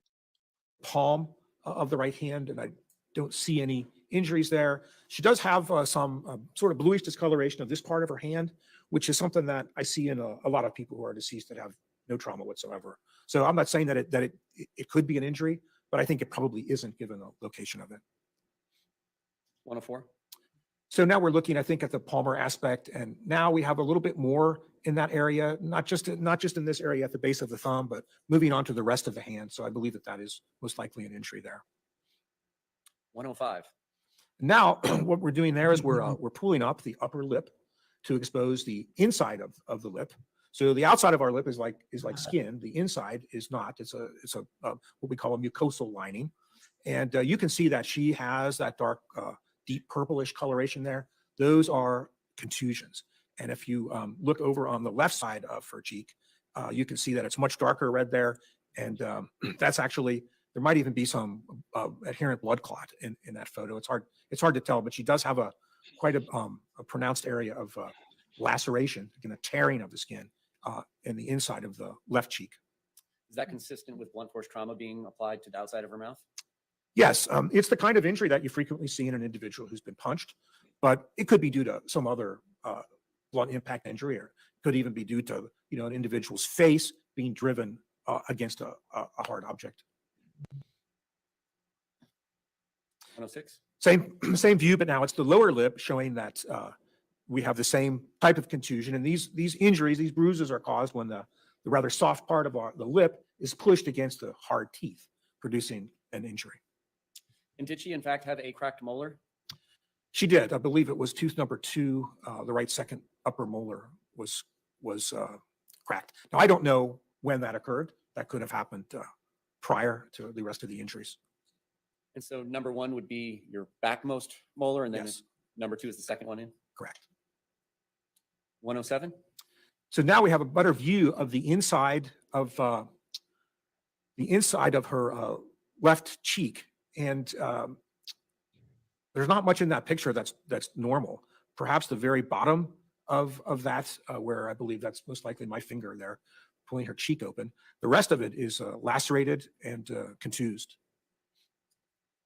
108? Now we're looking at the right side. Not a great picture, but we can see that there's a similar process going on the right, but not to the same extent as we saw on the left. 109? Now we have a small area of abrasion over the left hip, and I don't know if we can see much in the way of contusion on her arm there. Difficult for me to see from that photo. And then there looks like there's a small abrasion on her left side of her chest below the breast. 110? These are the contusion on the forearm. Again, at the close-up, it seems to almost blend in with the rest of the skin. 111? We can see a very small area of contusion on the back of her left wrist, and perhaps some contusion on the back of the hand, also at the base of the index finger. 112? That's the base of the index finger, and we can see that the crease that you see there, the indentation, that's due to a wrinkle in the paper of the bag. That's not an injury itself, but you can see that there is a bruise there, an area of darkened purplish discoloration. 113? Now we see an area at the costal margin. That is the margin between the rib and the abdomen on the left, and we see an area of bruising there. Where the picture is? That's correct. 114? Now we see a better image depicting the bruise that is above her right breast. With the And then very The small neck. areas of Joking. bruising above her left breast. 119? That's the area of bruising. And then you can see centrally, there's very, very small pinpoint areas of abrasion and centrally located within that bruise. Consistent with blunt force trauma? Yes. 120? Now we're looking again at that left costal margin between the rib and the abdomen. We can see that there's small area of abrasion there. 123? And now we're looking at those areas of abrasions on the front aspect of her knees. 124? Close up showing the area of abrasion, and you'll notice centrally it seems to be confluent. wow. It's all the same color. And but as we get out to the edges of it, it appears to have more of a pinpoint type of pattern, and that's due to the you see how the surface of the skin there is not completely smooth. Each hair follicle has a small muscle associated with it, and it causes the flesh to be raised there, goose flesh or goose pimples that occurs even when we're dead. And what happens is when you drag the surface of that skin, it's the areas that are most prominently raised. They're the first areas that are going to be abraded. And so centrally, it doesn't matter. It's all abraded there. But as we get out to the edges of that, only the areas that were raised now appear injured, and the rest of the intervening skin is normal. 126? Just another photo showing the abrasion over the knees. 127? And again, probably better demonstrated in this picture than in the previous. You can see how, as we get to the periphery, that the area of injury is limited now only to those raised areas of the flesh. And what, if anything, can you tell us about the center-ish area of the lower left abrasion that's darker colored than the rest of it? It's just an area that was subjected to more pressure and bled a little bit more than the surrounding area. 129, just with scale? Same area of abrasion. What are we looking at here in 132? Okay, so now this is a good picture of her anterior neck, the front of her neck. And so we see again on the right side of her neck, there's that area of abrasion, which in some of the pictures looked like a straight line. But in this picture, you can see it's not really a straight line. And then in addition to that, you'll see these small areas of abrasion, and then you'll see a number of these petechial hemorrhages. There's also just to the left of the midline, you can see there's a fairly well-formed contusion there. And then on both sides of her jaw now, you can appreciate in this picture that she has these sort of reddish, purplish contusions on both sides of her jaw. These injuries taken together, are they indicative of anything to you? Well, at this point, not having done the internal exam, but seeing what I saw now, I think any forensic pathologist with even a minimal experience would say this is probably strangulation. 133? So now we're seeing with the ruler in place, we're seeing those small areas of petechial hemorrhage and abrasion. And at the top of the ruler there, you can see the area of bruising on the jawline. 134? Same thing. We're looking now and we see areas of abrasion. We see the contusion. We see the injury to the left cheekbone and also the injury to the left ear. And notice in this picture how it's not just that area of abrasion on the ear. I'll demonstrate it on my right. It's not just that area of abrasion here, but the whole top half of her ear is discolored. That is also a contusion. Indicative of blunt force trauma? Yes. 135? Now we can see pretty clearly here the small pinpoint hemorrhages, the petechial hemorrhages spread over the face, the skin of the face and the upper neck. Seems to stop at a line about midway in the neck, which is often seen in cases of strangulation. And then we also see that area of contusion more well developed and visible on the jawline than it is on the left side of the neck. But that is also an area of injury. 136? So now we're looking at the left ear, and then it's been folded forward. And we see two injuries here. One is the crescent-shaped injury between where the ear attaches to the scalp. And that is, again, a blunt force injury. That's a tearing of the ear. You could just imagine if more force were applied, it might just loosen the entire ear. And then below it, is another Yes, Tom.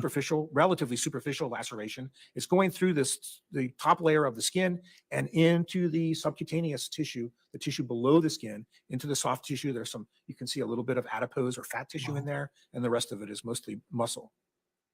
Is anything that we see here consistent with her having worn kind of a stud earring, which had the pointy part still poking out and then the back clasp?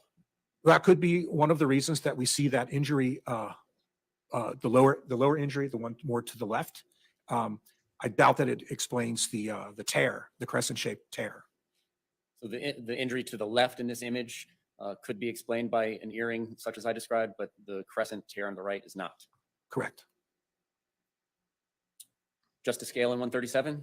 Yes, a close up, and again, now you can see a little bit better that there's a bruising involving the ear itself, as well as the lacerations, which we talked about earlier.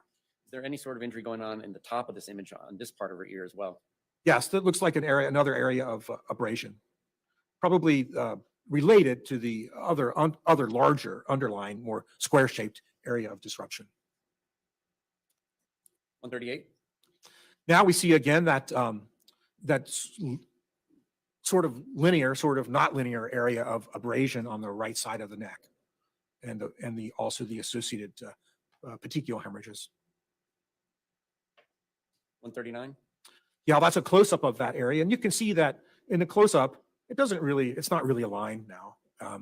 It's probably a number of different scrapes. I mean, given what I know about the case and the conclusion that I came to, I would say that it most likely represents it's either the attacker's, something in the attacker's hand pressing against the neck skin, or the victim, the decedent's attempts to remove the attacker's hand from the neck.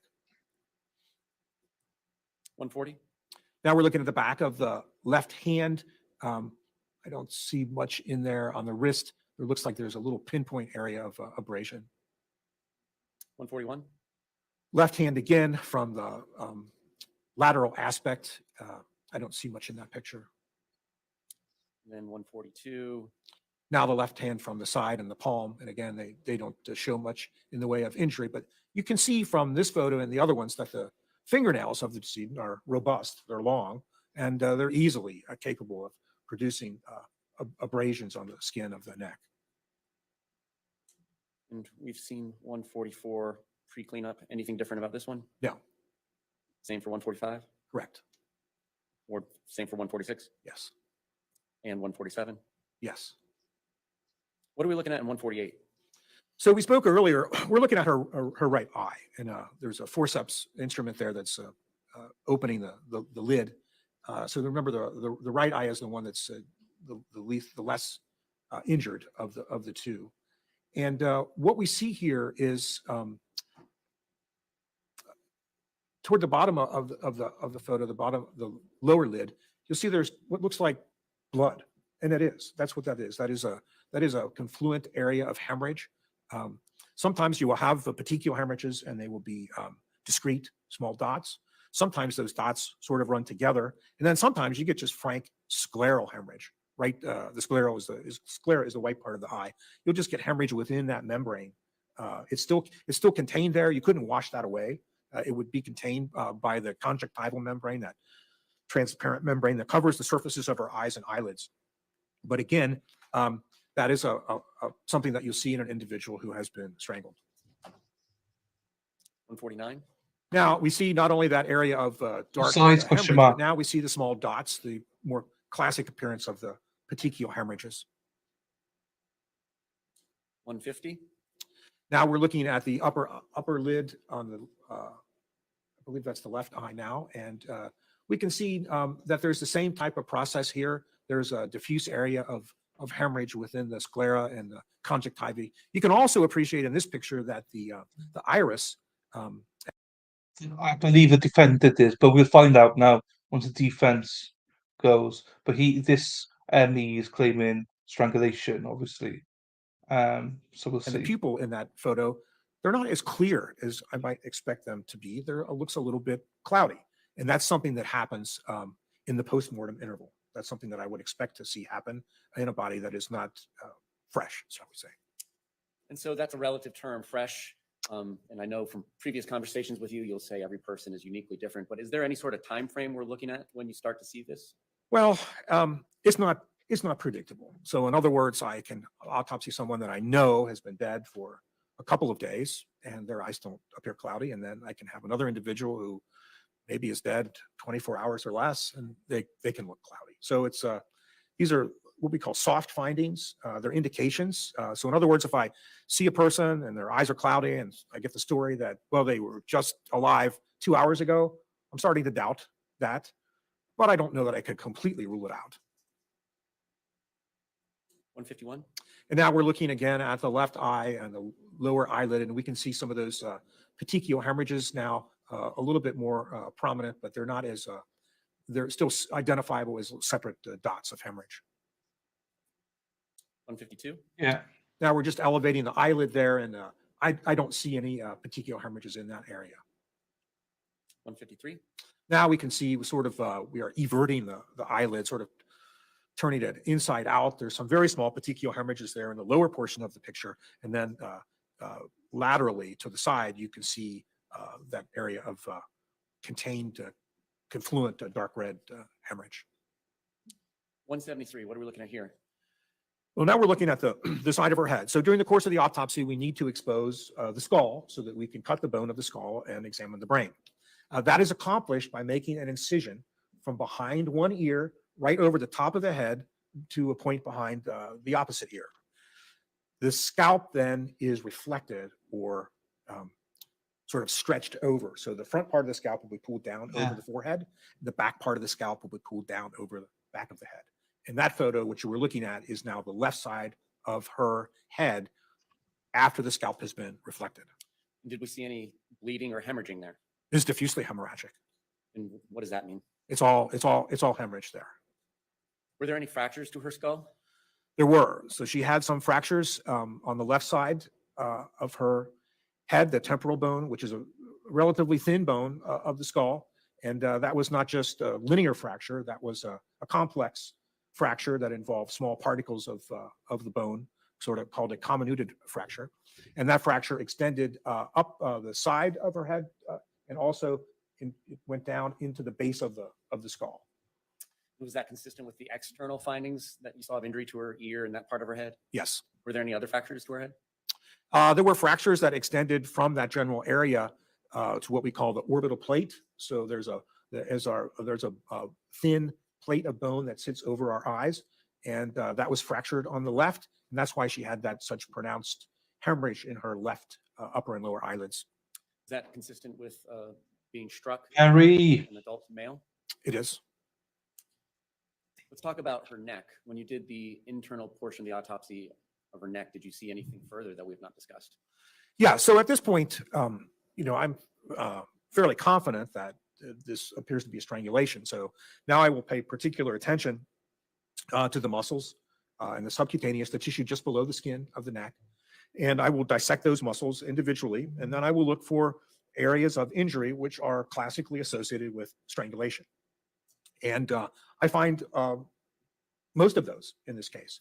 So there is most famously, I think, is the hyoid bone, which most people associate with strangulation. It's actually not the most commonly injured structure in the neck in strangulation, but it is one of them. And in this case, that U-shaped bone gets, when a person is strangled, that bone is pressed against the spinal column of the neck, which is unyielding. So massive area of bone.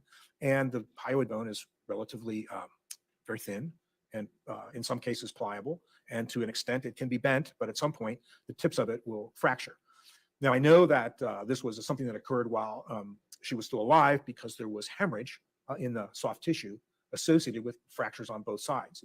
The other structures that are commonly injured are injuries to what's the thyroid cartilage. And we can all feel the thyroid cartilage. In men, that's the Adam's apple. That's part of the thyroid cartilage. Now, the thyroid cartilage has two horns that come up, and they actually communicate via a thin wisps of fibrous tissue with the tips of the hyoid bone. And in this case, both of those horns of the thyroid cartilage were fractured. In addition to that, she also had hemorrhage in the muscles that were overlying the larynx and in the soft tissue that overlies the thyroid gland, which is present on either side of our neck. And those, she also had some hemorrhage in the thin layer of the cervical spine, the bony part of the neck. She had some hemorrhage into the soft tissue there. So these are all markers of force. These are not injuries that in and of themselves are going to kill a person. They just indicate to me that force has been applied to the neck, consistent with strangulation. What are we looking at here in 185? So at the time of the autopsy, as I mentioned before, we did obtain swabs from the hands and the neck. And this is the packaging photo to indicate these are the specimens that were obtained. They have the case label on them. That little thing that looks like a seagull is actually my initial. And this indicates that we have head hair, fingernails right and left, and the swabs from the hands and the neck, as well as a blood spot card in that envelope. And were you requested to also get oral, vaginal, and anal swabs of this victim? Yes. And any belongings she had, such as the jewelry she was wearing and her clothes, would have also been packaged up and submitted for collection by law enforcement? Yes, they were. All right, we can have the lights, Madam Clerk.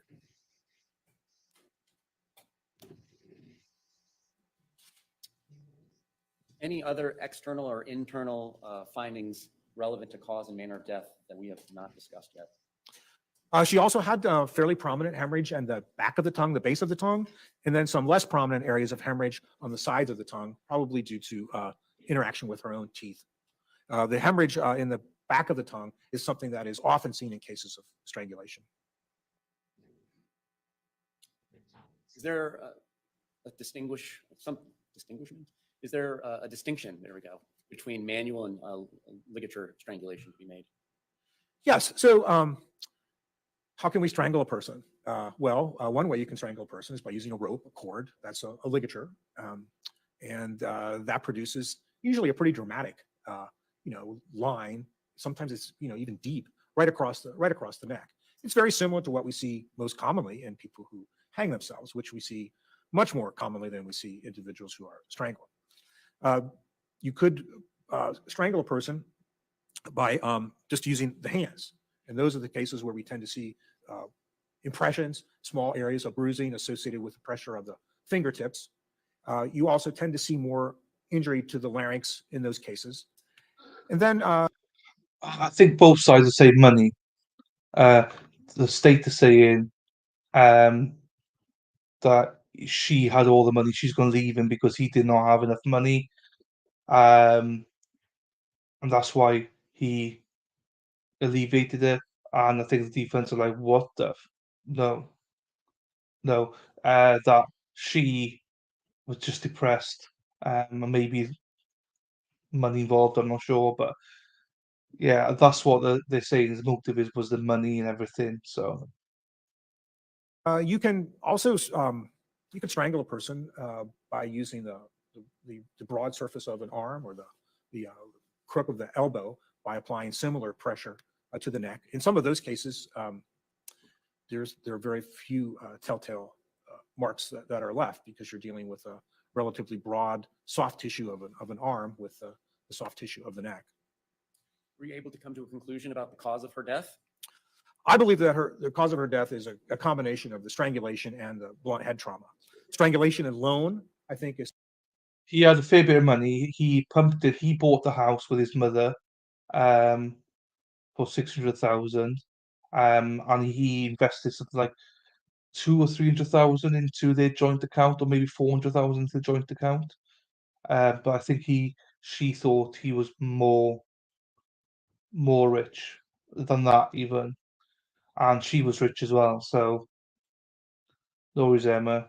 How many chats are you in, then? Yeah, that's why you're quiet, is it? You're in so many chats. Sufficient to explain the death. She's obviously been strangled. And I He think the wasn't- blood trauma to the head alone Yeah. may be sufficient. So in this case, I can't say for certain. I know that both the head injury that we saw there, that she was alive for both that and for the strangulation. Manner of death. What is the 5 different manners of death a forensic pathologist can attribute to a death? So as I mentioned earlier, the whole purpose of the autopsy is why the person died, the cause of death. And that's just the physiologic derangement that causes a person no longer to be alive. Blunt head trauma, strangulation, cancer, pneumonia. But in the world of forensic pathology, we're charged not only with identifying the cause of death, but also the circumstances under which the death occurred, the manner of death. And the manners of death are natural disease, accident, suicide, person took their own life, homicide, death as a result of the action of another person. And then sometimes when we can't tell because we simply don't have enough information based on the condition of the remains, or there's two equally likely possibilities, say accident versus suicide. And then cases like that, we will use the term undetermined for the manner. Were you able to decide upon a manner of Shanti Cooper-Tronnes' death? Yes, in this case, the manner of death is homicide. And why is that? Because I don't believe that there's any way that this individual would have sustained those injuries as a result of accident. I don't believe that they're consistent with a self-inflicted injury. It's definitely not natural disease, and it is almost classic for strangulation. Is this consistent with a fall into a bathtub, either striking her head or striking her neck or both somehow? Well, certainly there could be some component of that, but it doesn't explain the extent and location and quality of those injuries. And what actually caused her death? What was the mechanism of death or causes? Well, in strangulation, what we're dealing with here is a type of death that's generally classified as asphyxial or asphyxiation. And there are different types of asphyxial deaths. The bottom line is there's a deficit of oxygen. So in this case, in the case of strangulation, you're compressing head, therefore new blood can't get in. The brain is starved of oxygen. It's not only starved of oxygen, it also can't rid itself of the metabolic waste products that are produced constantly while we're alive. So there has to be good circulation to the head at all times. Just a few minutes without that circulation, or even less, can result in loss of consciousness and death. To follow up on that, to cause one's death through strangulation, is it anywhere like those movies that depict it being instantaneous? Well, there aren't many areas in my field where we can resort to experimentation. We can't shoot people, we can't hang people. Not to be facetious about it, but so you end up dealing with the accumulation of the cases that you and your colleagues have done. So there isn't really a sorry, what was the question again?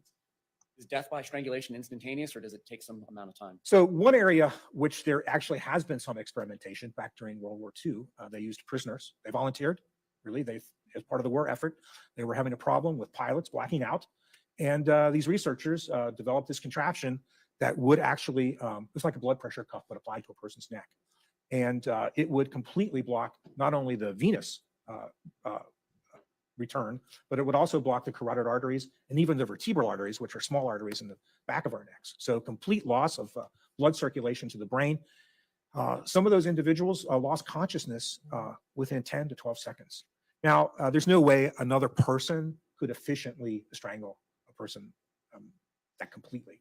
So, and because there's often a struggle during that time, the person doesn't die right away. How long does it take? I really don't know, because we haven't done those studies, and we don't know how this person was strangled. We don't know if it occurred with overwhelming force all at once, or it was a little force and then a little bit more force and then a little bit less and a little bit more. But certainly you could accomplish asphyxiation within a period of minutes. That's, I think, being generous. Now, because we have a lot of people that video and post videos, we see people who have been placed in chokeholds.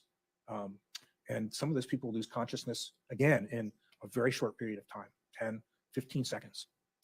External injuries that we saw to her head, you testified earlier that can produce significant amounts of bleeding? Yes. Such that it could saturate a carpet? Yes. And the padding underneath the carpet? Yes. If that person is there and not moved during this bleeding process? Correct. Are all of your opinions offered today offered within a reasonable degree of medical certainty? Yes, they are. No other questions. Thanks, Dave. Okay, that now Fence cross. it's important. So he can say all this, and he's saying it's homicide and strangulation. Obviously, that was up to it'd be interesting to see the cross. Also, now they have to place this guy there as well. So just because it's homicide doesn't necessarily mean it's him. Do you know what I mean? So here we go.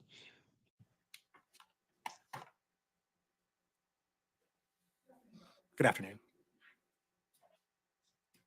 Now, What's that, you trousers testified or it's your skirts? job to determine the cause and the manner of death, correct? That's correct. Not the who.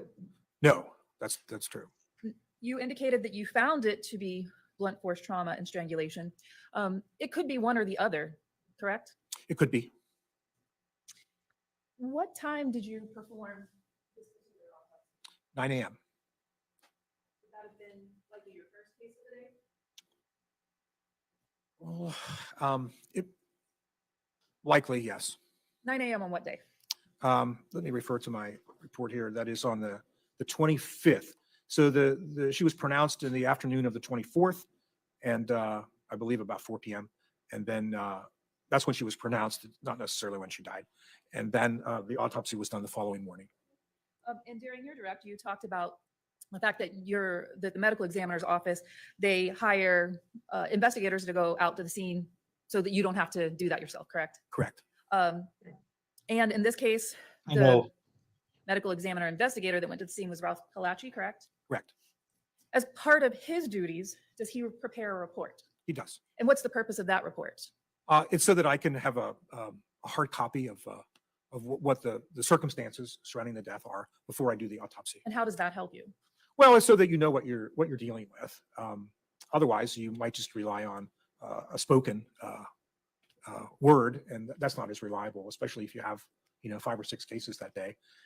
So the purpose of the investigative report is to guide us on the initial approach to the examination. Is it important to your evaluation at all to know the status of the body or the circumstances of the body at the time that it's located? I think it is. I mean, I suppose I have colleagues who would almost prefer not to know and just proceed with the autopsy, but I don't think that's the proper way to examine. And why is that? Well, because the autopsy is a medical procedure. It's the last medical procedure that's going to be performed on the deceased. And just like an individual who goes to the doctor with some complaint, I mean, you wouldn't go to the doctor if you're having chest pain and then you get there and you don't say anything. I mean, it makes a difference. So you can't look at everything in every case. So it's important to have the background information. One of the examples I frequently use is a person with a gunshot wound. I mean, if you just bring me a body and there's a gunshot wound, you might say, was there a gun present? Because if there's not a gun present, now I'm worried that somebody else shot this person instead of them shooting themselves. So the circumstances are absolutely essential, I think, in the death investigation. And you have to have the circumstances if you're going to make a determination on the manner of death. And in the report, which is in evidence, this is in evidence as Exhibit 69, medical examiner investigator Ralph Kalachi indicated on that report that rigor is minor. What does that mean? I don't know. That's not a term that I would use, but I'm assuming that he means it's not full rigor. Okay. So when a person, rigor mortis, which occurs, unfortunately, in a varying rate at the time of after death, is just stiffening of the muscles. At some point, the rigor will be either broken manually or will pass naturally. So in this case, I'm interpreting his term minor to mean that it's not full rigor. That could mean that the person just died. You got there within an hour or two. In that case, you should probably notice that the skin is warm still, supposed to being cold.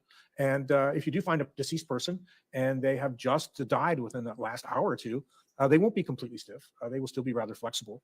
Rigor will then proceed. Eventually, they will be in full rigor. And depending on the body habitus, I mean, if there's large muscle groups involved, it can be very, very stiff. It can be like a chore, to extend, for instance, the arms or to flex the legs of a person who's in full rigor. And it's almost impossible to open their mouth if they're in full rigor.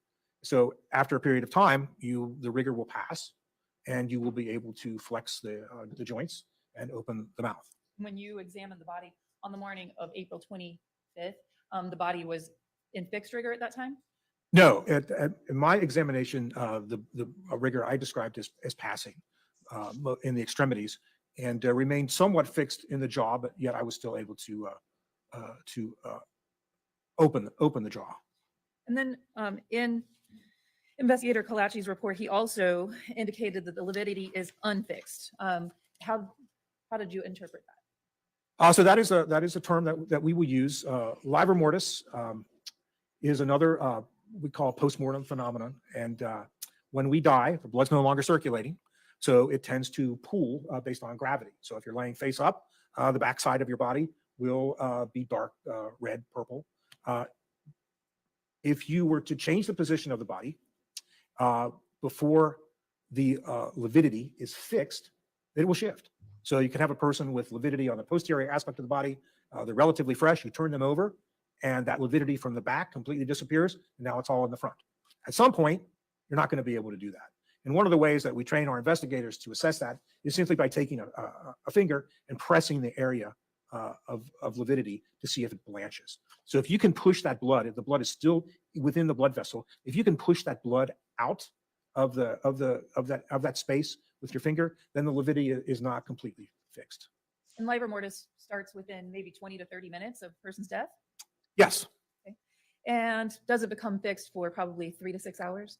Well, I mean, that's what you'll find maybe in a textbook, but again, it's one of those phenomena that is highly variable, and I've not found that it's very useful to use the averages and apply them to individual bodies. They're not hard and fast timelines. Again, it's the kind of thing that we use to determine whether or not we should accept the story. Now, I've done autopsies, quite a few autopsies, because somebody who went to a scene says the person doesn't appear to have died when the claimant is stating it based on the lividity and the rigor mortis. And sometimes sometimes they're right. It's not a good story. And then I think sometimes it is a good story. And we're now just dealing with a person at the extreme, either of early or late onset of rigor or fixed lividity. Turning to the brain injury. We saw the photograph of the reflected skull. In this particular case, would you agree that it was just a small amount of hemorrhage between the dura and the brain? Yes, I think I've characterized it as 20 milliliters just on one side. Have you encountered cases where that was enough in and of itself to cause someone's death? I've seen blunt head impact injuries with no hemorrhage that I believe were the cause of death. We talked about strangulation and asphyxiation. There's a difference between those two terms, correct?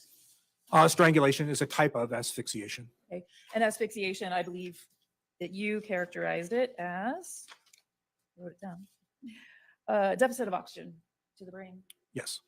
So there are different types of asphyxiation, correct? Other Yes. than strangulation. What are some other types of asphyxiation? Well, you can have suffocation, right? You can put a person in an enclosed space. You can have a smothering. You can prevent the person from breathing by placing something over their face, their mouth, and their nose. You can have what's called positional asphyxiation, where you end up in a position, say you're hunched over or you're compressed between two different objects, and you can no longer expand your chest to breathe. Or an object? Drowning is a type of asphyxiation. Or an object? Choking? Choking, yes, choking now to us, to forensic pathologists, means airway obstruction, not grabbing a person by the neck. Those are, I think, we've gotten most of the common types of asphyxiation. Fair enough.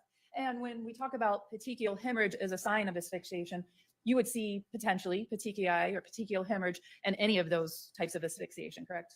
Well, there are two schools of thought to that. It was, I think, at one time, the petechial hemorrhages were considered to be a function of the actual oxygen deficit. I don't believe that that's considered to be the case now. I think the petechiae are really the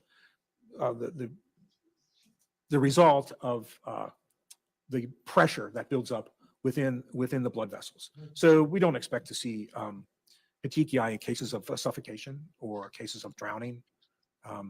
The most common asphyxial death that we and most other medical examiners would see would be hanging, and rarely do you see petechial hemorrhages in hanging. I don't know if I can use the word rare, but it's probably less than 5%. You mentioned positional asphyxiation. That would potentially cause petechiae, correct?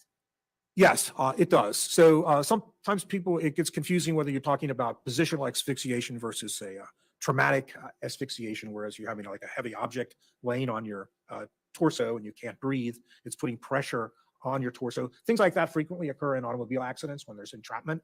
In those cases, you do sometimes see petechial hemorrhages. What about as far as positional asphyxiation? I had a really hard time with the word asphyxiation. on yesterday or Friday, whatever our last day was here. So I apologize in advance if I can't get through that word. But when you talk about positional asphyxiation, I think you talked just now about compression of the chest, where there's an object resting on the chest. Is it also consistent with the body being in a particular position or posture where the blood can't flow or where the air can't flow? Yes, it can be. And these are circumstances that you often see in a person that's intoxicated with, alcohol or some other substance. And they might just fall between their bed and the wall. And they, are too intoxicated to save themselves. And they get wedged tighter and tighter. You can also see deaths like that in babies, who are not strong enough to free themselves from in wedging or entrapment. Turning to your example of the intoxicated person, what if they fell and hit their head on the toilet and then maybe slumped over a bathtub? Could that create a positional asphyxiation if the edge of the bathtub were compressing their jugular or carotid artery or both? I suppose it would be hard to get that kind of a pressure just based on the weight of it's mostly going to be your head. I guess there would be some contribution of the weight of your torso. I wouldn't completely rule it out.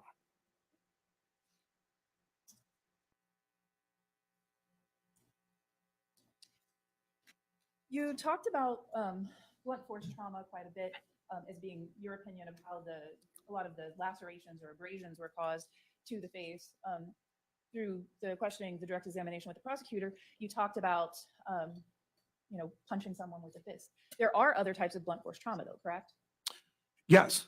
So blunt force trauma is opposed to sharp force trauma? Yes. So sharp force trauma would be a stabbing, something with a sharp object. Yes. Blunt force trauma would be anything else that's not sharp. A blunt object. So it could be the floor. Could be the floor. Could be a wall. Yes. Could be a shelf. Yes. Could be a sink. Yes. Could be a toilet. Yes. Could be a weapon of some type that's not sharp, correct? Yes. Can you rule out any of those in terms of the injuries that you saw?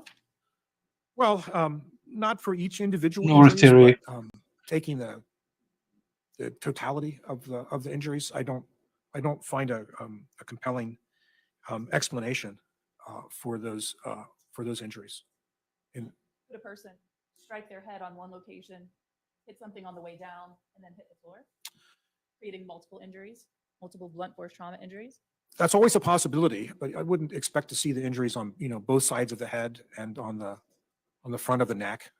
And those structures that are injured in the decedent, they're fairly well protected, and it's not the type of injury that I know, you would Hannah. see, I know.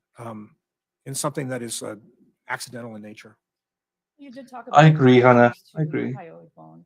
There are other explanations for fractures. I mean, you see those in other types of injuries other than just strangulation, correct? Yes, you see them in certain gunshot wounds to the head. You can see a hyoid fracture, even though it's not in the path of the bullet. In automobile accidents, you can see when there's direct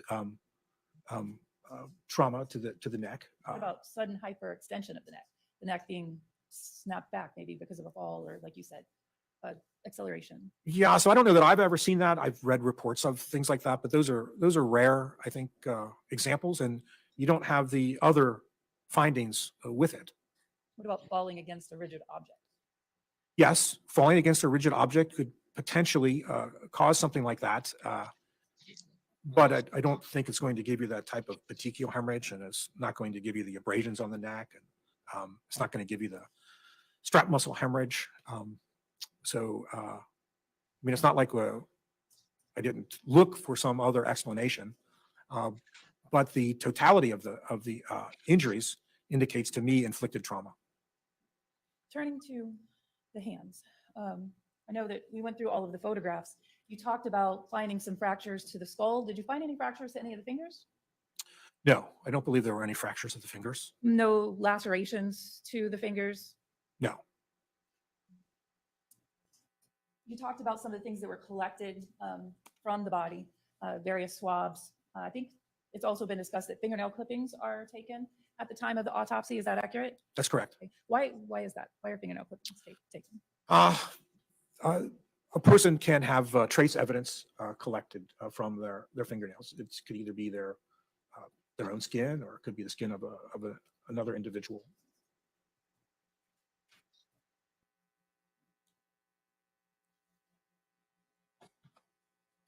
We talked about while we're talking about different things that are collected from the body, you mentioned that there was a special request to swab the hands and the neck. Were those things done? Yes. And in the timeline, I know that the hands were specifically bagged. Were those swabs taken before or after the body was cleaned? Before. Are you familiar with the term alacrima? The olecranon? Alacrima, A-L-A-C-R-I-M-A, alacrima. No. May I have a moment? No water in the lungs. When you were conducting your autopsy, you hadn't had an opportunity to speak with the accused in this case, correct? Correct. And you hadn't seen any interviews with regard to, you hadn't seen any interviews involving him either, correct? I don't believe so. Sitting here today, you've opined the cause and manner of the death, but you have no opinion as to the who. Is that correct? That's correct. Thank you. Redirect. You were asked during cross-examination about rigor mortis. Yes. And again, each individual is unique based on metabolism and other sorts of things, but is there a time frame where you can say, generally speaking, it begins to onset, and generally speaking, you can begin to see it break? Yeah, generally, it's onset, I think, is better characterized as being within a few hours. Probably becomes fully maximalized, maybe 8 to 10 hours, and can persist for a number of hours, and that's primarily dependent on the temperature. So if you find a person that's fresh and you get them refrigerated, they can stay in rigor for a couple of days or more. And you did review the photographs taken by your investigator of the deceased at the scene, did you? I did, yes. And based on viewing those photographs and reviewing his report, did it appear that Ms. Shanti Cooper-Tronnes' right arm was in rigor and kind of out to her side? Yes. And what effect, if any, would that have on any attempts to move her by grabbing her wrists and pulling them above her head to move her from, say, the bathtub 20 or 30 feet to where she was found? Go back. Well, if I think you have to go back and listen to the ME. You're looking at about an hour and a half, but you got to, do you know what I mean, just to understand where we're at. if the movement occurred right at the time of death, it wouldn't have made any difference. If you manipulate the extremities after the person is in rigor, then you will mechanically break that rigor. It can become refixed. You can get rigor to will be reinstated. At some point, though, you will no longer be able to do that, and the body will remain flexible. Rigor has, we say in that case, it has passed. If one were to break rigor by moving some of the deceased person's arms above their head, would the rigor then reinstate in that position if left that way? Yes, as long as there hasn't been too long of an interval. And those photographs were taken, according to your investigator, in the evening of the 24th. Is it inconsistent with rigor having set in if she had been killed sometime around 11:30 in the evening or shortly after midnight the night before? I mean, just based on the photograph alone, I don't know if I could make a judgment like that. But it was my impression at the time that I did the autopsy, having taken into consideration the fact that she's in a home, ambient temperature, we'll assume somewhere in the mid 70s, and then transported to our facility in a cooler about 40 degrees, that when I saw her the next morning, I looked at her and I thought, looks like she's been dead a day or so.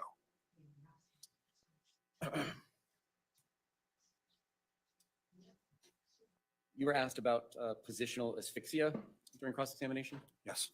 And then I believe your answer somewhat went into the totality of her injuries, but would the positional asphyxia explain all the injuries on both of her arms, her torso, her shoulder, her neck, her face, and the side of her head? No. Could what we see from the blunt force trauma she suffered, would that force potentially have been sufficient to render her unconscious? Yes. And if no foreign DNA was discovered on her neck, does that necessarily mean that nobody placed his or her hands on her neck? No. And why not? Well, couple of reasons. It could have been ineffective swabbing on my part, although we tried to do a good job of actually fairly rigorous motion with saline soap swab. She could have been cleaned off beforehand, or there may have been, for whatever reason, just not good transfer. And if the decedent, you saw the photographs, was found on a mattress padding and or a towel, could any of those things been an intermediary between the strangulation and her skin? It certainly could. I mean, there's nothing about my examination which tells me that this person was strangled with bare hands. And if there's no DNA, foreign DNA found on her hands, does that mean she didn't lay her hands on anybody? No. And is it possible that, number one, she could have been rendered unconscious by blows to her head prior to the strangulation? She could have been. And could her hands have been washed just as her neck could have been washed? Yes. Water? No other questions. Thank you. May this witness be excused from subpoena? Yes, Your Honor. Any objection to step down? You are excused. Thank you. We are going to go ahead and take a 15-minute recess. If you will follow the deputy out. Terry's here. She's just in pain. That's all. She's still here, guys. So don't worry. She's not. She's lying in bed after taking. The redactions, other than the timestamps of what we're going to do and what his ideas were. He also listed Detective as well during the interview about the defendants. Yeah, this to this.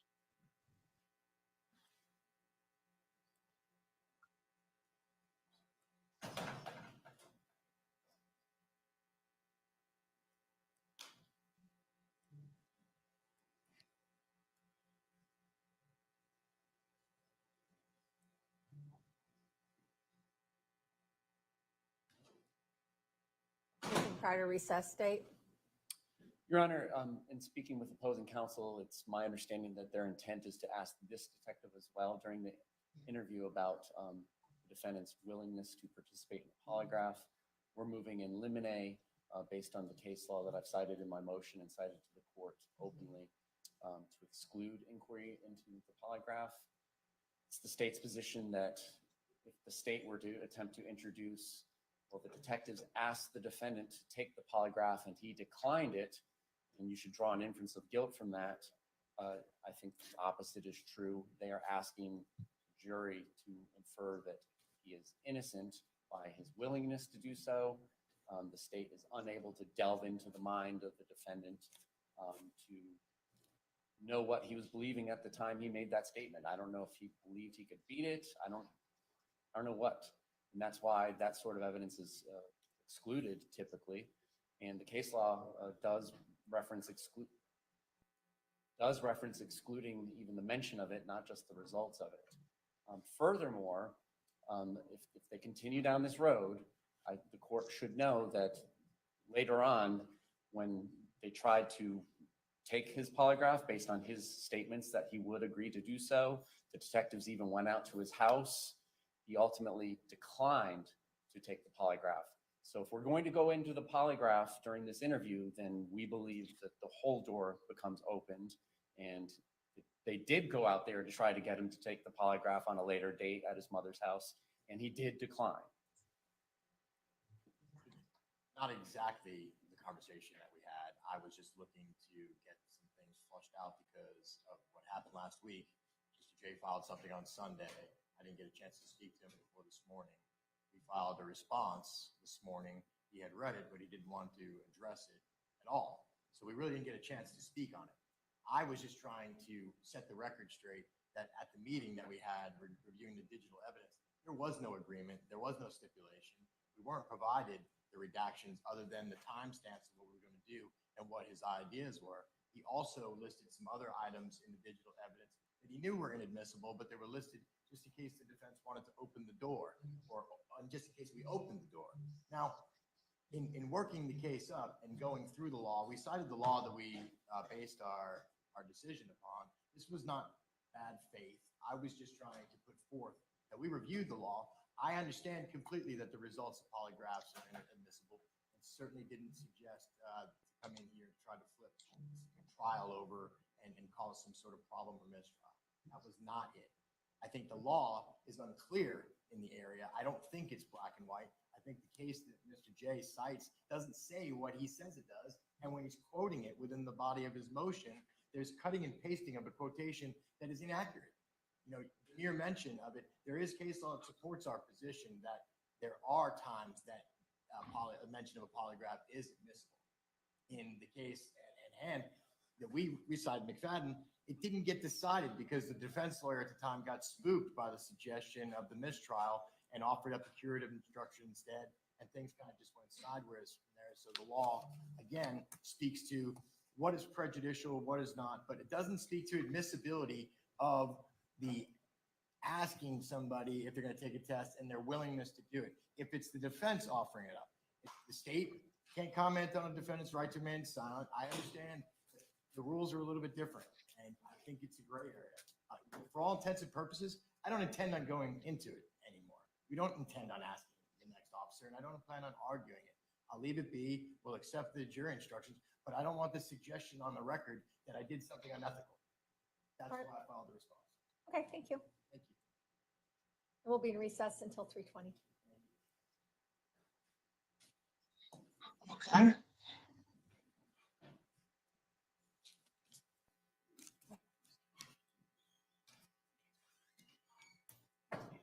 Okay, I thought there might be something else, but there's not. Lawyer's just lawyering.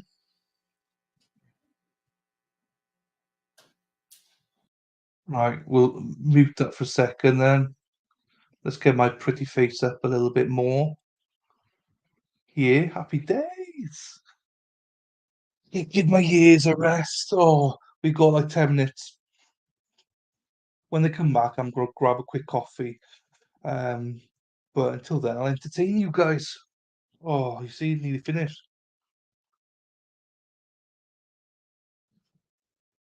I have insomnia and fight napping. Oh, geez, that's terrible. I know. I hate that, Thierry. I get you. I get you, love. Not nice. So I think the Emmys now said, "Oh, here we go." I was going to say earlier on with Jonathan, I got to cut up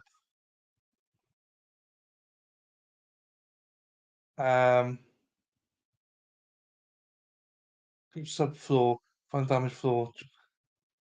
Jonathan just never changed, man. I told you that you leave us. Just had to rejoin. You've just probably missed the most important testimony of the whole trial from the ME medical examiner. And not actually have to do it today. I would love coffee now, but I'll be up all night. Oh, I have to just to keep myself going. I'll have one now and that's it then. I'm not too bad with it, but I go for instant coffee. I couldn't do a machine coffee now, for instance, it'd be too strong. But with an instant one, it's fine. I only have like 3/4, so it's fine. But my bladder will be not thanking me later on. So the ME, his analysis is that it's a homicide by strangulation. That's what he's referred to. Defense the same, but the blunt force trauma could have come from him lifting her out of the bath and stuff like that. But he was saying ish, but not all around her. And the strangulation, the whatever he's hyphoid bone, it'd have to be strangulation. Lol, I got it figured out. But I just watched Silent Joyce strutting, bracing, venting. Good, because I ain't got fucking clue what you're on about, Jonathan. So it's good that you do know, though. I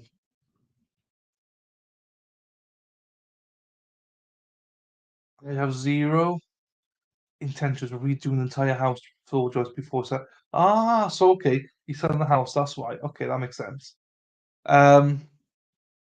So just for those on Sandra, I've not seen Sandra all day. So Sandra, they're resting tomorrow. The state that there's a 6-hour interview with Joe that they could be playing, which will be oh god. And I think they got one more witness to go through. So it'll be tomorrow by the time they rest. Or it might be 2 witnesses tomorrow, I'm not sure. But anyway, the defense has said they can't start until Wednesday anyway. So, because that's where they've only got one witness. And I don't know if the defendant will be, you know, taking a stand or not. But so we're looking at maybe doing closing, jury instructions, and everything by the end of Wednesday, potentially. They're not said. I don't think they've gone through jury instructions. I don't think that they've agreed on anything, but we'll see. We'll see now. But I think by Thursday they'll do it anyway. And then the whole stance of the defense is, okay, if it's strangulation, if it's homicide, that's fine. But to the ME was, you can say all this, but you don't actually know who did it, do you? And he's like no, which is true. Now I think it's clear there's homicide. Personally, I think it's clear. I think it's homicide, fine. But now it's the case of, how do you prove that it was this guy that did it? How do you place him there that he did it and no one else? And obviously, chances are, yeah, very good point. Very good point. And that's the whole thing. I don't think the state have proven it. I don't think the state have proven it was him. There's nothing to actually say that it is him. Even with the blood stuff, um, I, I don't think it's like, whoa, DNA. His DNA was there. But yeah, I mean, it would be there. Hot tea would be better for you now. Now, you're right, but I'm talking about instant coffee, Thierry. I'm not talking about strong. It's not strong. What I'm taking now would not be strong. It'll be like half a spoonful uh, of coffee. I won't, and it's not strong. Do you know what I mean? It's not strong. Now, if I had a coffee machine, that's different. With beans and grounded and everything, that's different. And I wouldn't have one at this time of night because I'd be awake all night. But because I can control the instant coffee with just a slight amount of coffee, that is. I just think something to keep me going for a few hours. I love my espresso machine. I love it as well. I haven't got an espresso machine. I used to have one. Um, I've never. That's my dream. Once I earn enough money through YouTube, I will buy proper coffee machine. I can grind the coffee and all that. I will. That's the dream. To me, that's the dream. But I am way, way off that. So that will not be happening for a few years, if not longer. So yeah. So then Monday we start. Well, I say on Monday we start a new trial. We will be going on to a new trial, the eye drops trial, or eye drops poisoning trial, murder trial. So that's Monday. I'm not sure. Jury pool is being decided on Monday. Might take a few days, but I'm not sure if they're showing that to us or not. If not, we'll just cover something else. But that's the next trial. We'll be tuning into that trial. I use a French press. Oh, Jonathan, you get way less coffee, but the flavour is on point. Yeah, that's what I mean. Just so expensive. So I've got so many other things I need without that. Do you know what I mean? So Christmas is coming and stuff like that. So I think, yeah, I thought the witness was good. Very to the point, very fair. I thought, Hannah. I thought the witness was very fair. I thought he was very good, and he's open to other stuff. He was open to stuff. But yeah, I agree with you, Hannah. Very good. Bun for good. Oh, you know what that is? And then, yeah, my poor daughter's just bought me a Bambino coffee machine and grinder. I love my small Nespresso. You could, oh, look at you ladies, all posh. Look at me in Wales, just like I got a Nescafe bloody instant thing and put milk in and off we go. All those presses are good, cheap way to get a tasty cup of coffee. More involved process than I fancy do that do. So his DNA isn't found anywhere on someone he lives with. Isn't it a bit weird? I don't know because wouldn't the sun? Do you know what I mean? I don't know.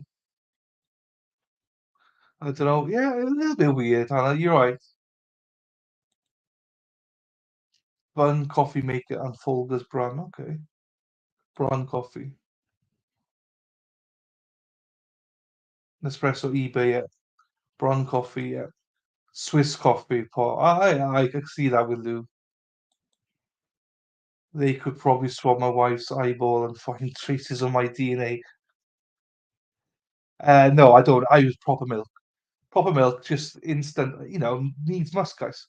Priorities. I can't justify buying myself a coffee maker. Do you know what I mean? So needs must, and it's fine. I don't see any. Obviously, it's not as nice as a proper coffee, but do you know what I mean? I got a roof over my head, and I think I'll be fine. Oh no, Black Rifle coffee. That's with the veterans one, isn't it? That's the veterans coffee. They make it for profit for giving back to veterans. Premature enter, but button again down. Premature entering. Oh, premature something. I'm really exhausted today, so I would doze off. I'm sorry. No, don't worry, Hannah. I dozed off in midstream earlier on. I mean, Lou is a very interesting character, shall we just say. So knowing what I know of Lou, it'll be nice. It'll be nice. Let's put it that way. Medium roast kind of guy, dark roasted too, but yeah, I agree. I agree with you. I'm a medium guy as well. French presses can be yeah, the press is fine. It's then everything with it. Do you know what I mean? Beans and do you know what I mean? So yeah, it's just cheaper to get instant for now. For now, anyway. We'll be back. We'll be back. We'll get it one day. It's all good. Really good to be pricey to afford it. This is what I mean. It's all pricey. That's why instant is better sometimes. Yeah, again, John. It's not just the Oh, here we go. This is back. Sorry, the press. It's also the beans and everything. The Black Rifle guys. Oh, okay. Teresa, Teresa, Sprague, Sprague. You may proceed. Good afternoon, ma'am. Where do you work? I work for the Orlando Police Department. How long have you worked there? Almost 22 years. February will be 22 years. On April 24th of 2018, what were your assigned duties for the Orlando Police Department? I was a homicide investigator. Well, you know where pull me because he was on Barstool Sports. They were advertising on the Dave Portnoy show. That's literally the only reason I know. I've heard of it. I've never tasted it. And what was your experience in training throughout the department and any prior education training experience before the department leading up to this date? To me becoming a homicide investigator? Yes. What were your other jobs? Okay. What training did you receive? And then any education and training experience you had prior to OPD? Okay. So I became an officer at age 32. Prior to that, I was a dispatcher for Orlando Police right out of college at UCF. So I started dispatching in 1996. I became an auxiliary or a volunteer police officer in 1999, which I did for 3 years while I was a manager at Federal Express. I came back and went full-time sworn as a police officer in February 15th of 2002, where I was assigned to the patrol division in the Paramore neighborhood for midnight patrol for about 5 years. I became a detective in March of 2007. where I worked property crimes on the west side of Orlando, property crimes, burglaries, thefts. After about a year in property crimes, I was transferred to the assault and battery unit, which is called violent crimes now, but at the time it was called assault and battery unit, where I was assigned to work everything that wasn't a death, or a homicide, or something that wasn't like a sexual assault or a rape, but everything else, where someone might be shot, stabbed, or battered in some way. So I worked there for about a year, and then while working there, I was assigned to a specialized grant position from the Office of Violence Against Women out of the federal government. It was called the STOP grant, and it was the Hang on.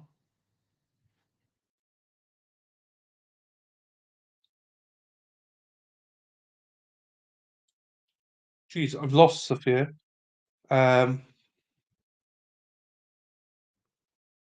Is there a smoke in the chips? Right, okay. Will you be acting out the testimony? No. None yet. Never had an issue with it. I had some heartburn, but not back right for coffee. Why have I got sound of a trial going on, but no picture? No idea, to be honest with Sandra. Oh! Sorry, guys. Sorry. I was like, I don't know. Why have you not got it? I don't get it. Ta-da! Sorry. Sorry. grant dealing you, with Emma. domestic violence. Thank you, Emma, the gorgeous. Ah, thank you. My bad. I'm an idiot. You grinded through Amazon, yes. I'm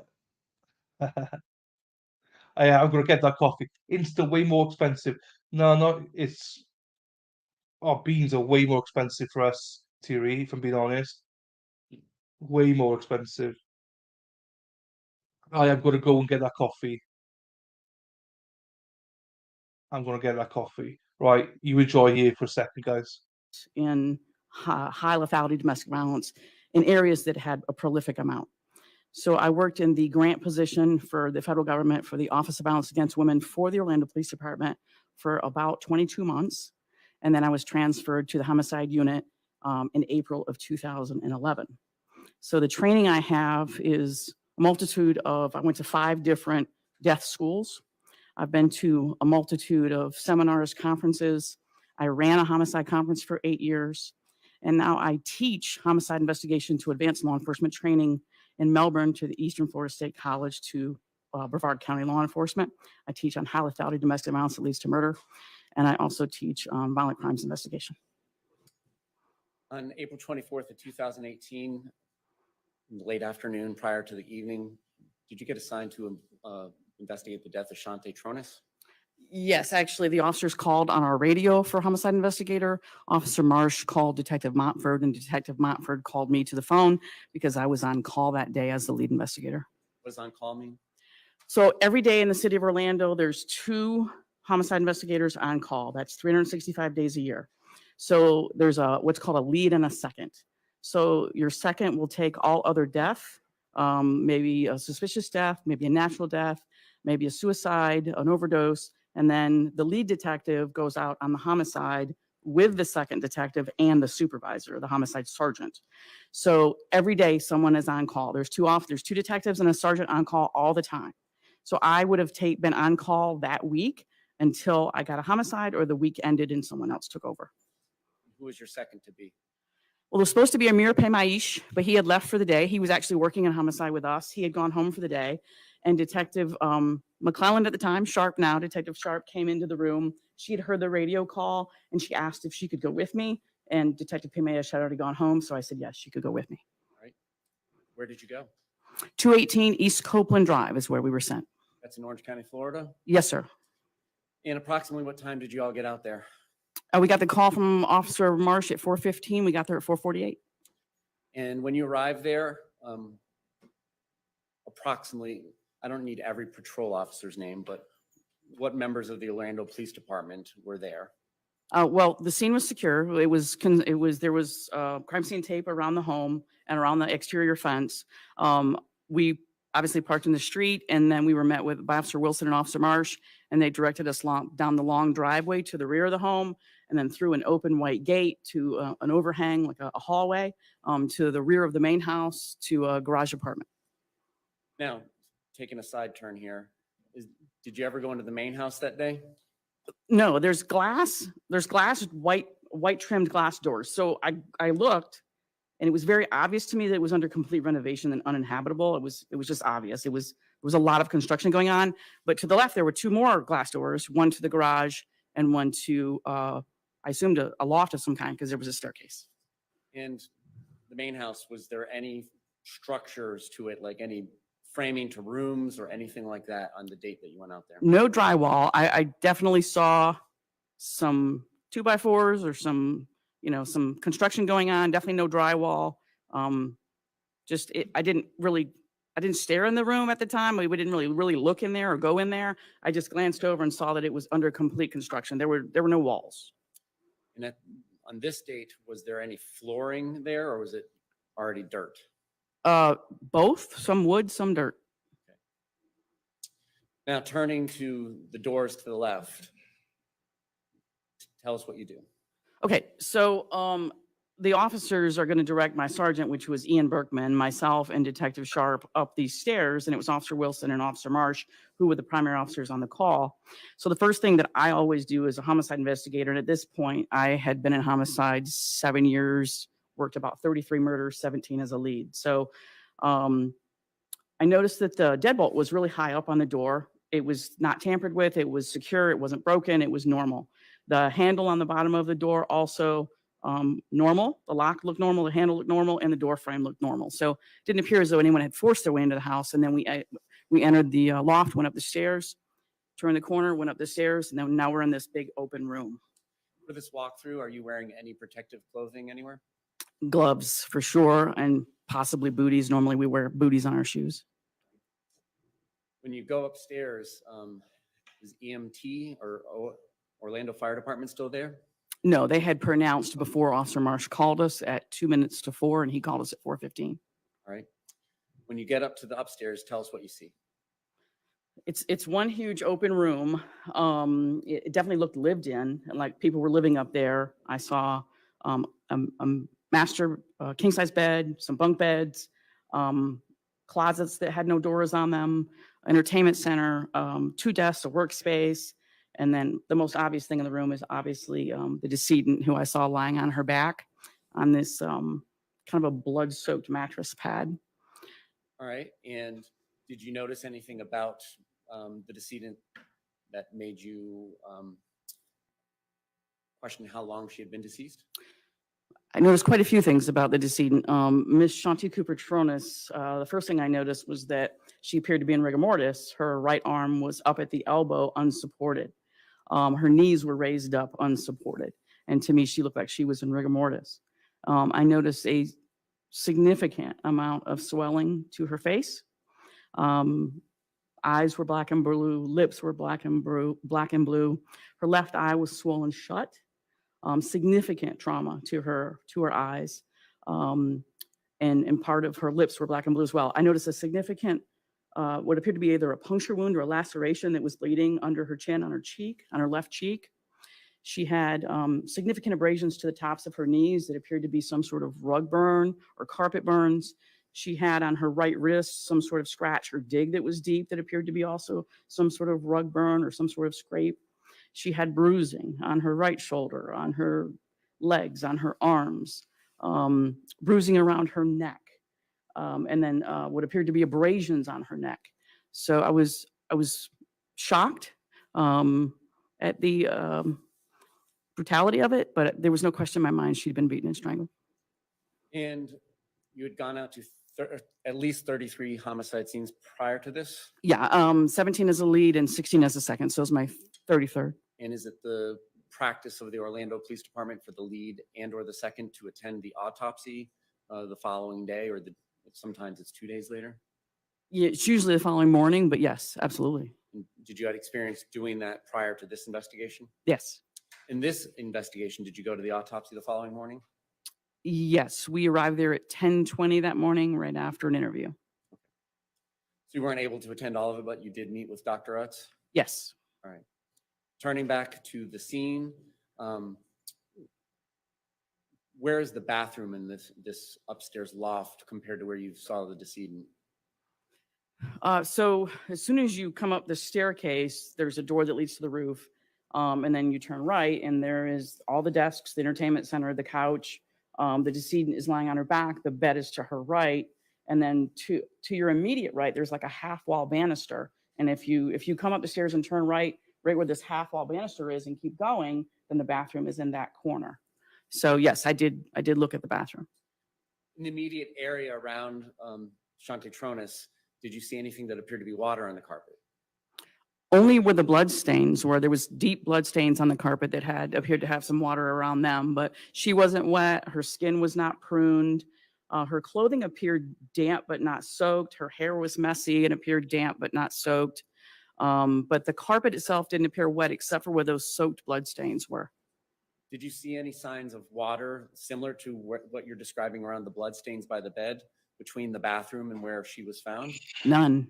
Did you see any blood, like trails of blood, like had she been dragged and left those marks on her knees in that path? No blood on the carpet, no water on the carpet leading from the bathroom to where she was. The bathtub floor was dry. The tub was dry. There's dried diluted blood on the walls. There's dried diluted blood in the tub. The rug is pushed forward. That's not wet. The floor's not wet. The carpet's not wet. By diluted blood, what do you mean? In other words, on her body, you can tell that it's dried blood, but it's not, it hasn't had water in it. So the dried blood in the tub or the dried blood on the walls had definitely been mixed with water and then dried in that fashion. Based on your observations at this point in your walkthrough, did you reach out to contact the medical examiner's office? I did. The jurisdiction over her at that point, over any decedent in Florida, especially one that's been murdered, is the medical examiner's office. So I contacted the District 9 medical examiner's office and I spoke to investigator Ralph Kalachi and I told them, we're not ready for you to take her. We just got her. We just got here. So we're not ready for you to transport her, but I really do need your expertise and we can't touch her. So we really need you to come out. So at 5:14, I called investigator Kalachi and he and Laura Casper came out. At this point in time, what had you been told what had you been told about the 911 call or the reason for the call out? I only spoke to Officer Wilson and Officer Marsh, and they advised that they had received a call that she had been found by her husband in the tub, in a tub of water, and that she wasn't breathing. So they thought they were going to, it's a signal for us is 59, but like a, They think. okay. That's what you were told? Yeah, that they had responded to a sick or injured person that wasn't breathing who had been found in a tub of water in her home. And so did this inform your initial walkthrough observations? Were you looking for water? Of course. Were you looking for blood between the bathtub and where she was found? Yes. And when you said earlier that she was not wet, so on and so forth, you didn't touch her, did you? No. So is that just based on your visual observations of her? Well, you would expect, the officers got there in 4.5 minutes. So you would expect that if she was pulled out of a tub of water, that she would be soaking wet. And if she'd been in there for any length of time, her fingers would be pruned and her feet would be pruned and her skin would be wet. It would be more obvious to me, I think, that her clothing was soaking wet. And it just didn't seem that obvious. All right. When the medical examiner investigator came out, what happened? I asked him to, he was gloved up, of course, and I asked him to feel her hair and she had like a black tank top on that was like something you'd wear to bed, like a night tank top, and then these black night shorts with like white lace down the sides, and no underclothes that I could see. It didn't appear she had underclothes on. And so he felt the shirt, said it was, I believe, damp, felt the shorts, thought they were a little more wet, and said her hair was damp. I asked him to open her eyes because I was very concerned about petechiae.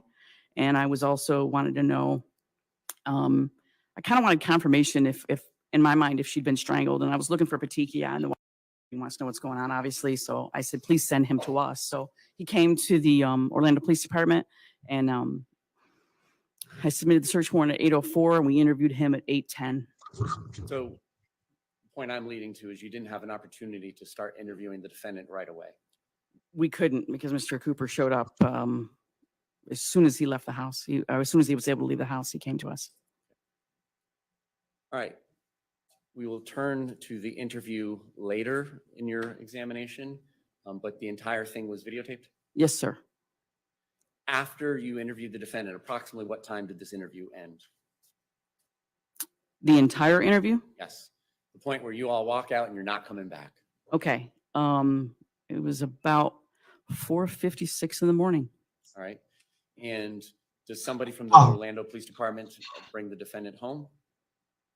Yes, but that we went back to the house, so it was about 7:09 in the morning. It was Officer McNutt, I believe. Okay, let me rephrase that. Take him away from Orlando Police Department to wherever it is he wanted to go. Yes, All right. yes. Where do you and Detective Sharp go? We went back to the house after the interview. We turned the home over to Mr. Tronnes at 7:09 in the morning. Took the crime scene tape down. We left. We went to make the death notification to her dad at his house. That is her stepfather, actually, Jeff Dow. When we got there, we were advised he was at work at Sam's Gas. So we turned around and went to 8222 South Orange Avenue to Sam's Gas to speak to Mr. Dow. Did you participate in the search of the home at all on the first search warrant you wrote on April 24th? Well, the search had been completed and the CSIs were actually waiting on us to come back there to do a walkthrough with them, and they'd been on all night. So we did go back. We went through the garage, walked through the top portion loft, walked the yard, the pool area, the cabana area, the greenhouse area, kind of where the seating area was by the pool. So yeah, we absolutely searched the garage, went through a little bit upstairs, and you could tell they had searched it, but we went through upstairs. And were credit cards, gift cards, or cash collected on the scene? We observed them. I believe we did recover her purse with some of cash, or I'm not sure if cash, but definitely credit cards. I definitely observed his wallet was in the garage with credit cards in it. Cash was in the garage. Cash was upstairs, but because we were turning it over to Mr. Tronnes, we didn't seize it for safekeeping. All right. So you go and you make contact and interview Jeffrey Dow, and that is who to Shanti Cooper-Tronnes? He was married to her mother, Janet, and Janet had passed away at the end of 2016. And so that was her stepfather from about age 2022 when she was in college that her mom had married, and basically the man she considered her father. So we went to make the death notification to him at his job, and we interviewed him from 8:50 to 9:49. After that interview, what did you do? We had gotten the call from the medical examiner's office while we were at Sam's Gas that they were ready for us. So we immediately left and we got to the medical examiner's office at 10:20 and met with Dr. Utz. Now, do you and or Detective Sharp collect the belongings and the samples that are taken from the decedent, or is that something that's done by a CSI? By a CSI. After you're there at the autopsy and you discuss the case with Dr. Utz, what do you do next? We went back to the neighborhood to start the canvass of the neighbors. And what does canvass mean for the jury? For the jury. Okay, so a canvass is you start at the scene of where a crime has occurred and you work outwards. So we want to start with immediate neighbors and then work our way out. If there's any particular reason that we need to go blocks and blocks and blocks out, that's what we do. What we're looking for are witnesses, and that can be an ear witness or an eyewitness.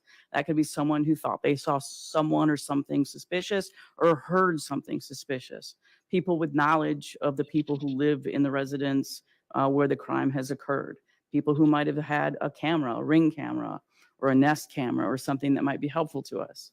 People who have observed people walk their dogs from the residence on a given day or go for a run on a given day. So we were working our way out, and we ended up working our way out quite a bit. We went several blocks over a period of days. It did take a really long time. All right. Did you ultimately also branch out and talk to somebody named Patrick McCarthy from a company named AXA? I left him a voicemail requesting to speak with him. He had someone else call me back, yes.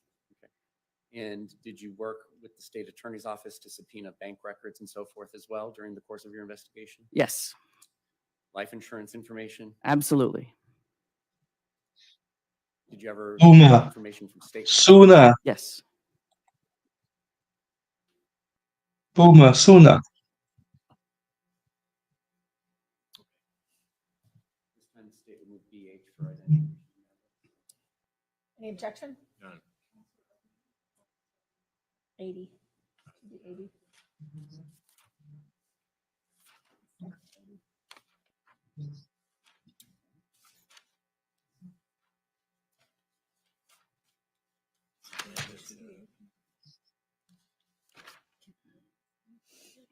Introduces 80.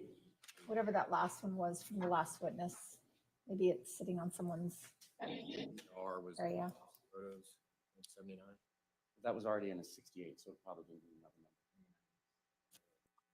Partially in from the investigator? Yes, that is exactly why. This is 79 then. Sorry.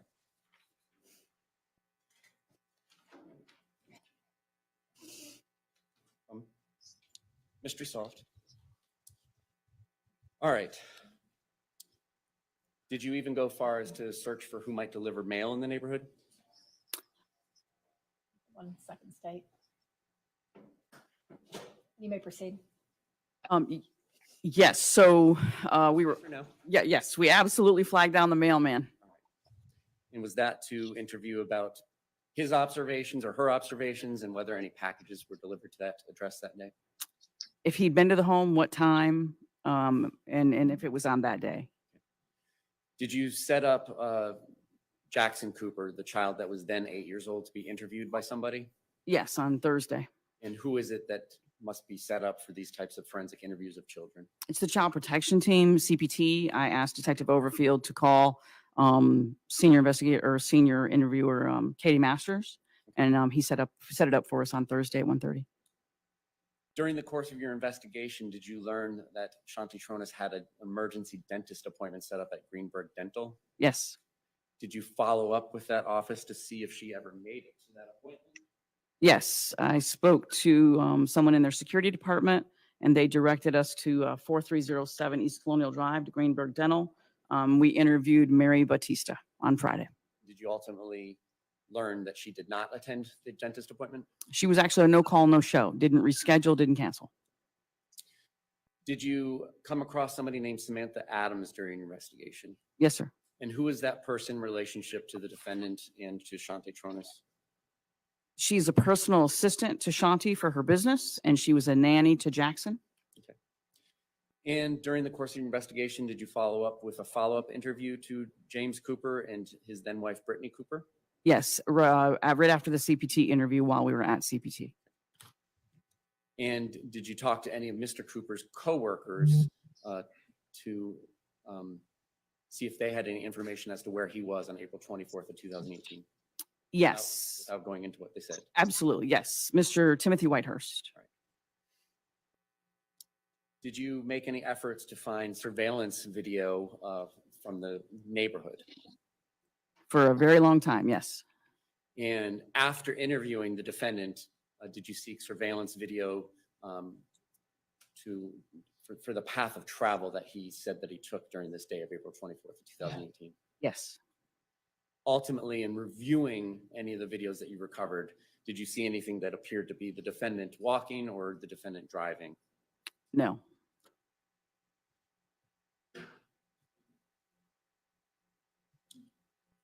Did you have the Florida Department of Law Enforcement install any cameras to watch the property at 218 East Copeland? Yes. When did that occur? On Friday, April 27th.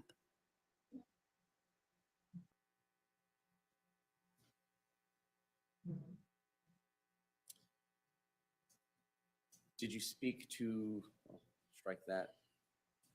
Did you ultimately interview Shanti Cooper-Tronnes' biological father as well as what her stepfather, Jeffrey Down? Yes, Kishan Matani. I did that on Saturday, the 28th. Ultimately, in speaking to people throughout the neighborhood and ultimately after you had that camera installed, did you interview somebody named Billy Lane, who was a private investigator? Yes. And is it safe to say you were conducting more canvassing in this area of time between April 24th and April 30th? Yes. Did you conduct a second search of the home? On April 30th. And what was the purpose of this search? Several things. We had already had the interview completed. We had already spoken to Dr. Utz. We had observed the autopsy. So I wanted latents done of the door, front and interior and exterior of the front door. There were some wooden slats that I had observed under the bed when we first arrived on the 24th that I thought had been tinged with blood. I wanted those collected because I didn't know they weren't. They were still there. So we wanted those collected. We wanted to conduct a second search upstairs and downstairs for a potential weapon. We were looking for bloody sheets. We were looking for bloody clothes. We were also looking for what I would call blood spatter at inception, where maybe someone first gets attacked and there might be blood spatter as a result of that attack, because we had blood drainage, but we didn't really have blood spatter. And so I felt we needed to look closer for that because it wasn't obvious to us on the first day. And was any credit cards or gift cards or cash collected on this date? Yes, no one was at the residence when we performed the search warrant. And so we came across the same areas where we'd seen cash in the past, the bathroom in the garage apartment, or the bathroom downstairs in the garage. I'm a legend. I'm glad it went to Thierry. Let's go. I'm glad. I wanted to go to. There's a couple of people I wanted to go to, and Thierry was one of them.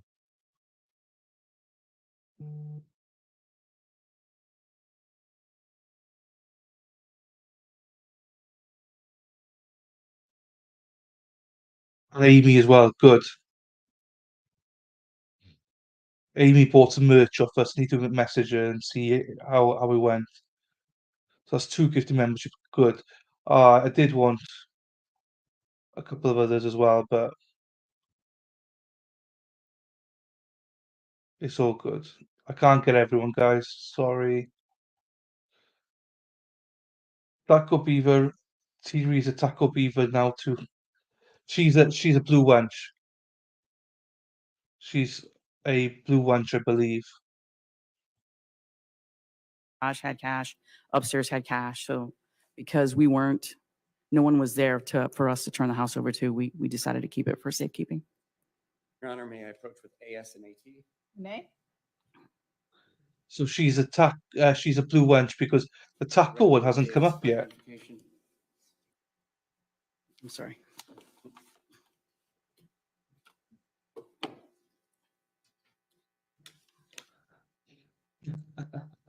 Jonathan.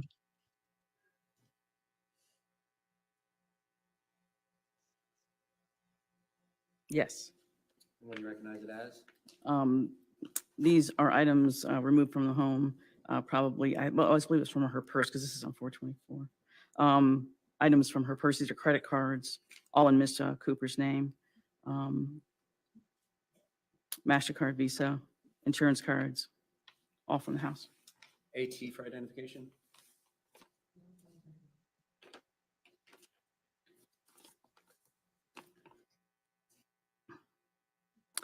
Yes. Thierry, this you're is the a cash we took blue from the home on wench. the Yeah, 30th. you're a blue wench. So welcome back to the club, Thierry. Any objection? No, ma'am. That's 80 and 81.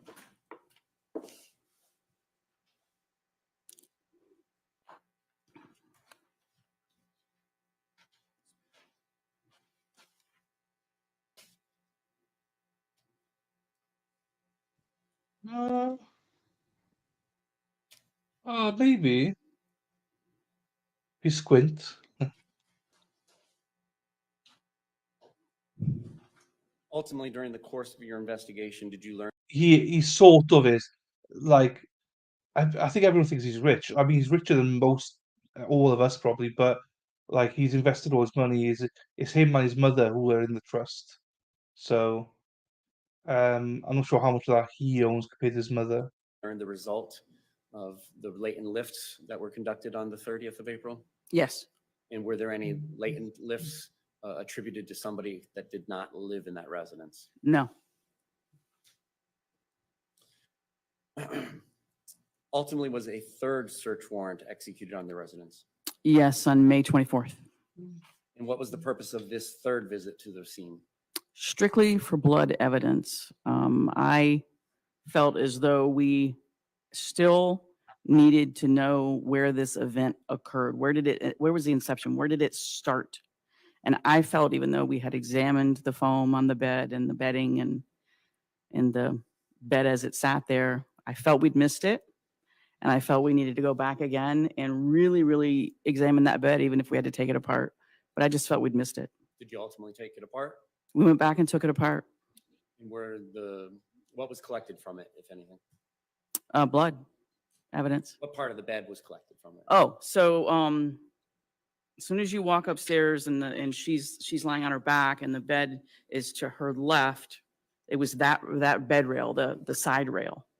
Side rail nearest to where she Nearest to her. And that side rail was right above those 3 slats that I saw on the carpet that had the tinge of blood on the ends. That I had asked CSI Crosby, can we figure out how that got there? Like that doesn't look right. Those 3 slats under the bed have tinged blood on the ends, and we need to figure out how that got there.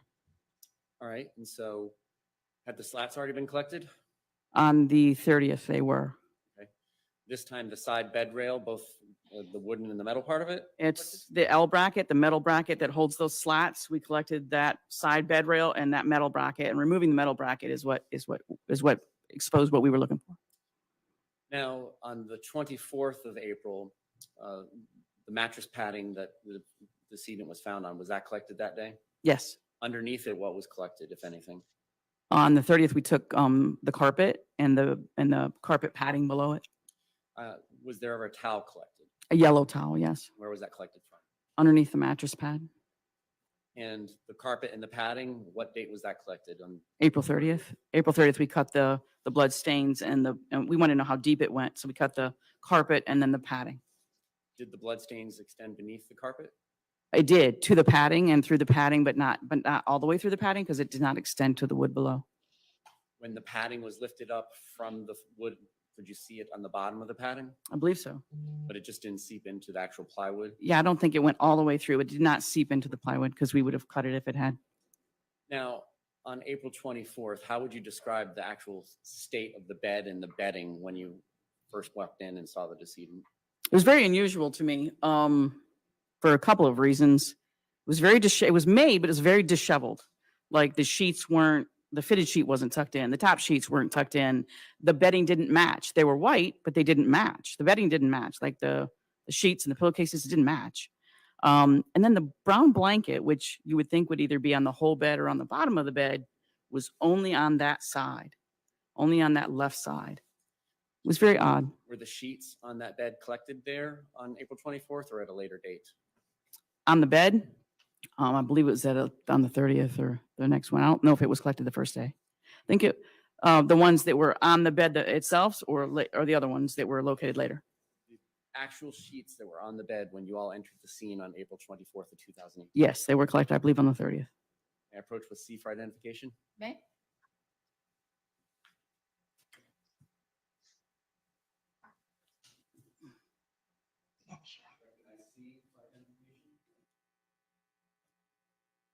Yes. What do you recognize them as or it as? One king sheet, flat sheet, one king fitted sheet, 2 pillowcases. And when was it collected and where from? It was collected, it had been removed from the bed by the initial searchers, so it was right next to the mattresses that were standing up, the foam mattresses that were standing up. What day was it collected? On I think it was the 24th Of April. I'm sorry, no, May. The third search warrant, May 24th. C for identification and that. Any objection? Number 82.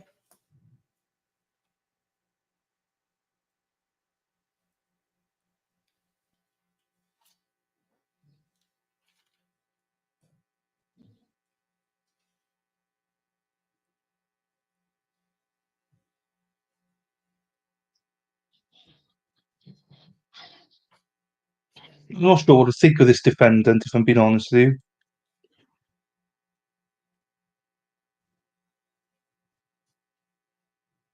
She's not really my cup of tea. Were any phones or computers collected from the home? Yes, And after they were collected, were they submitted to Robert Woodyard? yes, And is he somebody that works in your digital evidence forensics department? yes, sir. After these items were examined and extracted, did you review any video from the defendant's phone? I did. And specifically, did you see any video that he kind of self-narrates and Shanti Cooper-Tronnes and Jackson Cooper appear in? Yes, And does it give a tour kind of the little bit of the property outside as well as the upstairs apartment? yes. Ultimately, in reviewing that, did you notice anything about the stair banister? I did. What did you notice? In the 418 video, there's 2 new sets of sheets that were already in the package, sitting on that half wall. The bed is made beautifully. Blankets across the bottom, looks how normally a bed is made. And then there was 2 sets of sheets on that half wall, and the top one, that RBX set of sheets, was what I keyed in on. Now, ultimately, did you review pictures taken during each of the 3 searches of the residence? Yes, Did you notice anything about the pantry closet that has a green Swiffer mop in front of it in regards to the first, second? For me, Lou, she's over testifying. She's over. I mean, like some people might like that. I just don't like just answer the questions. For me, I've just seen her over testifying and her mannerisms. Like we said about, oh, we took the tea steel plate off the bed, and that's where bingo. Basically, that's how we knew he was guilty because that's where all the blood was. It was like, well, really? You know, just testify for what you see and what you do.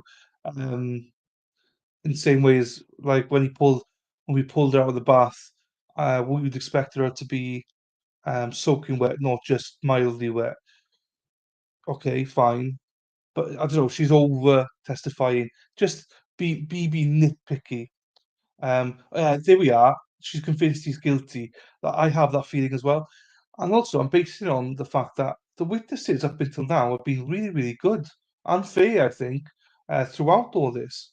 Um, I just think that she's got him. He's done. Um, she's not. She's not. Hang on. She's clearly, but that doesn't mean he did. No, this way. Oh, I agree with Joe because he agree with everything you said there. She's not. She's not seen crime. No, she's not crime scene tech. She's not crime scene tech. She's she's the part of the detective. She's a detective. She's not a crime scene. She's I'll go back and see what she is properly, but she's like the homicide detective. And third set of pictures taken of this area? yes. What did you ultimately notice? On the middle shelf, there had been a balled up set of sheets. And after between our second search warrant and our third search warrant, those were missing. Now, ultimately, did you subpoena toll records for the defendant? Yes, Did you subpoena cell phone tower records for the defendant and the deceased? yes, And did any of that lead down a fruitful path? no, Ultimately, after reviewing the search warrant photographs and this video that was taken from the defendant's phone, did you and Stacey Monroe go collect additional evidence from Lakeland, Florida, April 19th of 2019? we did 331 South Florida Avenue at the Bank of America. And did those items that were collected appear consistent with what was in the first 2 sets of photographs from the search warrants, but not in the third set taken May 24th of 2018? From the closet on the shelf, yes. Also, back in 2018, on October 3rd, was the mattress padding that had been collected from underneath the deceased spread out so that it could be photographed in a spread out state? And yeah, we had a huge table in the CSI office, so it was spread out, photographed, and marked with scale stickers.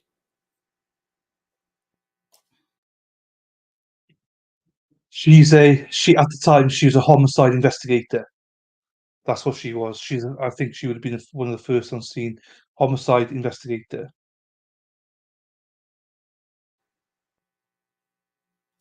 May I approach the witness with what has been marked as identification B. Chu? May?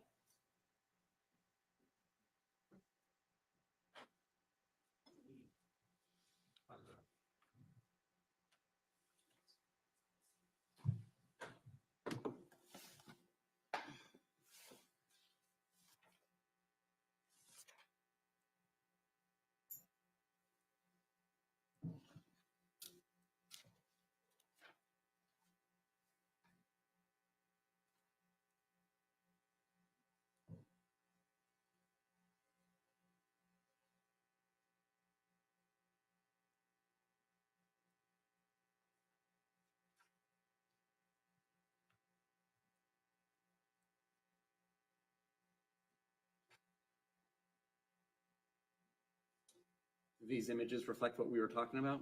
Yes, sir. This time the state would move BQ for identification and evidence. Any objection? Number 83.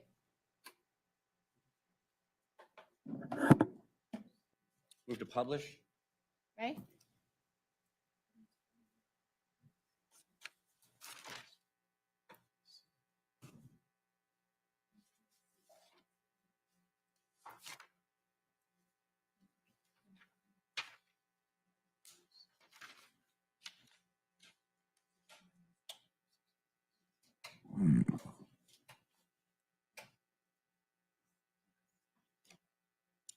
And which CSI was there present with you for that?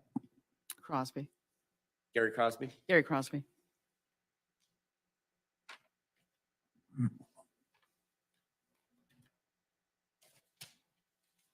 Is your monitor in front of you working, or do you like to sit that way? Oh, yes, thank you. All right, image 186, are you familiar with what this is? Yes, it's the card they use at the beginning of all of their photographs, beginning or end of their photographs. Does that reflect the date that you did this and the case number assigned to this investigation? Yes, sir. What are we looking at in 187? This is the mattress pad that we found at the scene, but we were able to spread it out so we could look at the stains. 188? Same mattress pad, just spread out on white paper at the CSI office. 189? The significant staining that you're seeing on the ends and in the middle, mattress pad. 190? Those are my hands pulling out the ends so you can see the blood staining on the ends. 191? Same, me holding that out, pulling that out so you could see the staining. 192? Those are my hands, my arms, and I'm pulling that out to see the very end of the mattress pad at the bottom, 193? showing the staining at the very end or the underneath portion of the mattress pad. 194? A close-up version of that.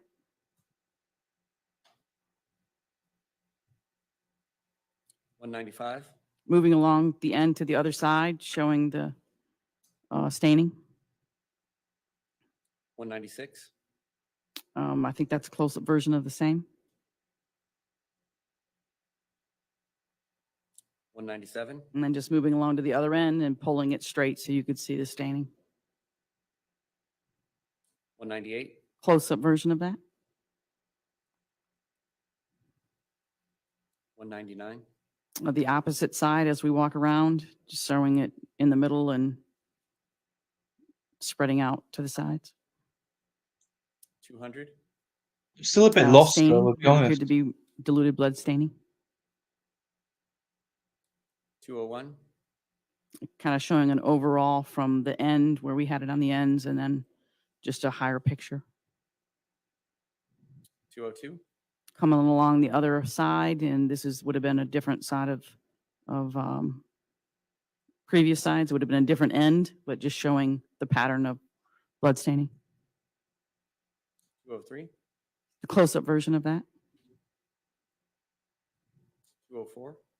showing the significant blood staining, or what we believed would be to be blood staining, and drainage. 05, Close-up version of that. 06, More blood staining. 07, It's kind of the opposite side, showing how it went through. 08, Close-up version of that. 09, Another section showing the significant amount of blood staining. 10, Just kind of showing a pattern of how spread out it is and how many places. 11, We've kind of pulled a section back to see if there was more, and then we found some more in the center. 12, And that's a close-up version of that stain.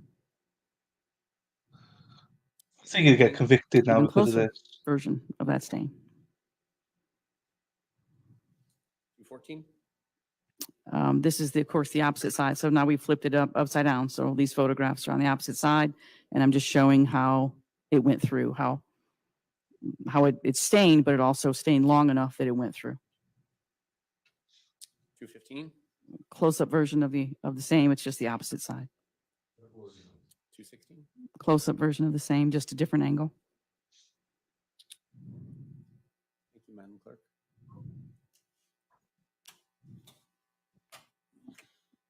Is it fair to say that because Shanti Cooper-Tronnes was found on top of it with blood on her as well, that this isn't a fair and accurate depiction of how it would have appeared necessarily on the bed? I don't believe it appeared that way in the bed. I think it was because she was on it. During your interview with the defendant, did he say anything about how it is that Ms. Cooper-Tronnes ended up on that mattress padding? Yes. Where the mattress padding had come from? Yes. Where did he say it had come from immediately prior to being underneath the carpet? It was on the carpet, on the floor, between the end of the king-size bed and the couch. Did you see any sheets there as well? No. Did he indicate that there was some part of the process of laundering the mattress pad and the sheets from the weekend? He mentioned laundering the sheets, yes. And so what did he say about that? She was at the end of her period. They had sexual intercourse. They had sexual intercourse on Saturday and Sunday. She was menstruating, and that it had been messy, and it had gotten everywhere, and that they continued to sleep on those sheets until Monday in the mess, and laundered them sometime on Monday. So Jackson, the 8-year-old at the time, had school that day? On Monday, yes. All right. And so his statement to you was that they laundered these things on Monday, Yes. but on Tuesday, the mattress pad was on the ground for him to pick up and put underneath the decedent. Yes.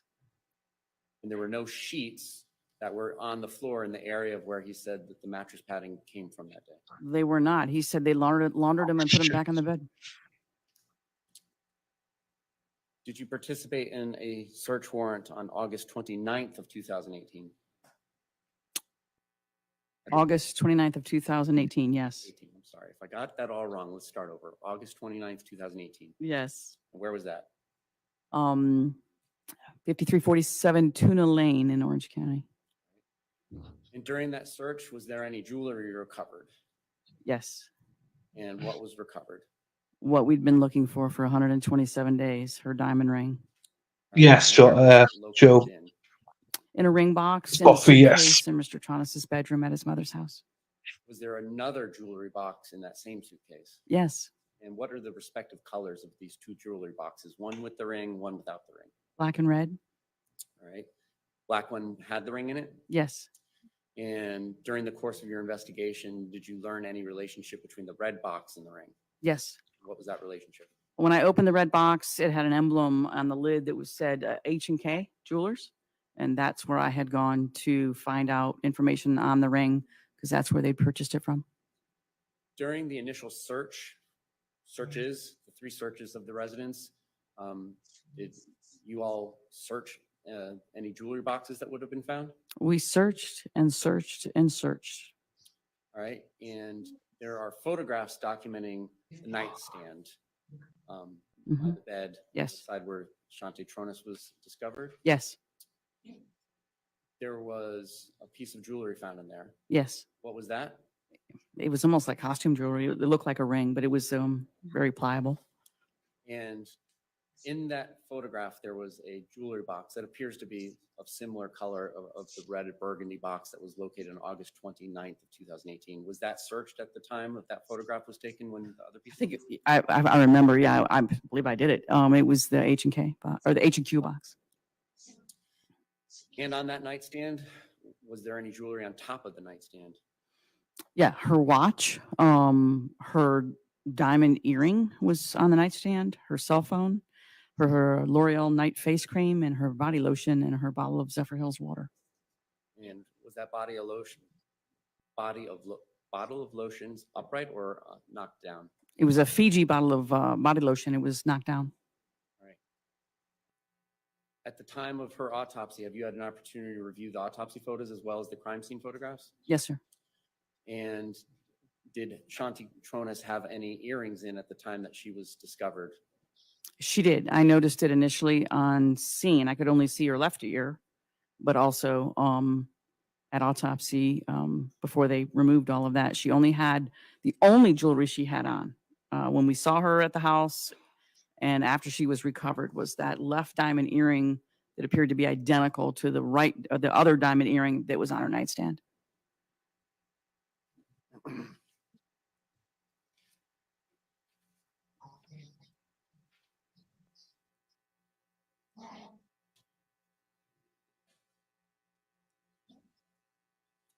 The sheets and other things that were collected in Lakeland, you've already heard from Miss Monroe and seen those photographs, but it appears you were a part of the process of documenting the processing of those items as well. I was.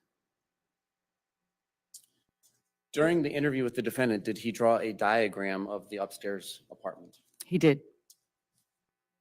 May I approach the witness with BT You may. for identification?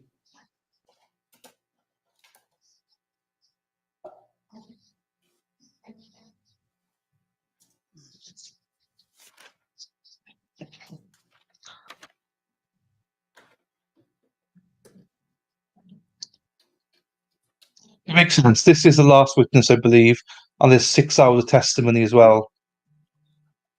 So imagine 6 hours tomorrow. Recognize the one PDF on this item labeled BT for identification? Yes, sir. What do you recognize it as?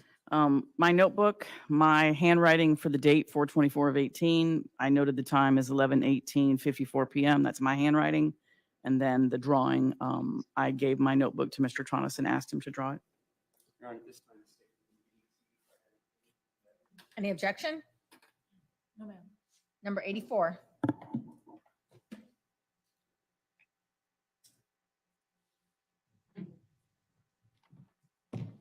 Yeah.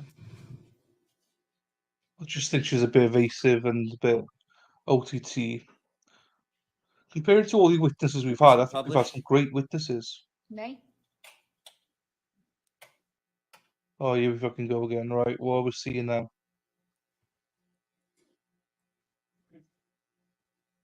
I think we've been very lucky with the witnesses.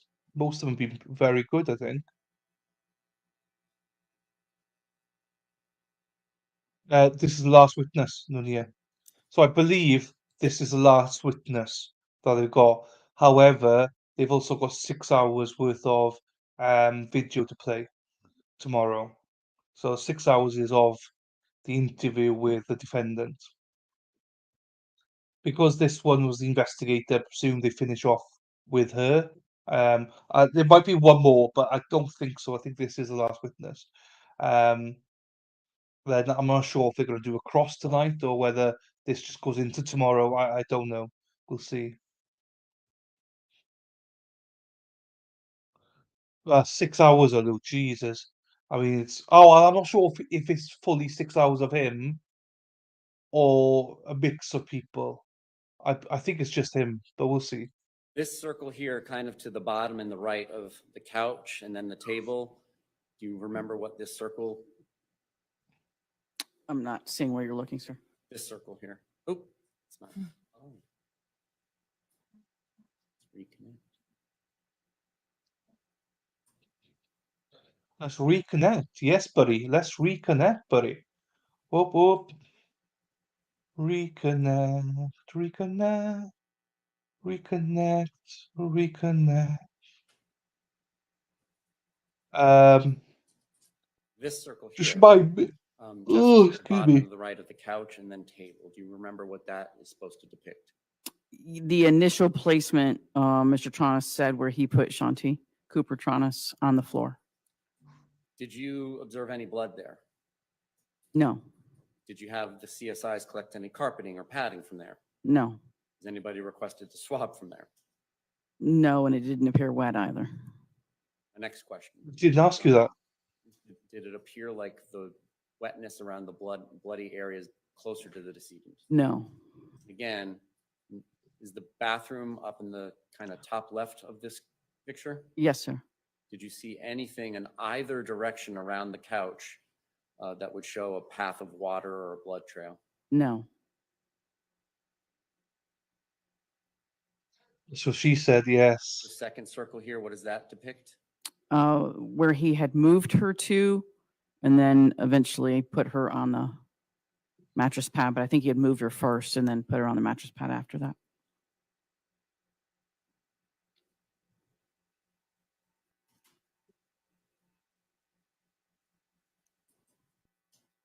Thank you, Madam Clerk.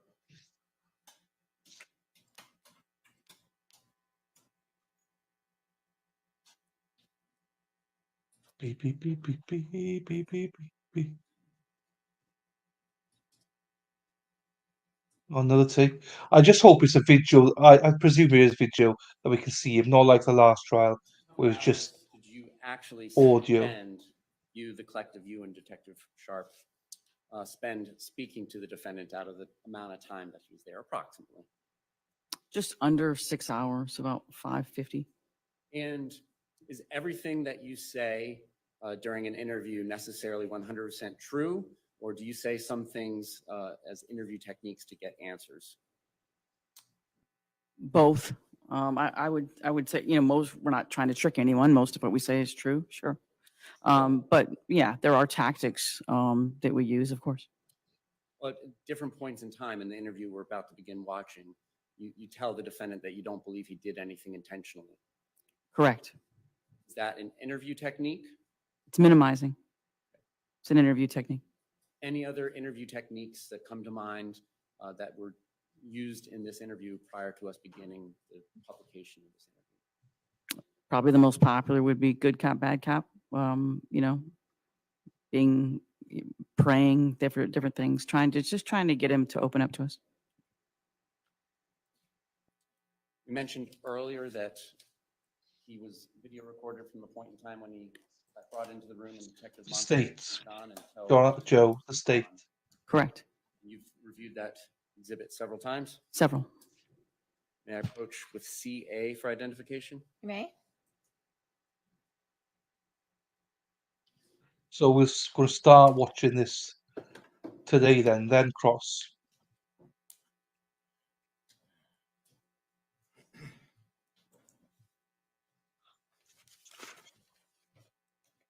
So they might squeeze an hour in today, maybe. I'd hope they squeeze in 2, just so we got less to watch tomorrow.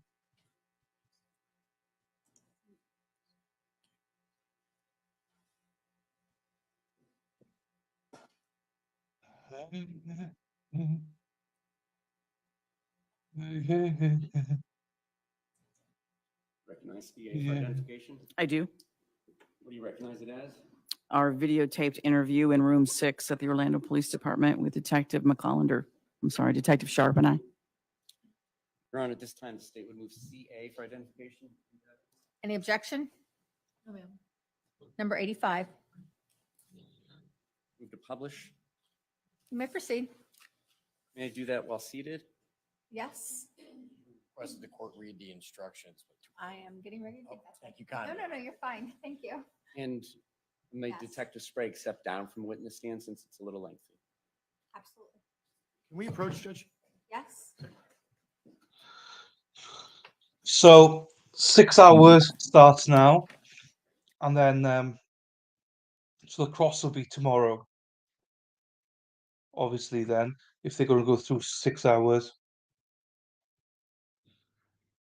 or we should just told him, nope, you got to stand up, motherfucker, stand up, stand up, stand up. I still don't see. Well, I mean, look, we'll see now. We'll see through the video. He can put his own words out there, maybe make himself guilty. I don't know. We'll see.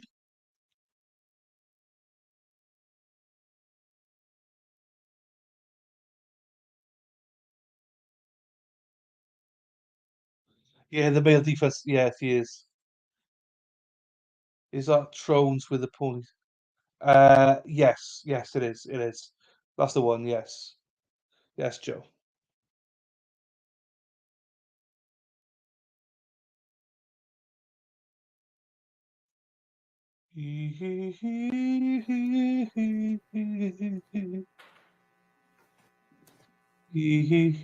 Members of the jury, you're about to watch a recorded interview that contains opinions and statements by Detective Teresa Sprague and Detective Barbara Sharp to David Tronnes.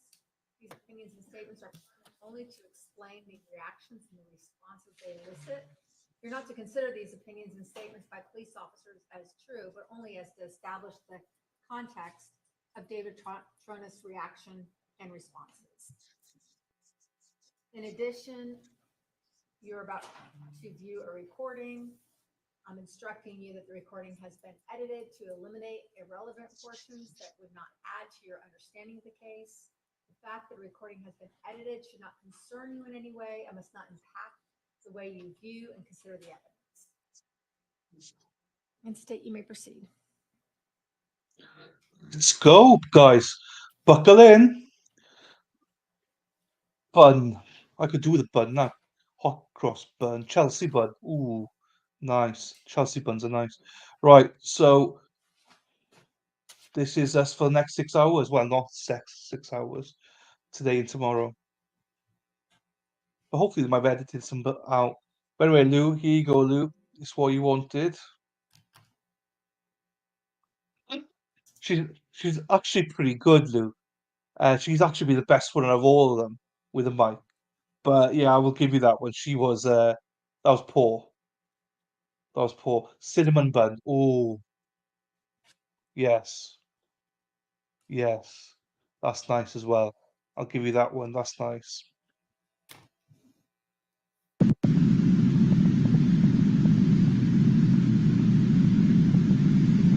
Oh, what's your volumes, guys?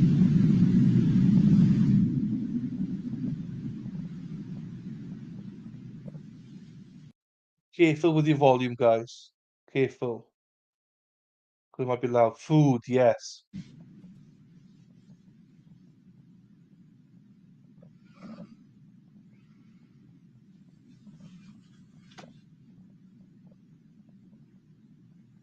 Uh, well, she's done this throughout the instructions, just to inform that it's been edited and both sides agree that it's fine. It might be some-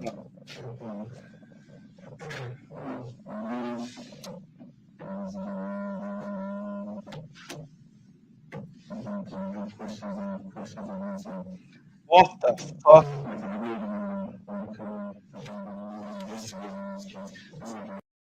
What the hell is this? You can't even listen to that. What the fuck?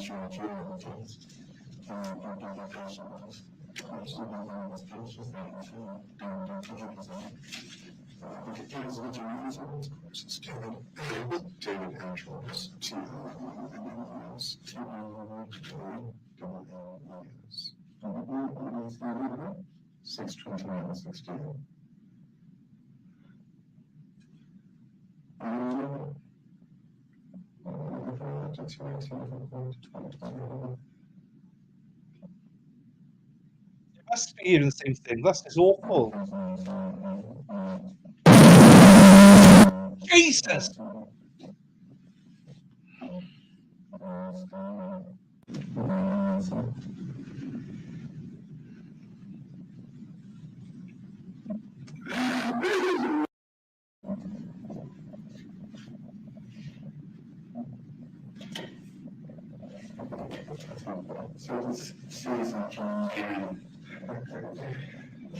I'm with you now, Nuga. Yeah, sorry.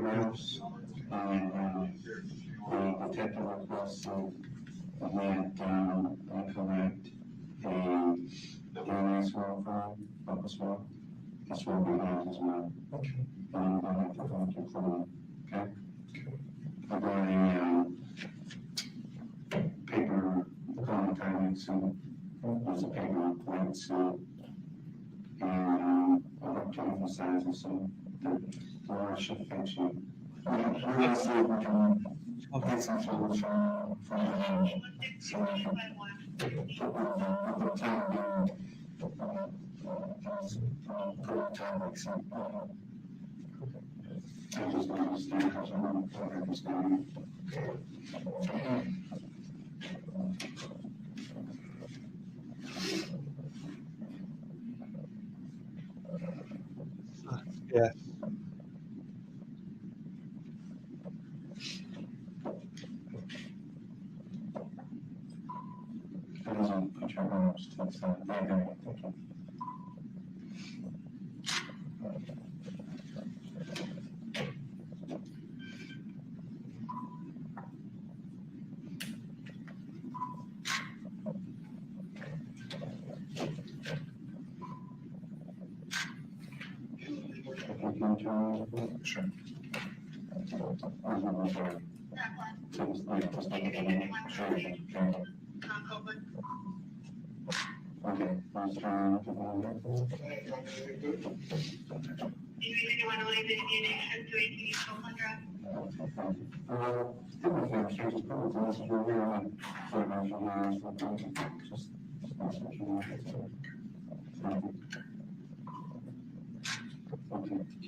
I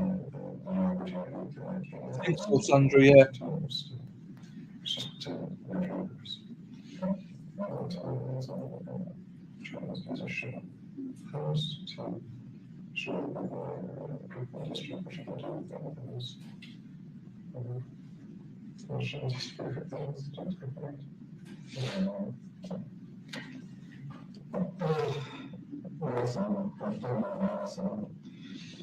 Please, I understand it.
I'm just thinking though, it might be because it's through audio.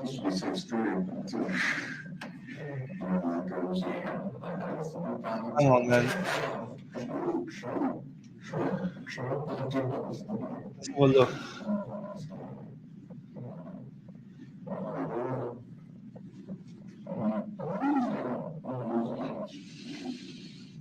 No worries, Joe. All good.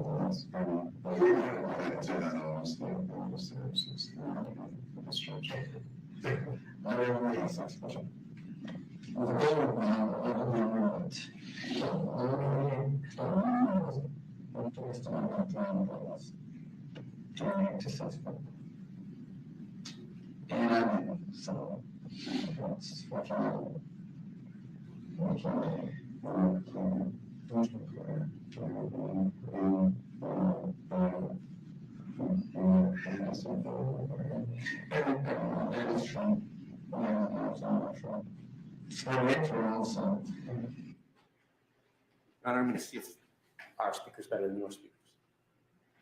Ah, no, it's like that in court then. It's muffled. Ah, do you hear that? Jurors say they can't hear it. After the trial, it was only recorded a month ago. I found an episode about the case, but yeah, no, it was only about a month ago. None, yeah. 4 to 6 weeks ago, they recorded it.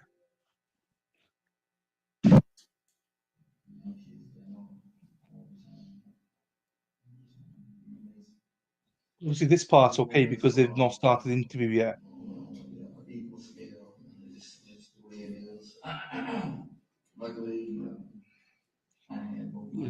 I don't think that he did many interviews. I don't believe he did many interviews on TV, so it might have been.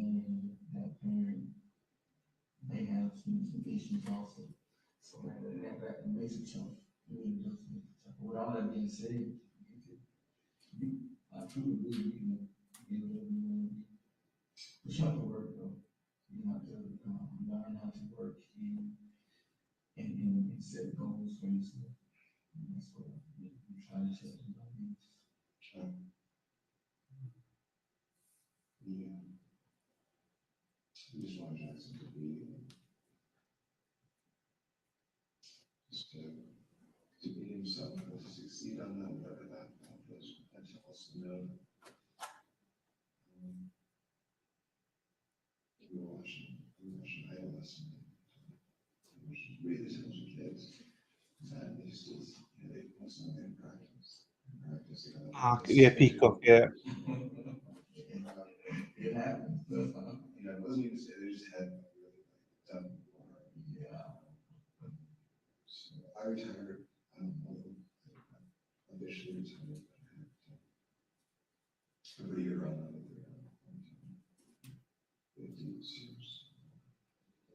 in real estate, we had talked about, so when I came down, Shanti had a really good, already good position.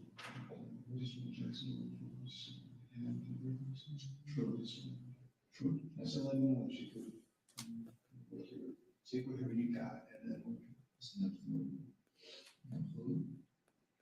Why she and the work ethic and why she lives.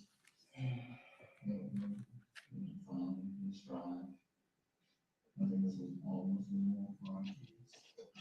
But yeah, you know, it's hard work. Sandra, do you know what? He gives me way too much credit. He does. He says the same. I'm like, what the no. He says that. He says basically what you just said there. He looks forward to every Wednesday. So like, cool. If I was give you a platform. Can you all guys hear this then? Still or not? His confidence, you're right, Sandra's confidence grown massively. Our whole goal is to put a real crew together of, kind of half and half. So people who didn't have the breaks and, people like yourself, also do much. We're gonna be, closer to, I'm gonna say, close to same age. Oh, okay, well. And so, you know what I'm saying? People want to get back a little bit. That was our goal. And, kids of any age, by kids, I mean, they had 25 as a kid. Yeah. That's good. That's good. I think you have to give back. Everyone can give back something. I truly believe that. You can give, share where you are and everyone has something to give, especially to you. Exactly.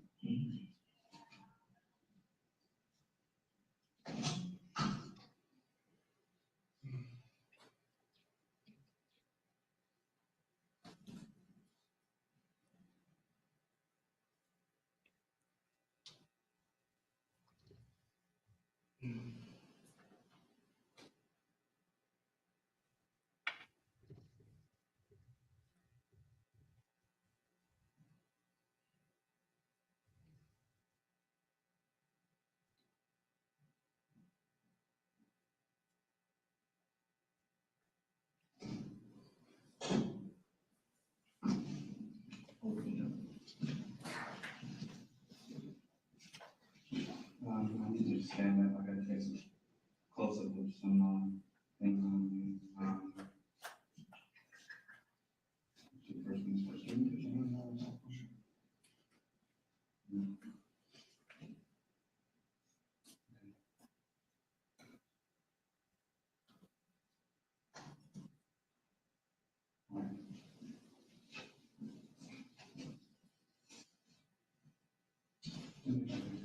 Turn around right here. Found the sword. Oh, and no problem. No problem. No, there you go.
Show you back, show real quick.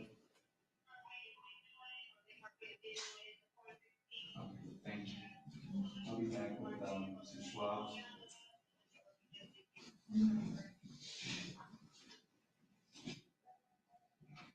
Moi, c'est une histoire,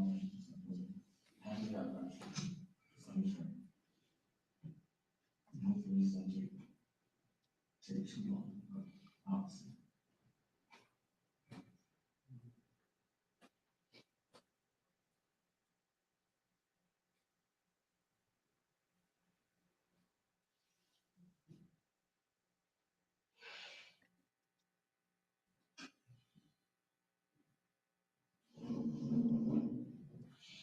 Jesus, come on, guys.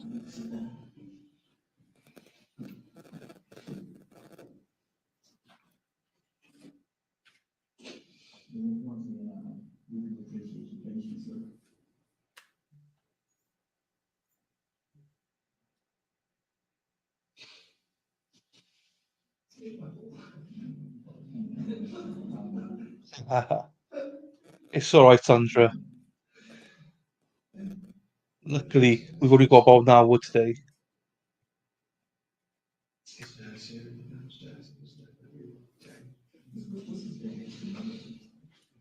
Everyone first invite.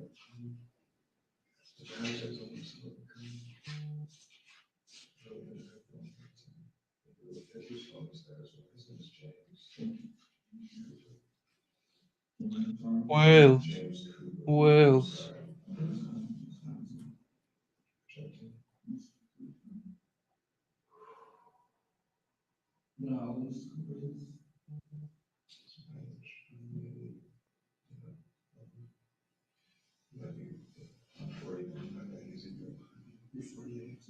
What's your last answer?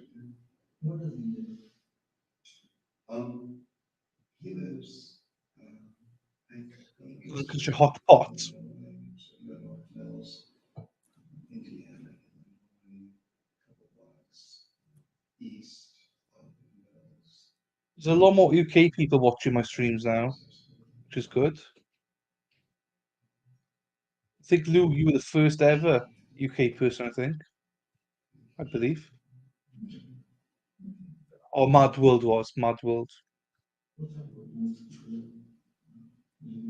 And I'll try to get you a membership on. Make sure your membership is open.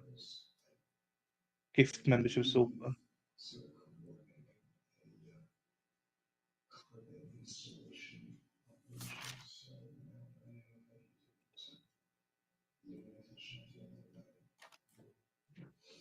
I can't hear it.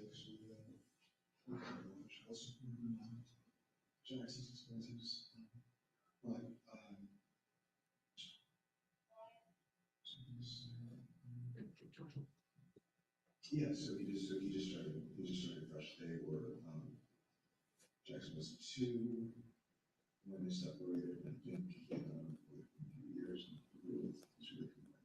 And he's really quite strong. Thanksgiving. So he installs carpet. He's pretty busy on that. He's not touching it. He's got it. Dorset Cobbler, never had that.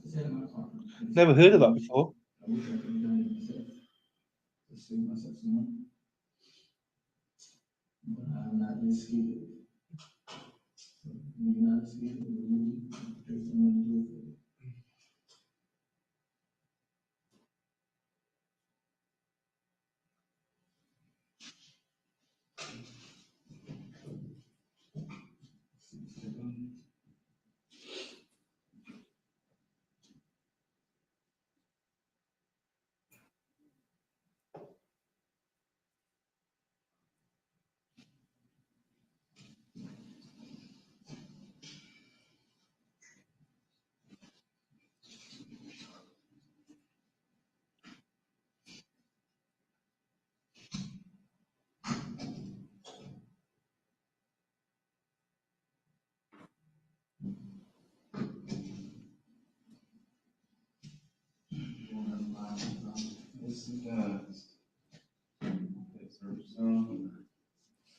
First and foremost, I'm going to collect a buckle swab.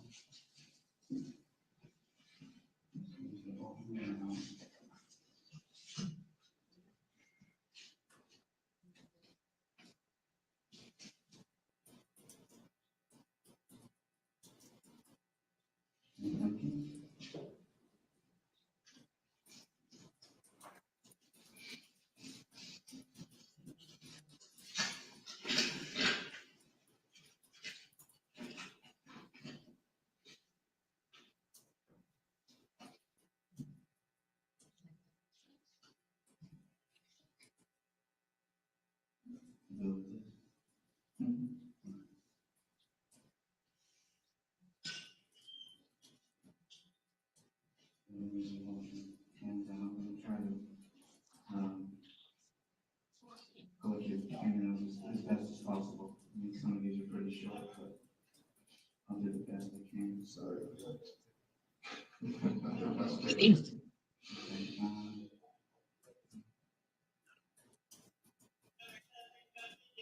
You know, let me go ahead and do my swab first, and then I'll come back to that. I'll do this.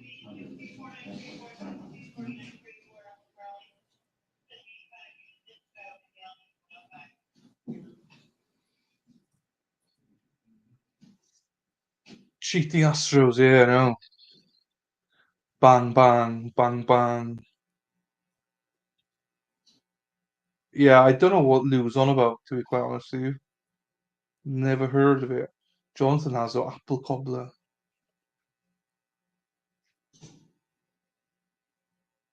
What did Emma say? Big dumplings.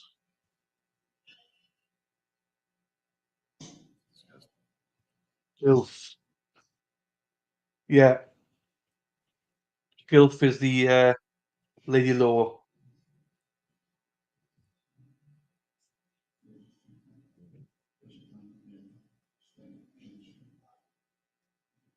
I thought you liked the Gilf, Jonathan.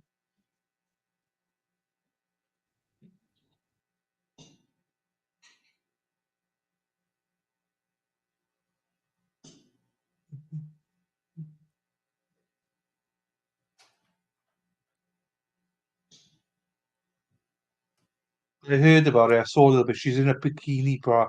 She was just in a bra or something, wasn't she? I think you would have liked that as well, Jonathan. I saw a quick clip of it.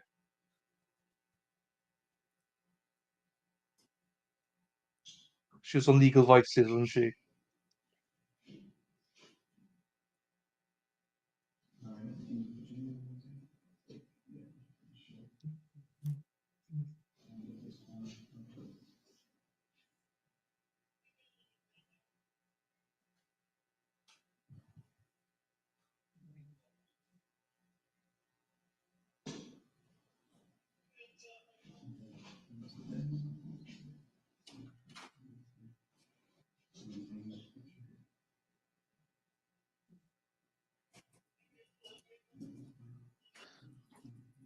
Not a creeper. All right, Jonathan. All right.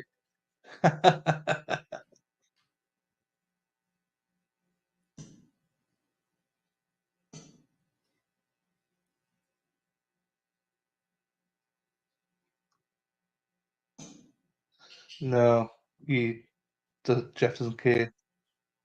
That's the one, yeah. That stream. I didn't watch it. I never watch it. I'm being honest. I don't watch many streams. I've streamed for like 10 hours in a day. I don't really want to watch other streams. I do, but I watch things I like to watch. I've started getting the Hoof GP. The trims cows' feet. I'm liking that.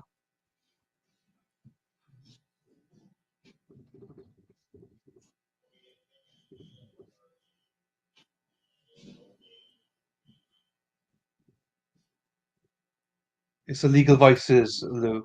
Friday night.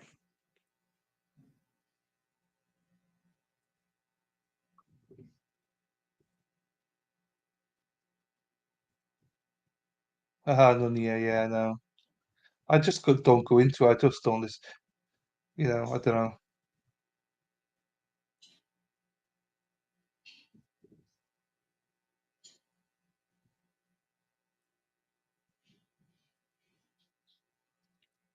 I'm fussy and stuff like that. If I don't like one or two people on the panel, I don't bother watching stuff like that then.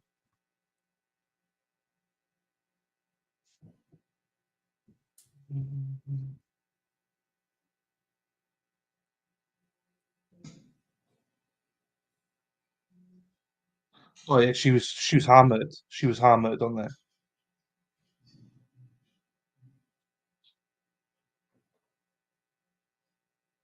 Ha ha ha.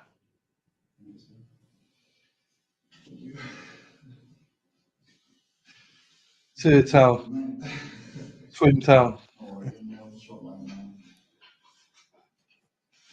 Stuff the things we watch when we're not on. Oh, I can imagine.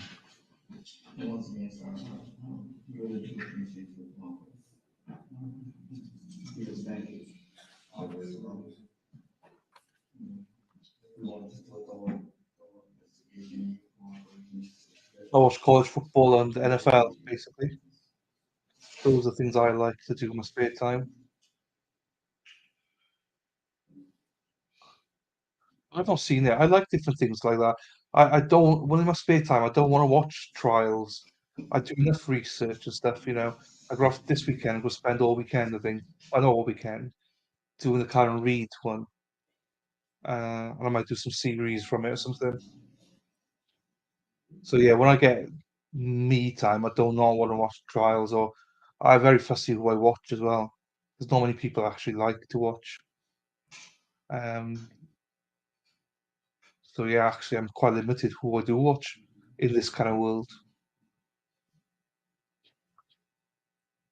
Yeah, same with me. I don't know anything about trimming feet for cows, but the hoof GP, I enjoy it. I really do.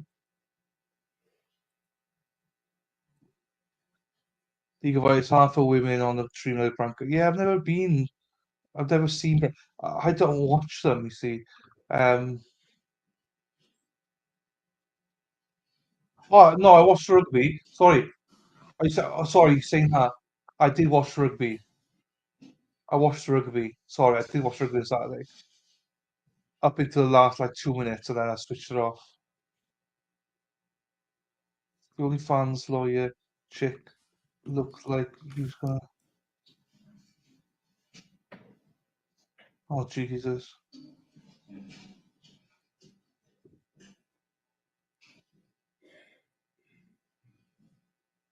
I never watched Branca, so I don't know.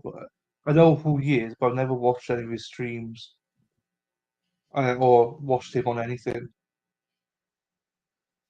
She's I don't remember her name now. She asked to go be on there. I forget her name. If you go and watch it, it was right at the start, I think, Lou. She's near the start anyway. RuPaul's Drag Race this weekend. Yeah, I like to watch car chases and stuff as well.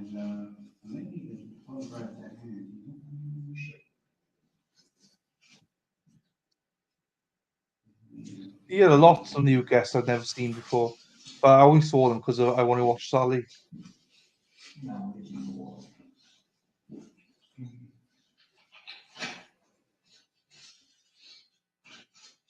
We were on for like 10 hours. So Lady Lords messaged me saying she came off it. I was like 6 a.m. for her or something. She came off the stream. This looks like a good time to go ahead and recess for the evening. Turn on the lights. Let me remind you, of course, that you're not to speak with anyone about this case. Don't let anyone say anything to you or in your presence about the case. If anyone attempts to, tell them you're on the jury, tell them to stop. If he or she persists, leave them at once, immediately report the matter to the court deputy. In addition, you're not to do any research of any kind about the people, places, facts involved in this case.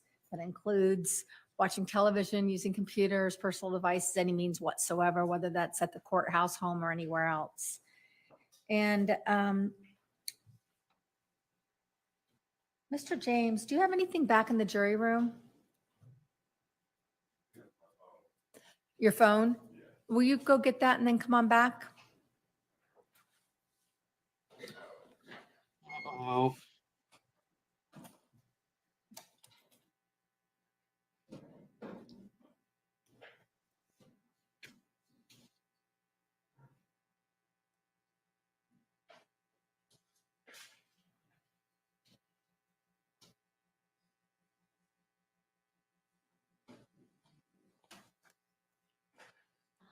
wonder what this is about.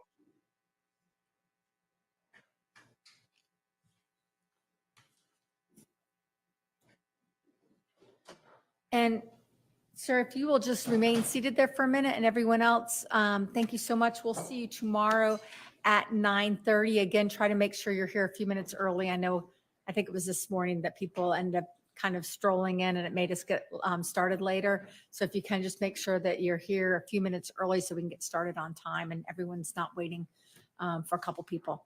And with that, thank you so much. And you can follow the deputy out.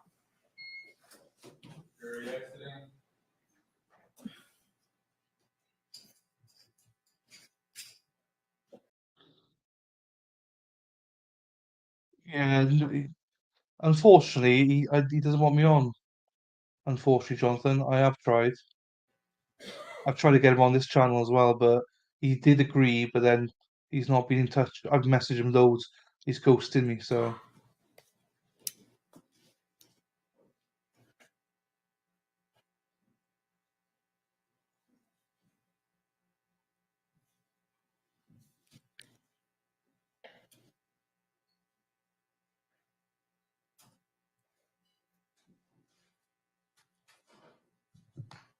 Mr. James, you were selected last as one of the alternates. And as we're proceeding now, I feel like we're getting close enough to the end where I'm feeling confident that you won't be needed for deliberations. So I didn't want to keep you further than I thought was necessary. I want to tell you also your service is really important to us. Obviously, if we needed alternates, if we didn't have the alternates we needed, we'd have to start the process all over again. So you are now free to leave. You're also free to keep coming back every day, but you'll just be in a different seat, the harder ones. If you decide to come back, no, you can talk with anyone, of course, other than the jury about this case. You're welcome to talk to anyone now. You're also welcome to look up anything welcome to discuss the case completely. If you decide to leave and you later are curious of what happens, you're welcome to call my office and we'll tell you the results. I'm giving the deputy I know. a verification of jury service now so that you have the verification you were here. It also means that with this serving already 4 full days that you will not have to do jury service for at least over a year now. And with that, again, I want to thank you for your time. And you can follow the deputy that way. No, I got hold of him. State It won't anything happen. prior to recess? Well, there's people that he has on that I don't like me and I don't like them, so Then here's we will that be as in well. recess until 9:30 on this So case. that explains The that. court deputy's benefit will be in recess at until 9 for the daily docket, 9 o'clock for the docket. 9 o'clock for the docket. And with that, have a good night, everyone. Okay, 9 o'clock. Well, they won't start at 9 o'clock. I'll start at 9. But no, I'll never go on his channel. Not that I don't want to, but there's too many people that don't like me. But you might get back to me and come back on again, but I'm not going to chase him anymore. I've emailed him, I've messaged him so many times now. He agreed and then he's not come back. So there's only so many times you can ask someone. So did nothing wrong. I think Emma answers it. Yeah, so that's sensible though, because it's like there's probably 4 alternates or whatever. Might as well just get rid of them. Do you know what I mean? Oh, okay, Emma. There is one person I don't like on Jeff's stream. Oh yeah, no, I can't watch Jeff's stream. Most of his streams I can't watch because there's a couple of people I just don't like, and they don't like me. So it's not like me being bitchy. It's mutual. So I never watch it because of that. Never seen The Dismiss, and also before. No, no, neither have I. Neither have I known yet. That's new, isn't it? This judge keeps doing stuff new. A lot of those legal channels blew up over certain levels of baseness that are refreshing. I'll yell for him to have you on sometime when I'm in the chat. Yeah, no, it's fine. Yeah, or yeah, yeah, do that, Jonathan. Do it, because I will go on with him. It's just more of a, I want him on here as well. Do you know what I mean? Lady Law had something like 100 subscribers from it. When there's too many talking heads on stream, it can be too much with everyone. Yeah, I mean, I wouldn't enjoy it. You know, I couldn't. Um, when there's too many talking, yeah, it's just too much. It's just too much. Those it's just a bit of a dick fest, really. So there's no point being on those. Well, it sounds like a stick in the gear. Well, I hope he comes on here, Jonathan. I've proposed it to him, and he did say yes. So I'm not sure if he's just been busy since then, or if he's. But you'd think that he'd message me back, though. I've messaged him loads since. But like, hey, I know my place as well, so it's all good. It's all good.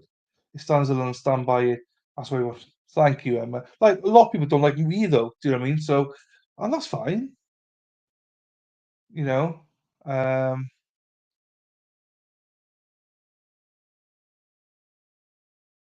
you know, it's who you like and who you do you mean? Not everyone likes everybody. Do you know what I mean? Some people don't like me. Some people don't like me when I disparage women. Well, I don't mean to. It's sometimes a joke because 99% of my chat is women, so I have a laugh with them.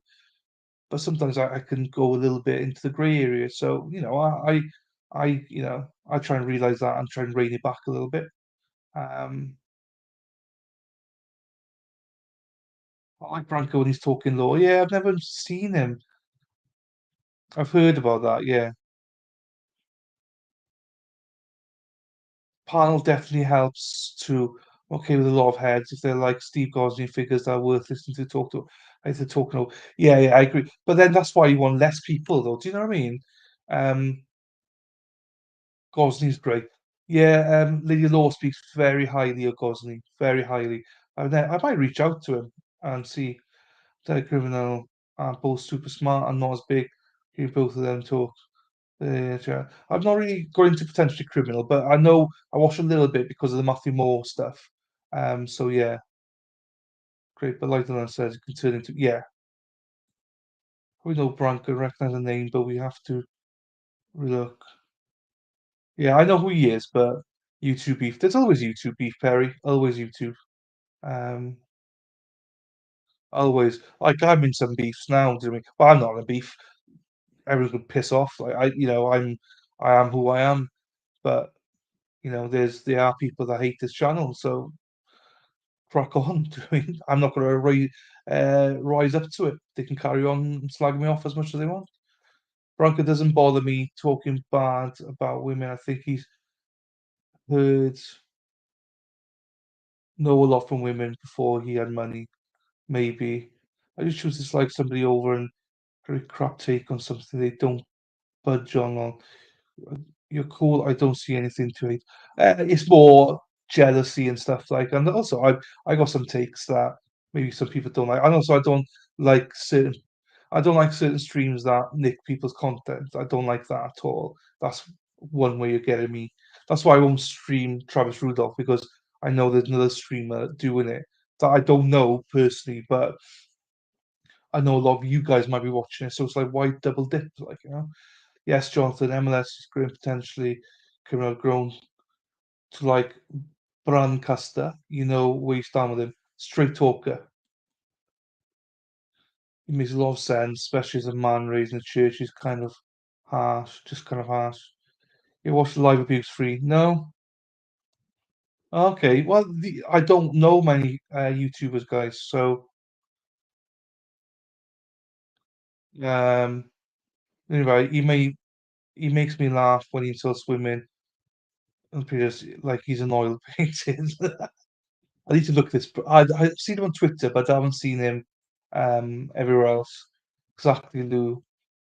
Sandra, self-defense preview videos get a bit repeat, but he's 100%. His self-defense previews videos get a bit repeat, but he's 100% on the money when he opens his mouth on things of the defensive nature.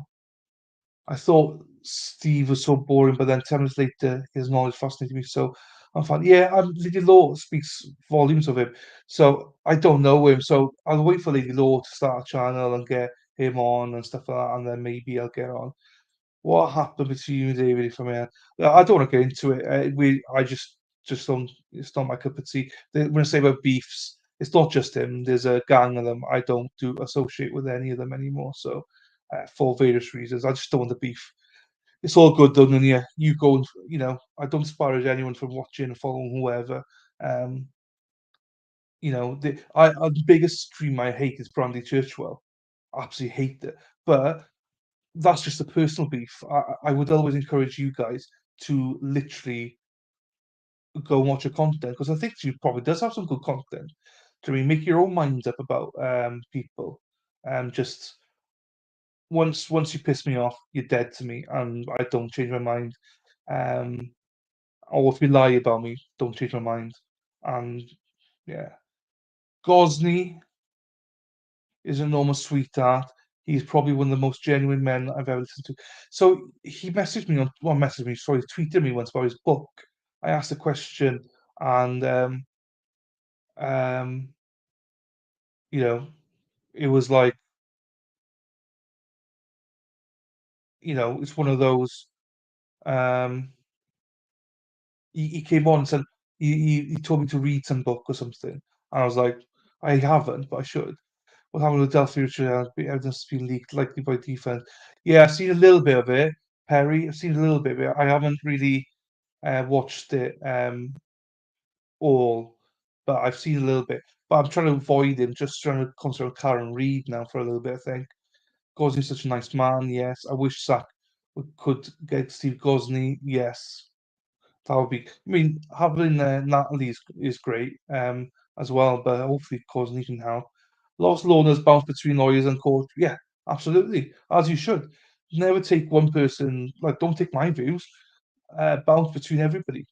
So you can pick up views of live, especially live streams. If I'm covering it and 4 or 5 others are covering it, bounce between it, get different perspectives. Um, like Will Bullhorn Betty. Oh Jesus, the name is enough. The name is enough. You're a grudge holder. Depends. Depends, Jonathan. If you slag me off and my family or lie about me or say that I've said stuff and I have never said it, yeah, I'm a grudge like that. I'm a grudge holder. But I do believe in second chances, but not of people that want to cause drama. I don't. I'm like, no, do one. I don't like people. I don't have zero respect for those kind of people. So why would I want to be, um, why would I want to be associated with people? Do you know what I mean? So that's why I'm a grudge holder. But grudge holder in the sense of I don't hold a grudge. It's like you're dead to me. Do you know what I mean? I don't want nothing to do with you. So Andrew Burke, I fucked that one up. I messaged her, and apparently I messaged her in a creepy way on Twitter. Um, Everyone said, "Oh, that's a creepy message." I did what was supposed to be a funny message, just to get her to message me back. Um, but I burnt that bridge, burnt it. But what I might try to do is get Dr. Himes to get her on, and that she's coming on to do his depth stuff. But I'm asking her to get her on another time and just jump on. Hey, Andrea.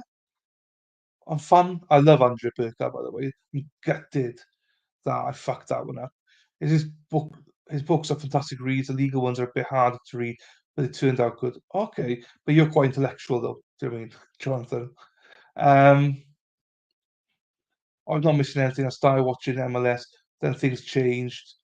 Um, so I only pop in to watch trials. I'm interested in FBI setting up the fake Whitmore kidnap. Yeah, definitely, definitely, yeah.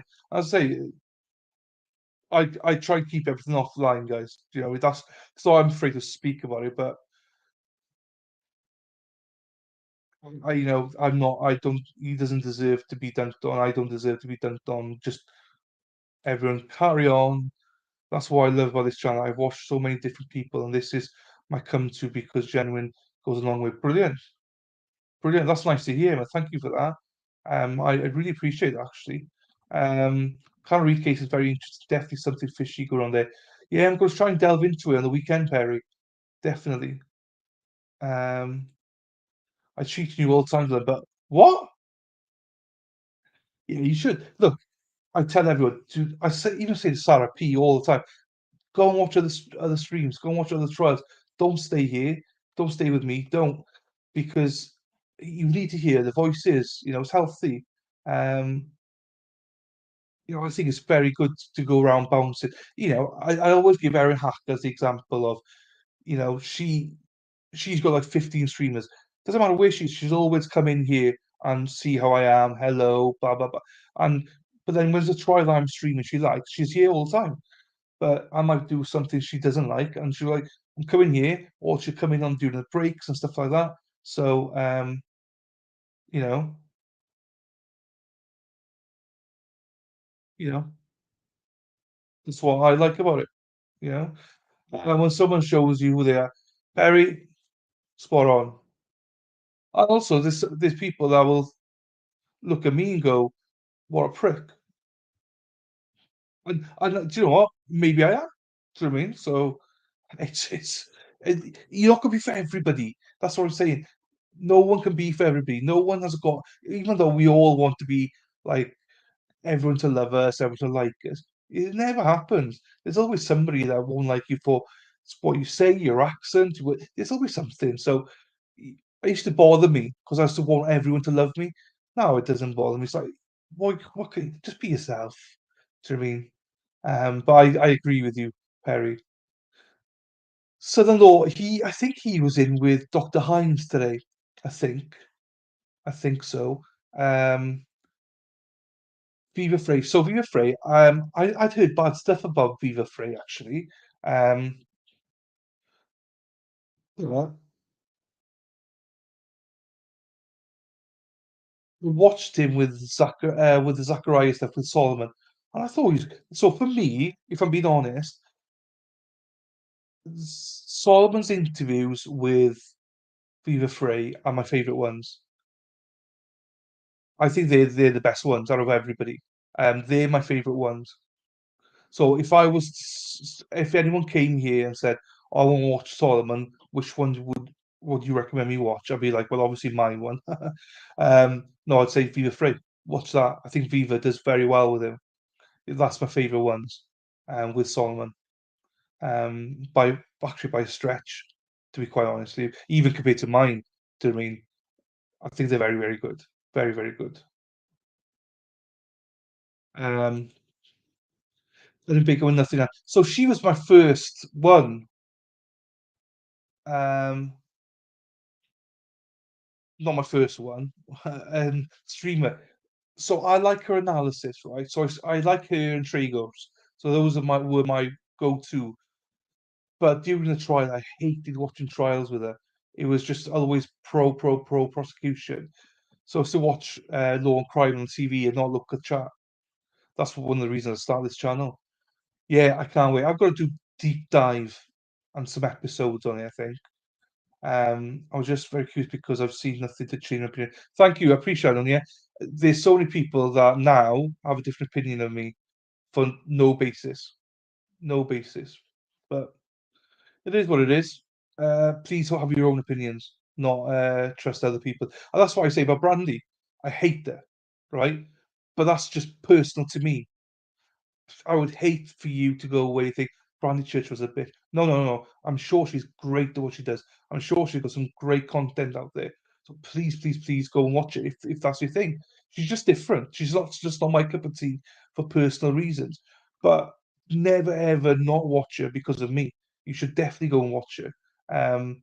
Because also she's got different perspective. And not just her, I'm talking about loads of other streamers as well. That's what I'm saying. Don't go the same people because it's quite culty. Go go and see people they don't like, not don't like, but different people. Yes, like don't watch what we want to already.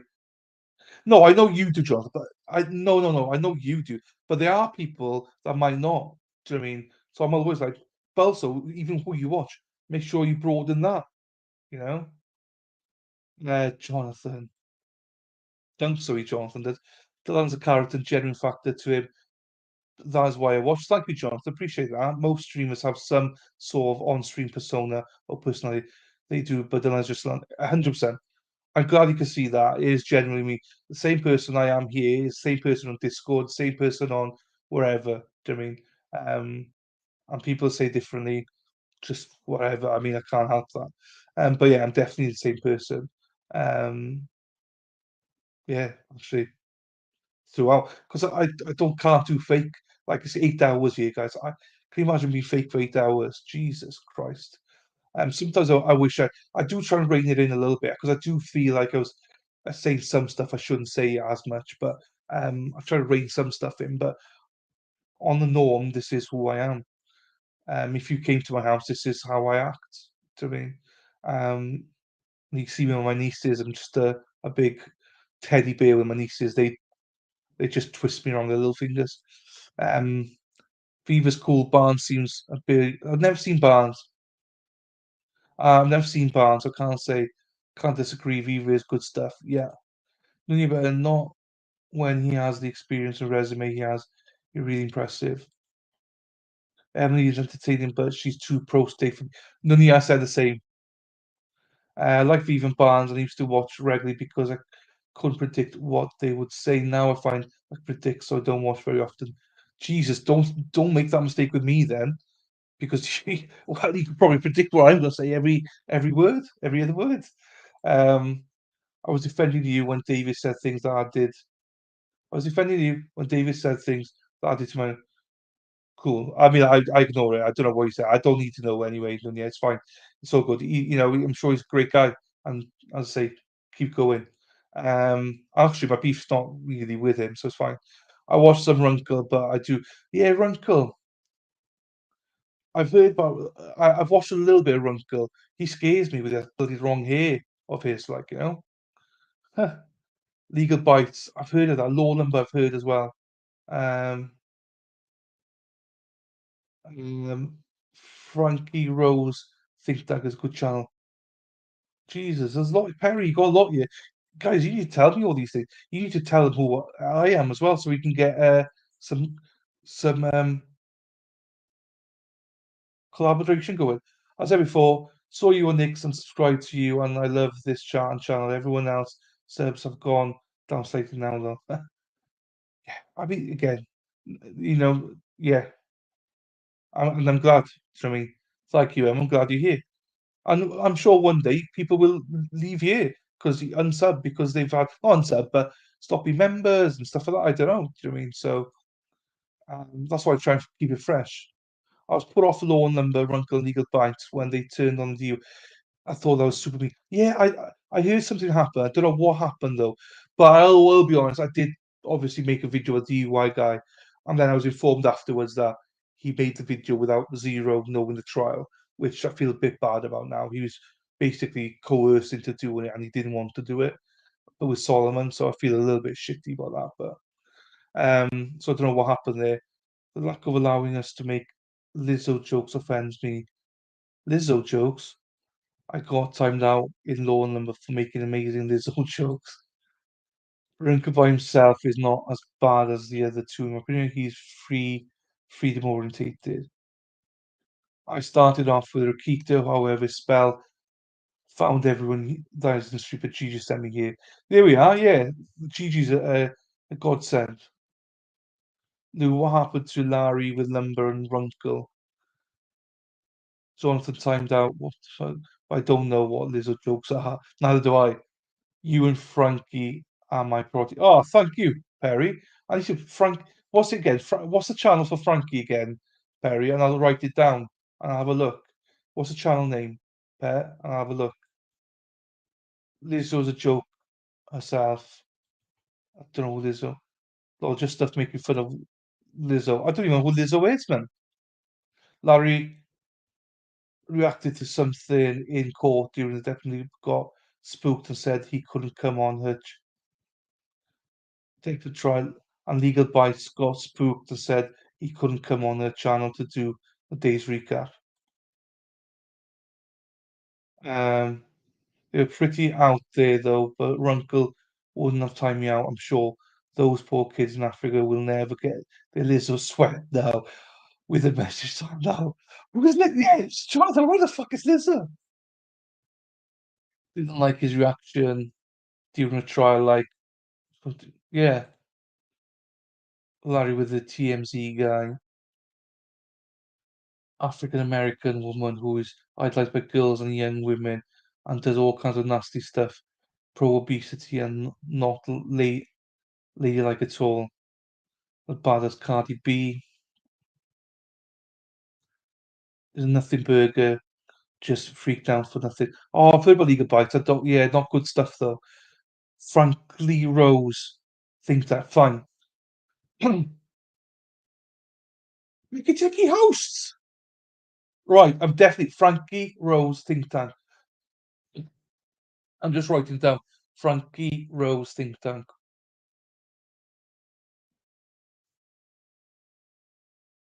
If we know Frankie, let them know. He or she. I'll do something with her.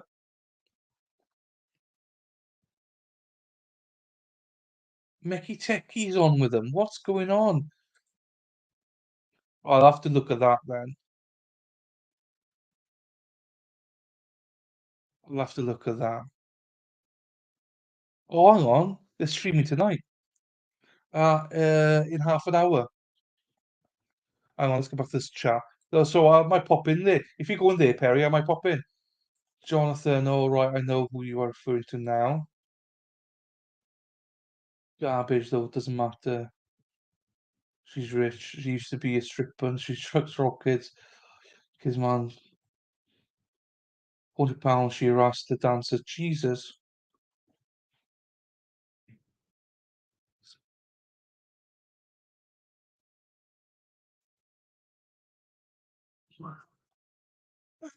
Walrus farting into your face, written by a deaf girl.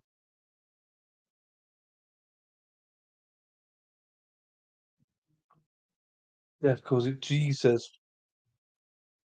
Well, there we are, Perry. I will I'll say hello. I don't know. Is there male, female? Oh, I presume female. I hope Mecky Techie is there. I'll go and subscribe to her. If the thing is right, I'm very fussy with streamers, right? But if people like Perry like them, then that means I would like them. Do you know what I mean? So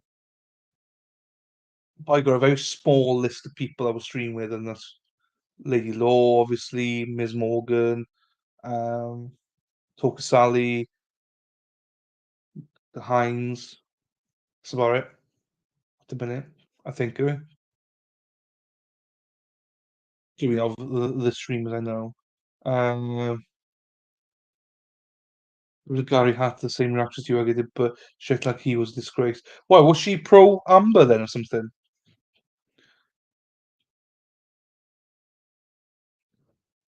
Joke all the time out for what that? He timed you out for that. Not to mention these women make music and sound like a walrus fart. Like, he timed you out for something like that. That makes me laugh, man. But that's my sense. It takes a lot for me to time someone out. You'd have to be like really abusive to somebody. Yeah. No, I know we're not the same one. But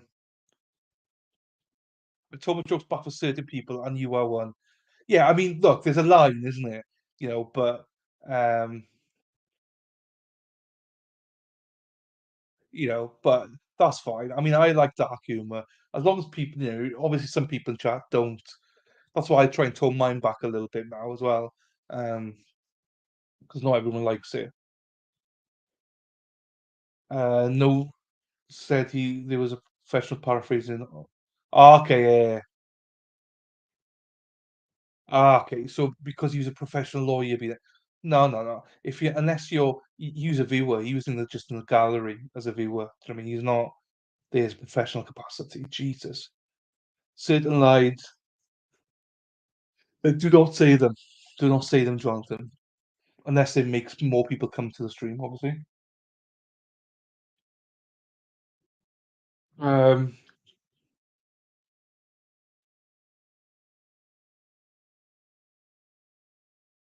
Nunavut, legal bites acted as if she had sent DUI guy there.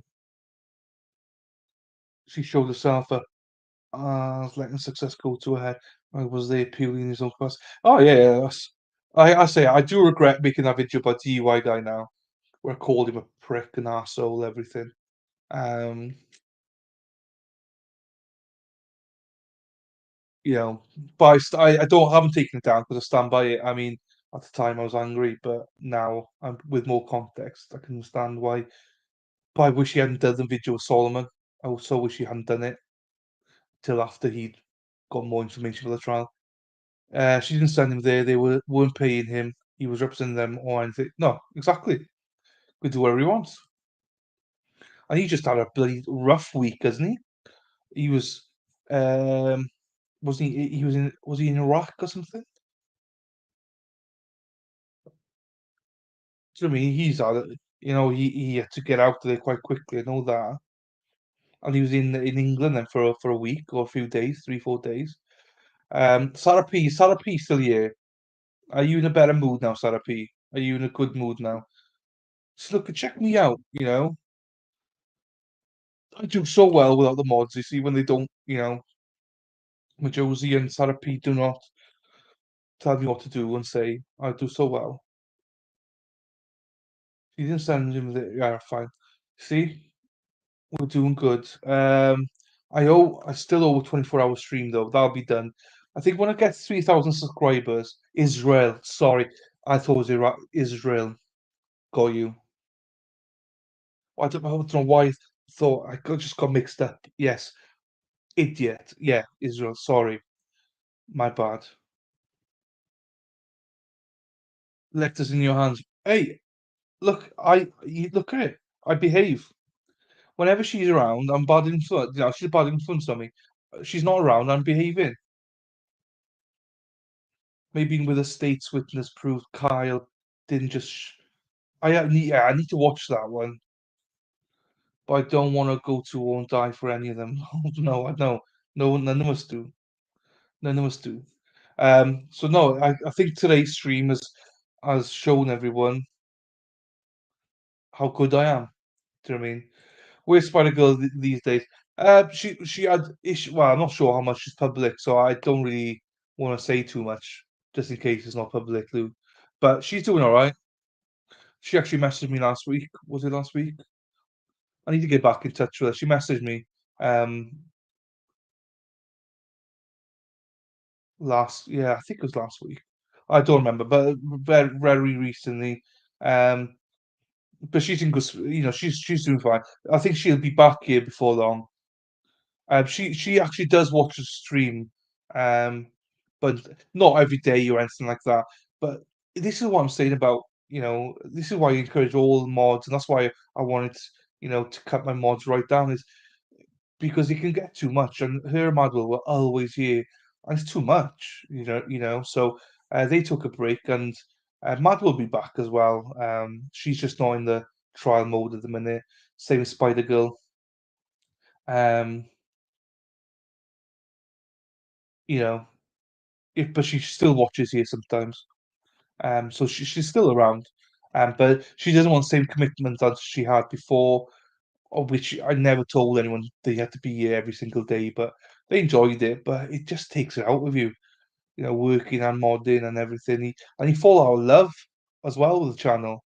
So, um, yeah, I think that may have been when the DUI guy had a normal response. Okay.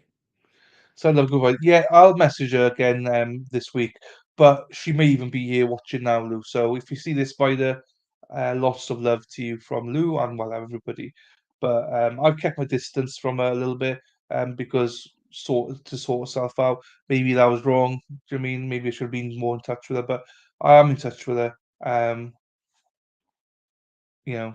Oh, there's question times here. I like it. I was gonna wait till I made a custom box to put something in my car, but I think I'm just gonna use a ported box I already have and run 3 boxes until I build a custom one. No idea what any of that means, but I love it.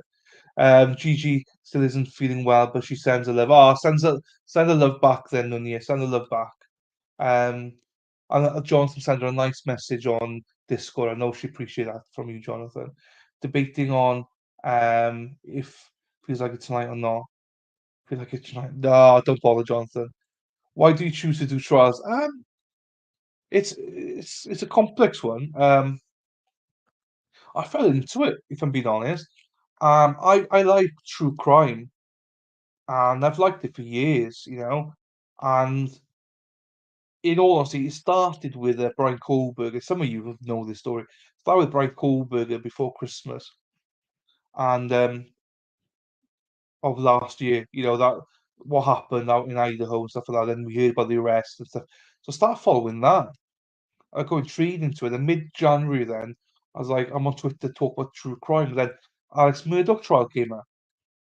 I was like, oh, do you know what? I'll start watching this, and I watched it all.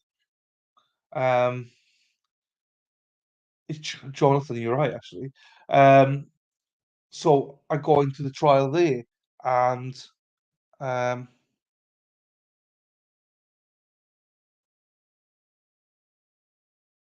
and so essentially, I got a lot of abuse on Twitter because my stance was I was disgusted by the behavior of people because I couldn't understand how everyone could say that this guy was guilty, Alex Murdoch was guilty, when um, we just the trials just started. How can you say someone's guilty? And they all said because of some podcast said that he was guilty. Then he was like, after the Netflix series came out, I was like, well, Netflix says this. And it really annoyed me. And I got a lot of hate. Now I gave it out. I dished it out as well. I wasn't innocent. Um, and you know, I was an arsehole as well back to them. But essentially, and that's what got me started. Everyone tried to quash my opinions. And I was like, oh fuck them, I'll just do my own channel.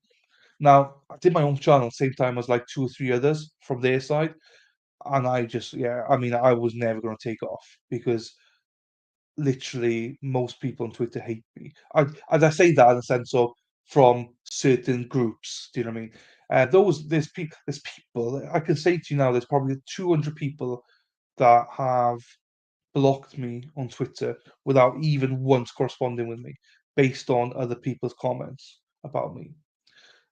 Because I believe in innocent unless proven guilty. But anyway, um, that aside, that's why I started it. I wanted to do some of my own kind of documentaries and trials. So I started, and here I am really, started at the end of March, and I did some trials like with the Poltra where I did quite well, and then did the Cara Nichols one where I was having like 90, 100 people in chat. That went well. So I got lots of subscribers that way. But you know, overall, I've there's only a handful of people that have been with me since day one. Like Lou was one of them, pretty much.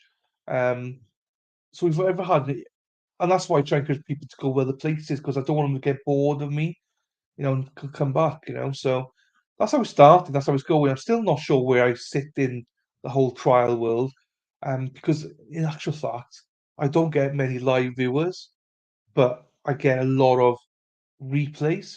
And my analytics says that as well. I get a lot of people viewing me after the fact. Um, you know, so yeah. So that's in short, that's the answer. I'm not sure how much I'm going to carry on doing this because live trials takes a lot out of you. Do you know what I mean? And also, I like stuff like the Karen Reed stuff, but I haven't got time to do Karen Reed. Where I want to do a documentary, not documentary, but a deep dive into it and make some episodes out of it and stuff. But I can't do that if I'm doing this as well. So we'll see. We'll see how this goes. At the minute, I'm not doing too well with live trials. And by that I mean I love it. I love chat. I love you guys. But like when you got people that start out at the same time as me with like hundreds and hundreds of people, and I've got like 10. So it might not be my might not be my niche. But I do think true crime's my niche though. So that's why I'm going to be definitely still involved doing, you know, um, episodes and stuff like that. So so we'll see. We'll see. And it doesn't help that people won't give me a chance as well sometimes. Send love to Gigi. Yes, yes, we'll do all. Happy days. I've sent love. Good. I've done just educate. So I'm a big reader of documentaries, as in autobiography stuff like that, and I do like documentary stuff. You are right. I do. I like real life stuff. I'm not. Yeah, I'm not a fiction guy. I like the real stuff. So Jonathan, you're spot on. You're spot on, John. That's why I like the Hoof GP and stuff like that, because of it's real life. It's nothing I'm interested in, but it's real life, and I can see what he's doing, and that's why I like those kind of stuff, like not just documentaries, but real life stuff. Why the alternate? Oh, sorry, I didn't see that. I met Gigi. Um, Gigi's amazing. She's everywhere. She's great. She supports everyone. No one's got a bad word to say about her. Why the alternate corner? Alternate corner. So I was going to put down actually the. You won't believe this, right? But I asked on Twitter what could I name myself, and Mad World came out with call yourself the 13th Juror. I was like, I'm not going to call myself the 13th Juror because I would have, but I'm not going to because I don't like the number 13. I don't like the number 3. My OCD. I just can't. So I couldn't have 13, even though I got 13. It annoys me. I got 13 people watching me now. That annoys me.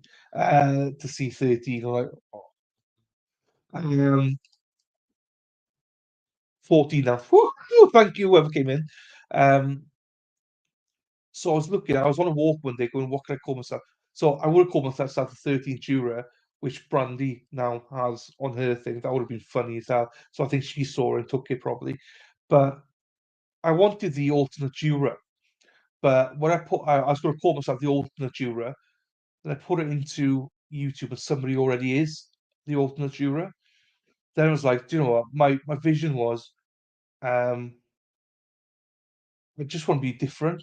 I want a different perspective on stuff. So the alternate corner. So it's not just trials, but I wanted people to think about it as a trial, as in we're away from it.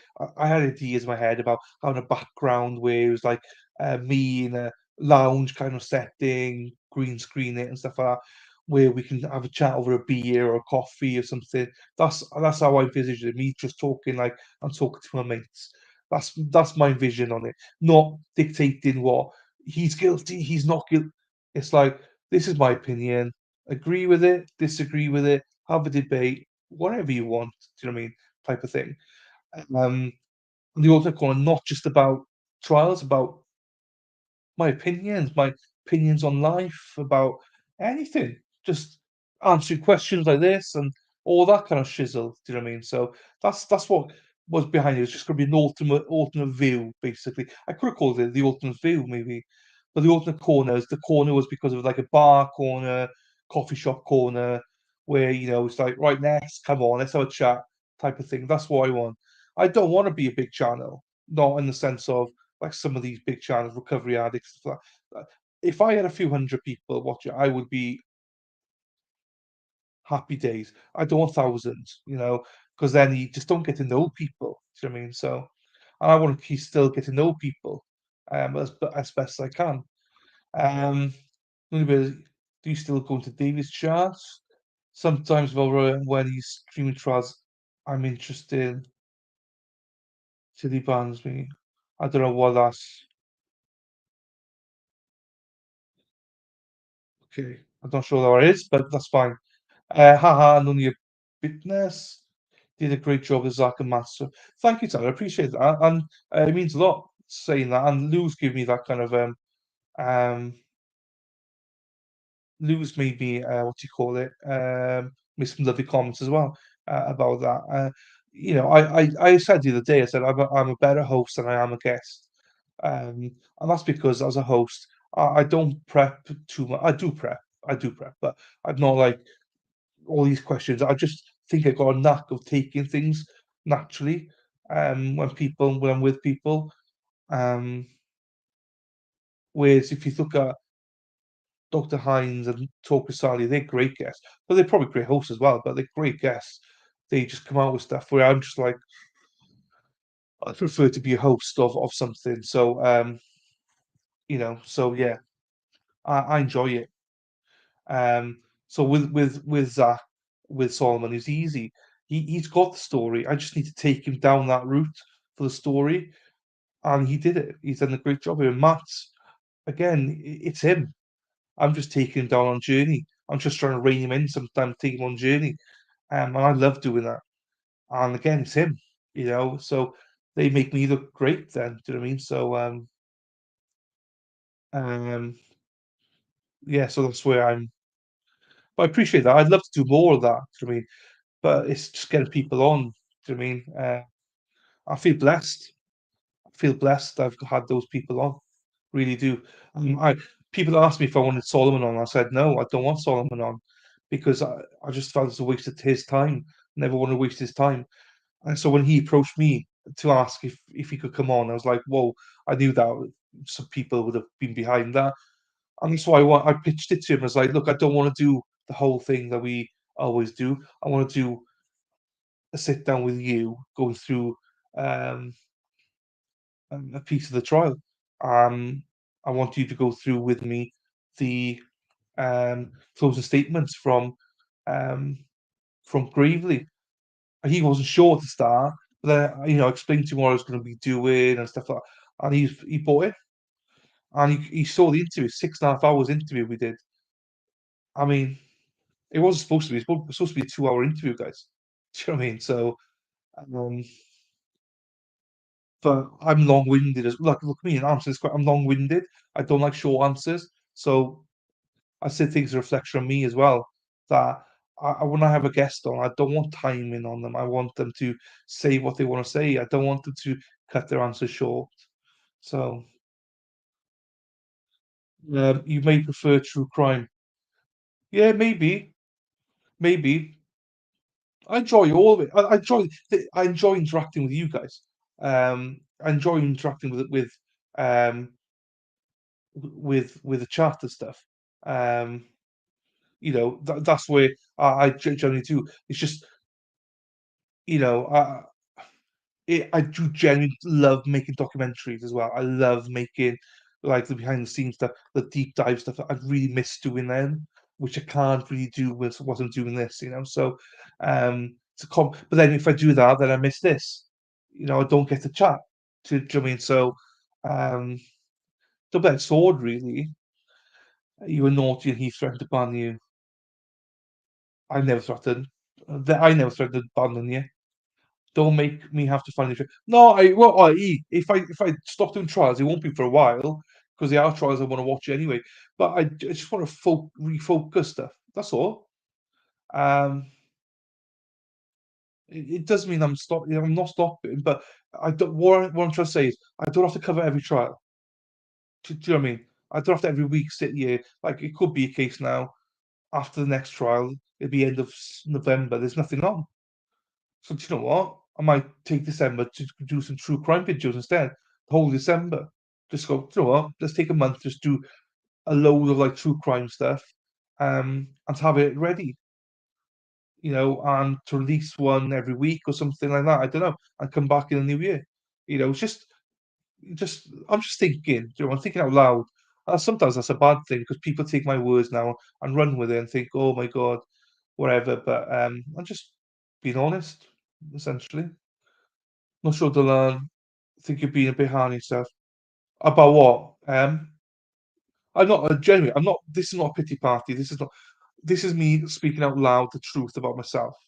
I don't. I think I'm great at certain things, but I think you've got to be realistic and also the things I love to do as well. I've got to think about that as well. That's all.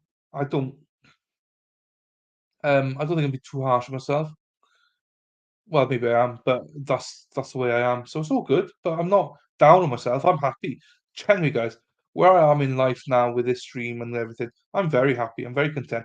I just got some question marks about like why can't I get over that like hump for live trials? You know, why can't I get into 100 people watching? Everyone else seems to be able to do it. I just can't do it. And it's those kind of what do I need to do differently for that? It's I might be just because it's not my niche. Maybe true crime is my niche. That's all. And if it is, it's fine. I love doing true crime.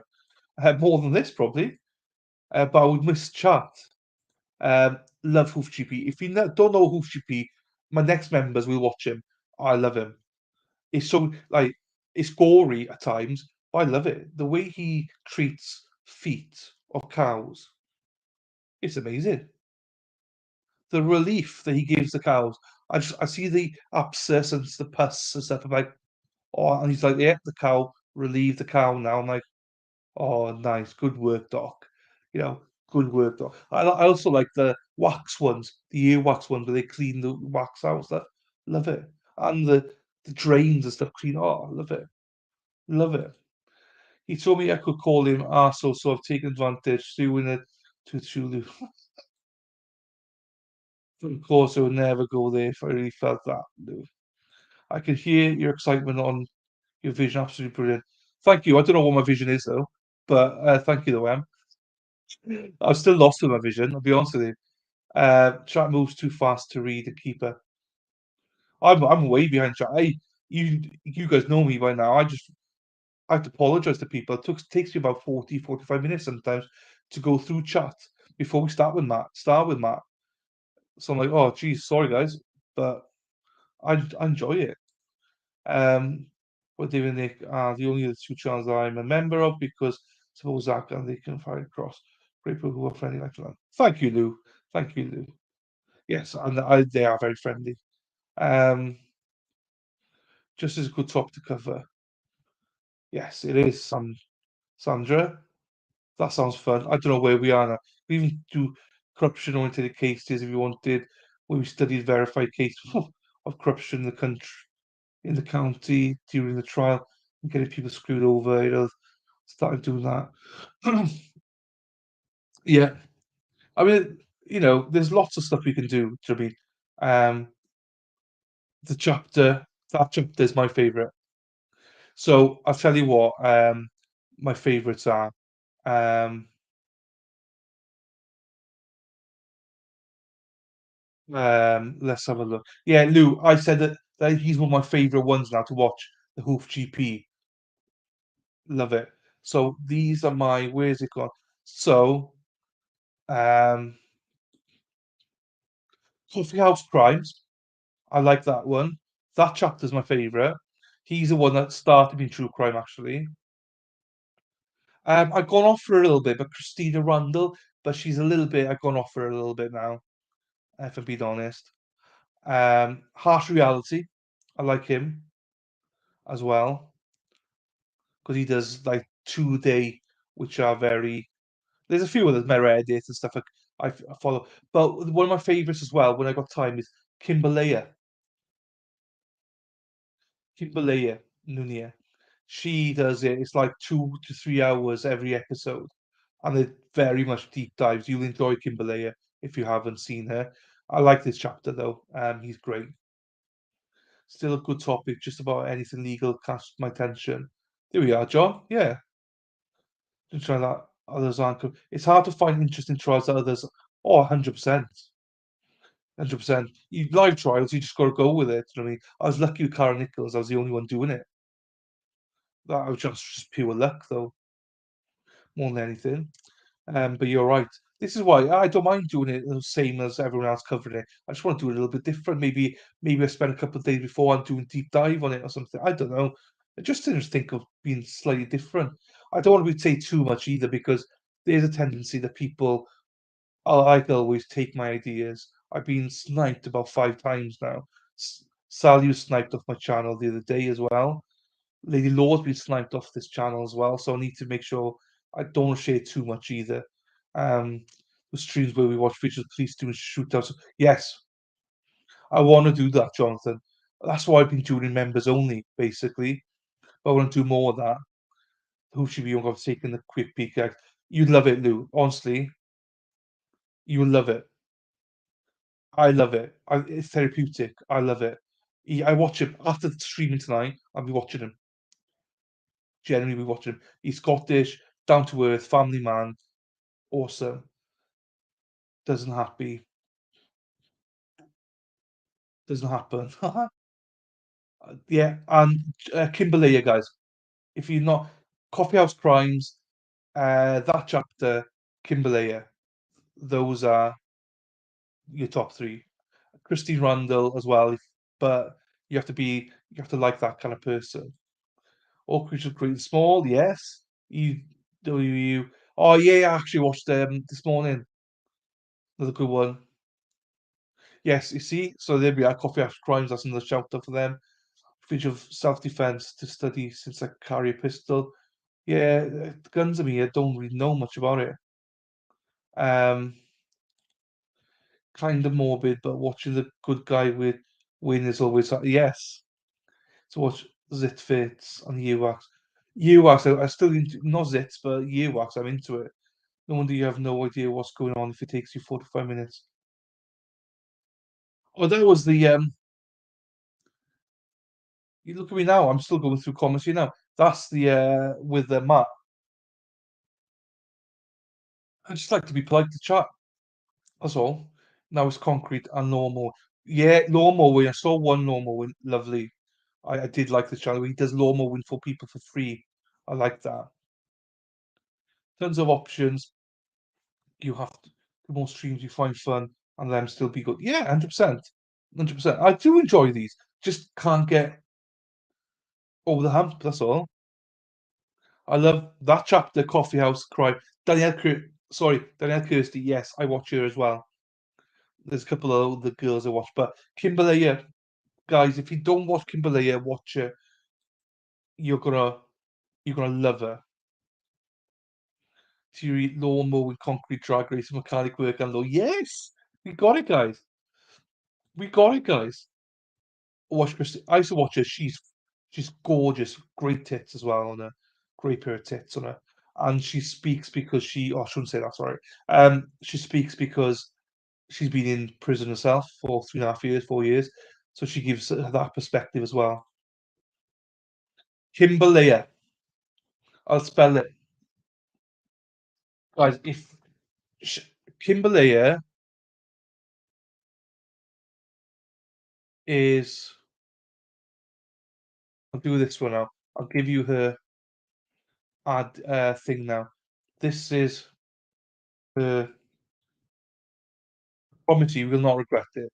If you like long form deep dives, she's the one for you. I love her. I just find it difficult to find the time to watch her, but they're great. I like the interview room. They do great. Oh, I've never seen the interview room then. I don't think so. A lot of Military Conde too. I watch a lot of. Oh, I don't watch them. I watch like soldiers coming home and stuff, but that's about it. I've just posted it on here for you. Yeah, EWEU. Yes, I did watch them this morning actually. Faye, that's the one. That's the one as well. Faye, yes. I'm really biased on female content creators. I said to, well, watch Kimberly and let me know, Jonathan. She's very, very good, I think. And actually, Kimberly, I recommended it to Meki Teki, and Meki Teki was like, "Thank you so much. I love her." So it says a lot about her ability. Ah, okay, yeah, Faye Holiday, yeah, fine. Work smart, not hard. None, yeah. He's saying Faye Hadley, none, yeah. So that's Kimberly. Shoreline is a good military show. Never heard of that. I like people who found Bin Laden. Ah, okay, okay, I'm with you. I'm with you. No worry. But watch them. You might not like her, but I think she's incredibly talented anyway. And I get engrossed with her content. Let me just go in here. 'Cause Perry. Let me just go in here for Perry. Um, Customization. So What's the name again? The think tank. Yeah, you have to be when you're bored because it is a little bit like it's long, like let me just. So I'm just trying to do this now. Um,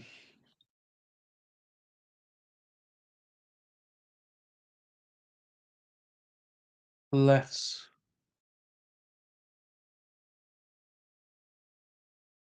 Oh, what?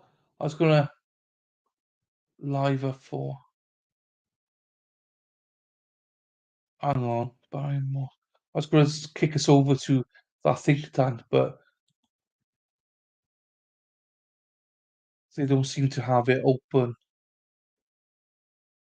Hang on, is there another name then?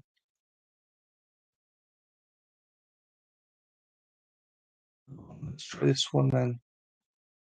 Try and kick us over. No, apparently not. There we are. Can't do that. So Perry said we should watch this. So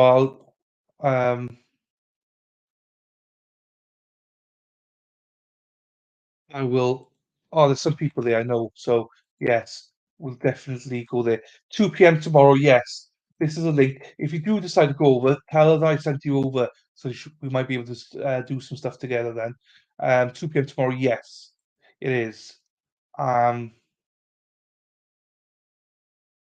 I think most people could be covering it in Nunia anyway. Delphi. So that's the link there.